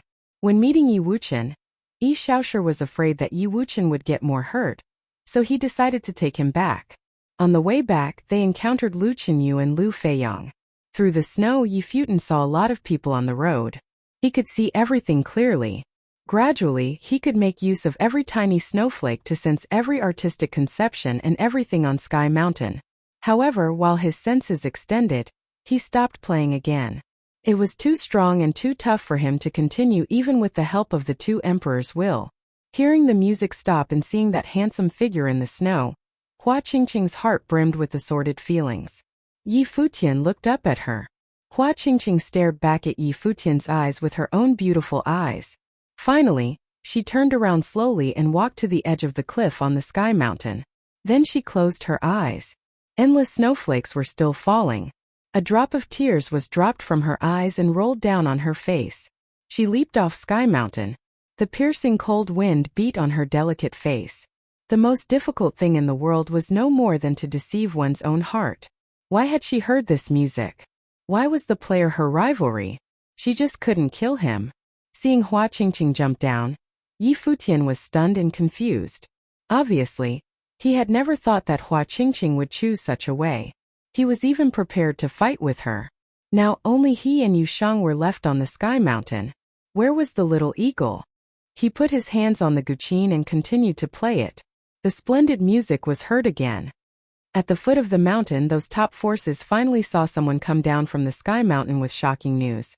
Yi Futian murdered Qin Li and many other strong cultivators of the Qin dynasty. Yu Shang, who had become a demon because of the Sky Mountain's devil spirit, took Qin Mengruo's life and killed two strong disciples of the Futian sword clan. Yi Wuchen, once refused by the Futian sword clan, killed Qi Ao. The news set everyone's nerves on edge. Countless eyes fell upon Qin Yu and the head of the Futian sword clan. They knew that Qin Yu had been waiting for the news to come. As everyone had expected, Qin Li was killed by the disciple of the cottage. Qin Mengrua was killed too. How exactly did Yi Futian and Yu Shang do this? People of the Qin dynasty, Donghua clan, and Futian sword clan began to act. They moved toward the strong cultivators of the cottage and surrounded. People of other clans retreated from this circle. They were not strong enough to meddle in this dispute. Even other top forces were reluctant to get involved. Everyone on the Sky Mountain was all under the noble plain, and they already created such a sensation. If a similar battle erupted at the foot of the mountain, the result could be more disastrous. The whole eastern barren territory would be affected. Qin Yu's face was livid. His eyes revealed a fierce murderous intent. Glaring at Zhuge Hui and Gu Donglu, he said, "What are you going to do with this?" Before Qin Li went up to the mountain, Qin Yu had reminded him to kill Yi Futian as soon as possible. In the end, Yi Futian wasn't killed, but Qin Li lost his life. Even his sister was also killed. What are we going to do? Gu Donglu glanced at Qin Yu disdainfully as if he was looked at an idiot. The war had been issued and he asked what they were going to do. Why didn't they ask themselves this question when they killed the disciple of the college in the ancient barren world, or when they fought against the Lu kingdom? Stay away from me. Zhuge Hui glanced at Qin Yu indifferently. Were they asking the cottage to hand over Yi Futian? Zhuge Hui and Gu Donglu had guessed that Qin Li was killed by their people, but they didn't expect it was Yi Futian. How could he be so strong? This made sense though. The disciples of the cottage would never lose. If somebody had to die, it must be the enemy. Many people were stunned by Zhuge Hui's words.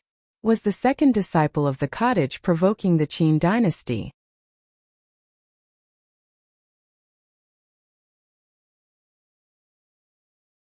Chapter 358, Bloody. Chapter 358. Bloody. The Qin dynasty and college had already declared war, but the battlefield remained in the ancient barren world. The top figures hadn't really clashed yet, but now Qin Yu stood before Zhuge Hui. Their exchange made everyone think that a big war was about to start. Qin Yu's aura grew more frightening after hearing Zhuge Hui's words. The entire icy space became more repressive. Boom! Qin Yu grasped his dragon spear. It radiated with frightening light and dragons seemed to converge, exhaling in the iciness. Is this the saintly ritual implement that Qin Yu used in the battle at Turtle Mountain? Many hearts trembled when seeing that dragon spear. It spun and a horrible aura radiated from Qin Yu's body. He wanted the cottage to explain, but Zhuge Hui just told him to go away. Qin Yu's son Qin Li and Princess Qin Mengrua had all died. Zhuge Hui's words were destined to start a war. Gu Donglu stepped forward. However, Lu Nantian of the Donghua clan also stepped out. A powerful aura descended onto Gu Donglu. Though he'd lost in the Dongqin college, it didn't mean that he was weak. Qin Mengrua had married Qian Shanmu, so she was part of the Donghua clan. However, Yu Shang killed her. Gu Donglu turned to look at Lu Nantian. His eyes were so sharp. Lady Yuxiao of the Donghua clan, the leader of the Futian sword clan, and strong cultivators from various forces all walked forward. Power filled the air. The strong cultivators of the college and Sword Saint Mountain weren't too far away from Zhuge Hui. They also released powerful auras. Anyone under the upper noble plane leave, Zhuge Hui said to the other side. Those below that plane didn't even qualify to join this type of battle. It was for those at the pinnacle of the noble plane or even higher. Leave just because you said so? The Futian sword clan's leader uttered coldly. Endless sword intent wrapped around him. Zhuge Hui smiled. She placed her slender hand on her waist. Everyone was watching her, so they obviously saw her movements. She wore a long white dress and was like a fairy in the snow. There was a belt around her waist. It seemed to just be an accessory, but now, everyone realized that it was hollow. Then Zhuge Hui pulled a thin whip out of it. It dazzled with purple light. It was very beautiful. Boom! Zhuge Hui's hand shook. This simple belt contained a very long whip that curled up into the sky with Zhuge Hui's movement. Boom crack! Under the thick snow there was a sudden crack. Many people's hearts trembled as they looked up. At that moment the sky seemed to have changed color. Endless thunder and lightning flashed as dragons and snakes danced. Boom crack! Thunder was about to destroy the world. The purple whip shone in the air like a spiritual snake. Every bolt of lightning that came out of it could shatter one's soul. If you wish the Futian sword clan to disappear, I have no objections, Zhuge Hui said coldly as she gazed at the clan leader. His face grew uncomfortable as he stared at the whip and horrible thunder. If Zhuge Hui released the thunder and lightning, no one from the Futian sword clan would survive except him. A saintly ritual implement. Qin Yu stared at the long whip. Endless thunder power in the world was sucked towards the whip, covering the entire sky. The second disciple of the cottage actually had a ritual implement in the Saint Plane. Retreat, Qin Yu also said. He clearly agreed with Zhuge Hui's words and told those of lower planes to retreat. He knew that if they started fighting, just the power in that whip could kill anyone below the upper noble plane, let alone actual fighting. Actually, the differences between the higher planes were bigger than the last. Those in lower planes couldn't cross it at all. People from both sides started retreating to somewhere far away. The others watched from even further places. No one dared to approach them. Soon, only the top figures remained in the icy place. Even Shui Yi and Luofan retreated. Junior sister, what's wrong? A voice traveled over from somewhere far away. The crowd could only hear the whistling of the wind. Then they felt an extremely sharp aura. An ordinary-looking yet mighty figure stood in the air. It was the Sword Saint.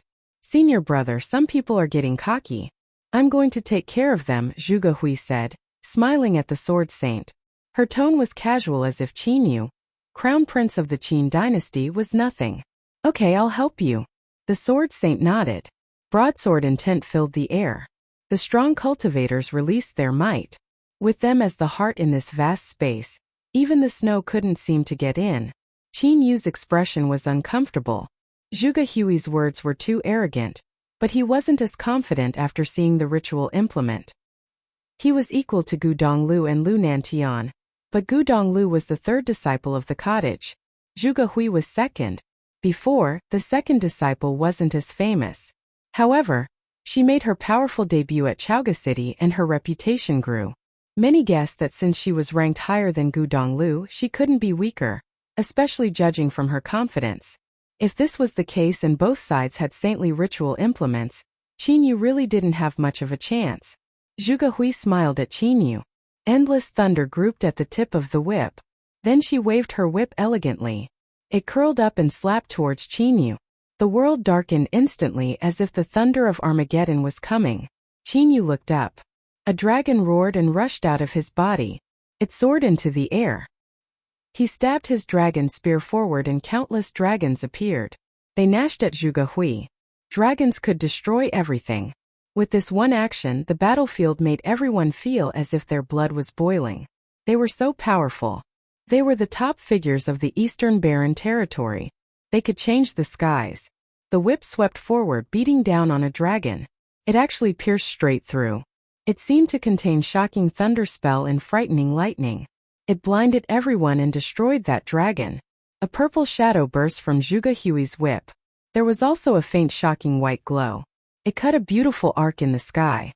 Everyone saw various dragons dissipate, destroyed by the thunder. Ignoring everyone's shock, Zhuge Hui shook her arm. The whip danced and spiraled in the air. Destructive bolts of lightning burst towards Qin Yu. Qin Yu stood in place and roared. He sounded like a dragon. The light of a true dragon enveloped him and one appeared before him. The horrible lightning fell down on the golden dragon but couldn't break past the defense. Boom! A fairy-like figure walked in the air. Zhuge Hui walked in the void like a goddess. She was bathed in electric light. A strange power flowed towards her whip as it danced again. It swept down the void. It looked soft and gentle but was actually like the sharpest weapon in the world. Qin Yu's body flashed and flew out like lightning. He went straight for Zhuge Hui's body. The Qin dynasty focused on martial arts. If he could get close to Zhuge Hui, his possibility for winning would increase. Zhuge Hui smirked at that. Her whip spiraled and enveloped the entire space. Qin Yu's expression changed when he saw the whip descend like a spinning top. He transformed into a nosediving dragon, becoming one with the spear. He was so sharp that he could tear through anything. He shot into the sky. Idiot, Zhuge Hui uttered. The vortex-like whip curled in the air like a terrifying tornado. However, it was a storm of lightning and thunder. It folded the air in. Qin Yu was inside that storm and still shooting up. Zhuge Hui pulled her arm back. The thunderstorm gathered and instantly endless lightning tore out from it. It destroyed everything and sealed the space shut. Qin Yu seemed to have given himself up to it. His spear danced wildly and various frightening dragons burst out. However, they were destroyed by the closed storm. When the storm swept past, Qin Yu fell down through the air. His body had no more sharp light. His elegant clothes were torn apart, revealing brilliant armor. It dazzled like a powerful ritual implement. Even his head was enveloped by the light of the armor. Everyone was shocked at this. What exactly did they find from the Qin dynasty's ancestral grave? While they thought, the beautiful figure in the sky didn't stop. Her whip went flying towards Qin Yu again.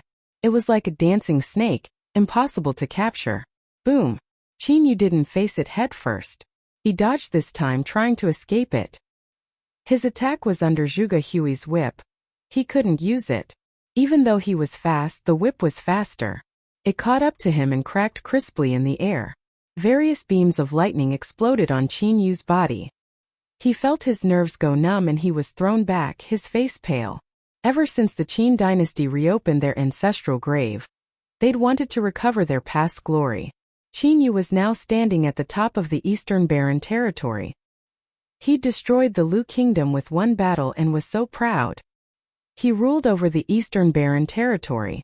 But in today's battle against the cottage's second disciple, he couldn't defend himself at all. It was so humiliating.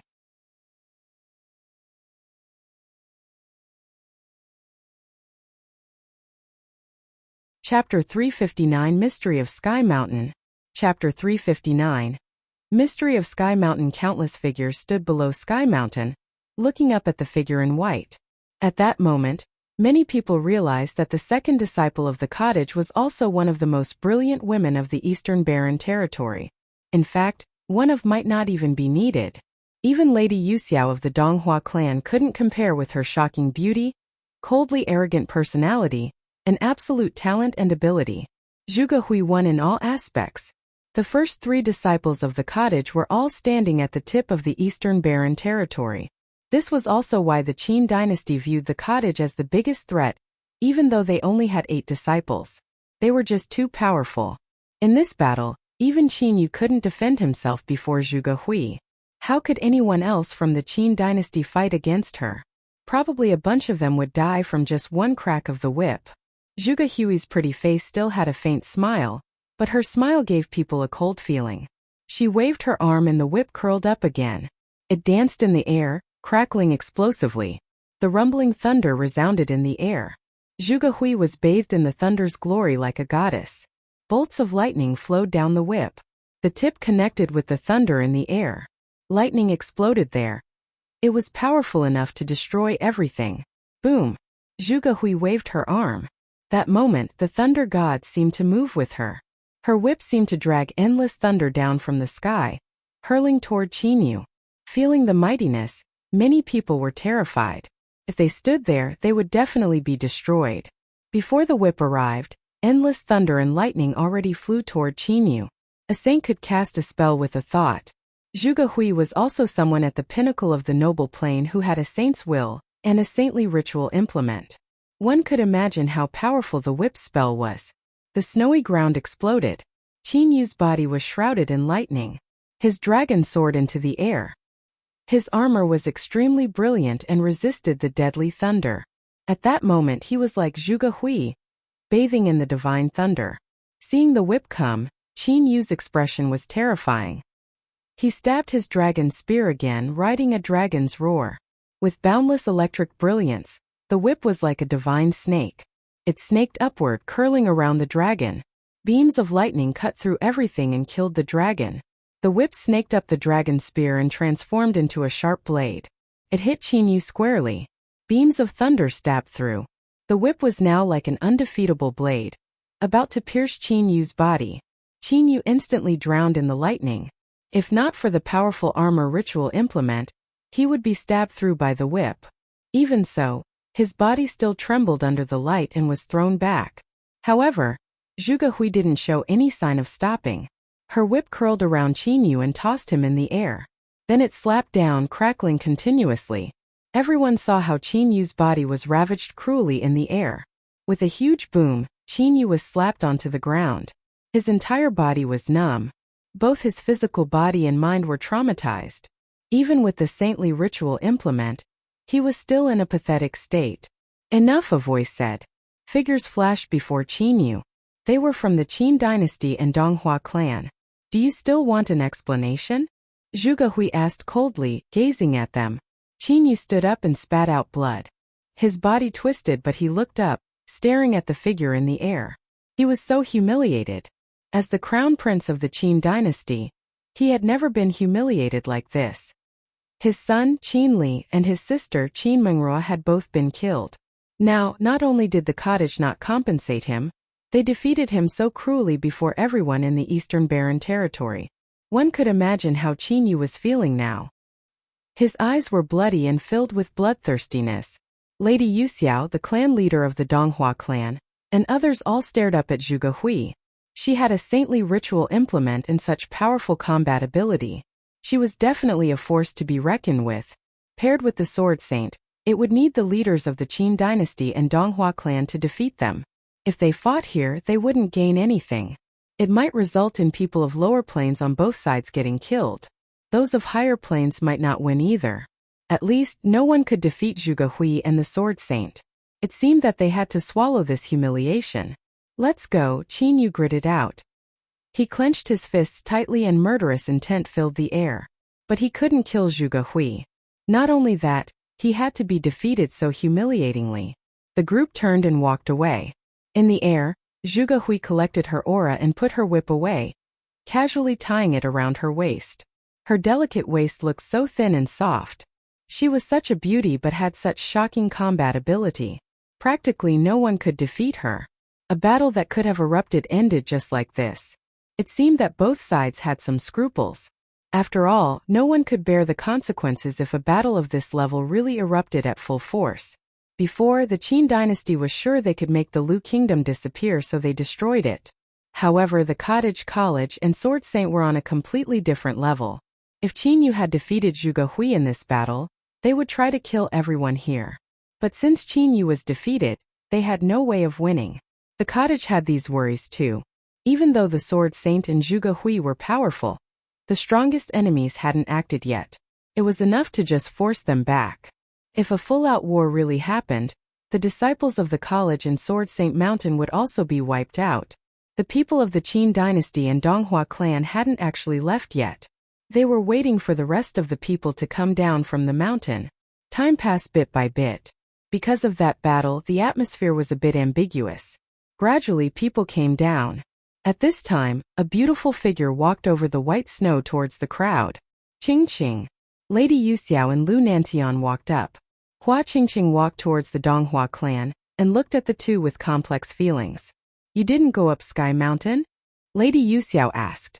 Few outsiders knew about her daughter Hua Qingqing's talent, but she was clear. Hua Qingqing didn't like fighting and rarely displayed her talent. But actually, Qian Shanmu was far behind her.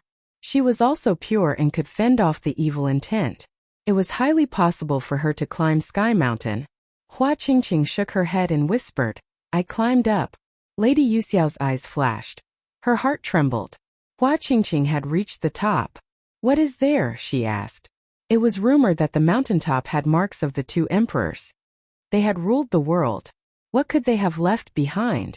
Why did a bell ring on Sky Mountain? The two emperors once played a song at the peak of Sky Mountain, Hua Qingqing said. Their intents created an image. They left behind Yukio, one of the 10 musical masterpieces of the Divine Prefecture. Lady Wuxiao's heart jumped. She had taught Hua Qingqing and Qian Shanmu musical sorcery. She became famous in her youth and had even been higher than the present top 3 beauties of the Eastern Barren territory. No one dared to say they were better at musical sorcery than her in the Eastern Barren territory. She obviously was more familiar with the top 10 musical pieces. Those were the ultimate dreams of anyone who cultivated in musical sorcery. You heard it. Lady Wuxiao's voice changed. Yes. Hua Qingqing nodded and smiled. It is beautiful but sad. I memorized the first half, but I was unable to play the second half. Unable to play? Lady Wuxia was a bit disappointed but quickly recovered. Hua Qingqing was insanely talented, but it was understandable if she couldn't play one of the top 10 pieces. The artistic conception must be so powerful. What a pity. Lady Wuxia sighed.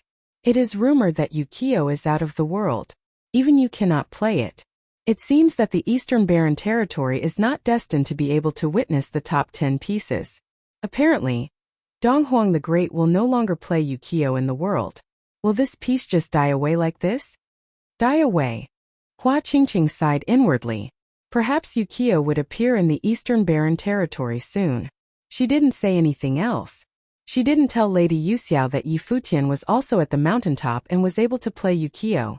Her heart still hadn't recovered. If her mother and senior brother knew what had transpired at the mountaintop, she wouldn't know how to face Qian Shanmu. At the mountaintop, snow flew as the music streamed gracefully. Yi Futian played Yukio again and again. As he tried again and again, he felt his will enter the white snow, floating with it. He felt endless spiritual qi flow through. If his spiritual intent was strong enough, he might be able to control all the spiritual qi in Sky Mountain.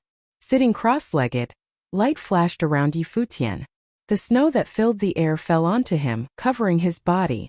His eyes were closed tightly. As his senses expanded, he felt that the intent of the two emperors was everywhere. It seemed to have melded with the snow. Gradually, a miraculous scene appeared in his senses.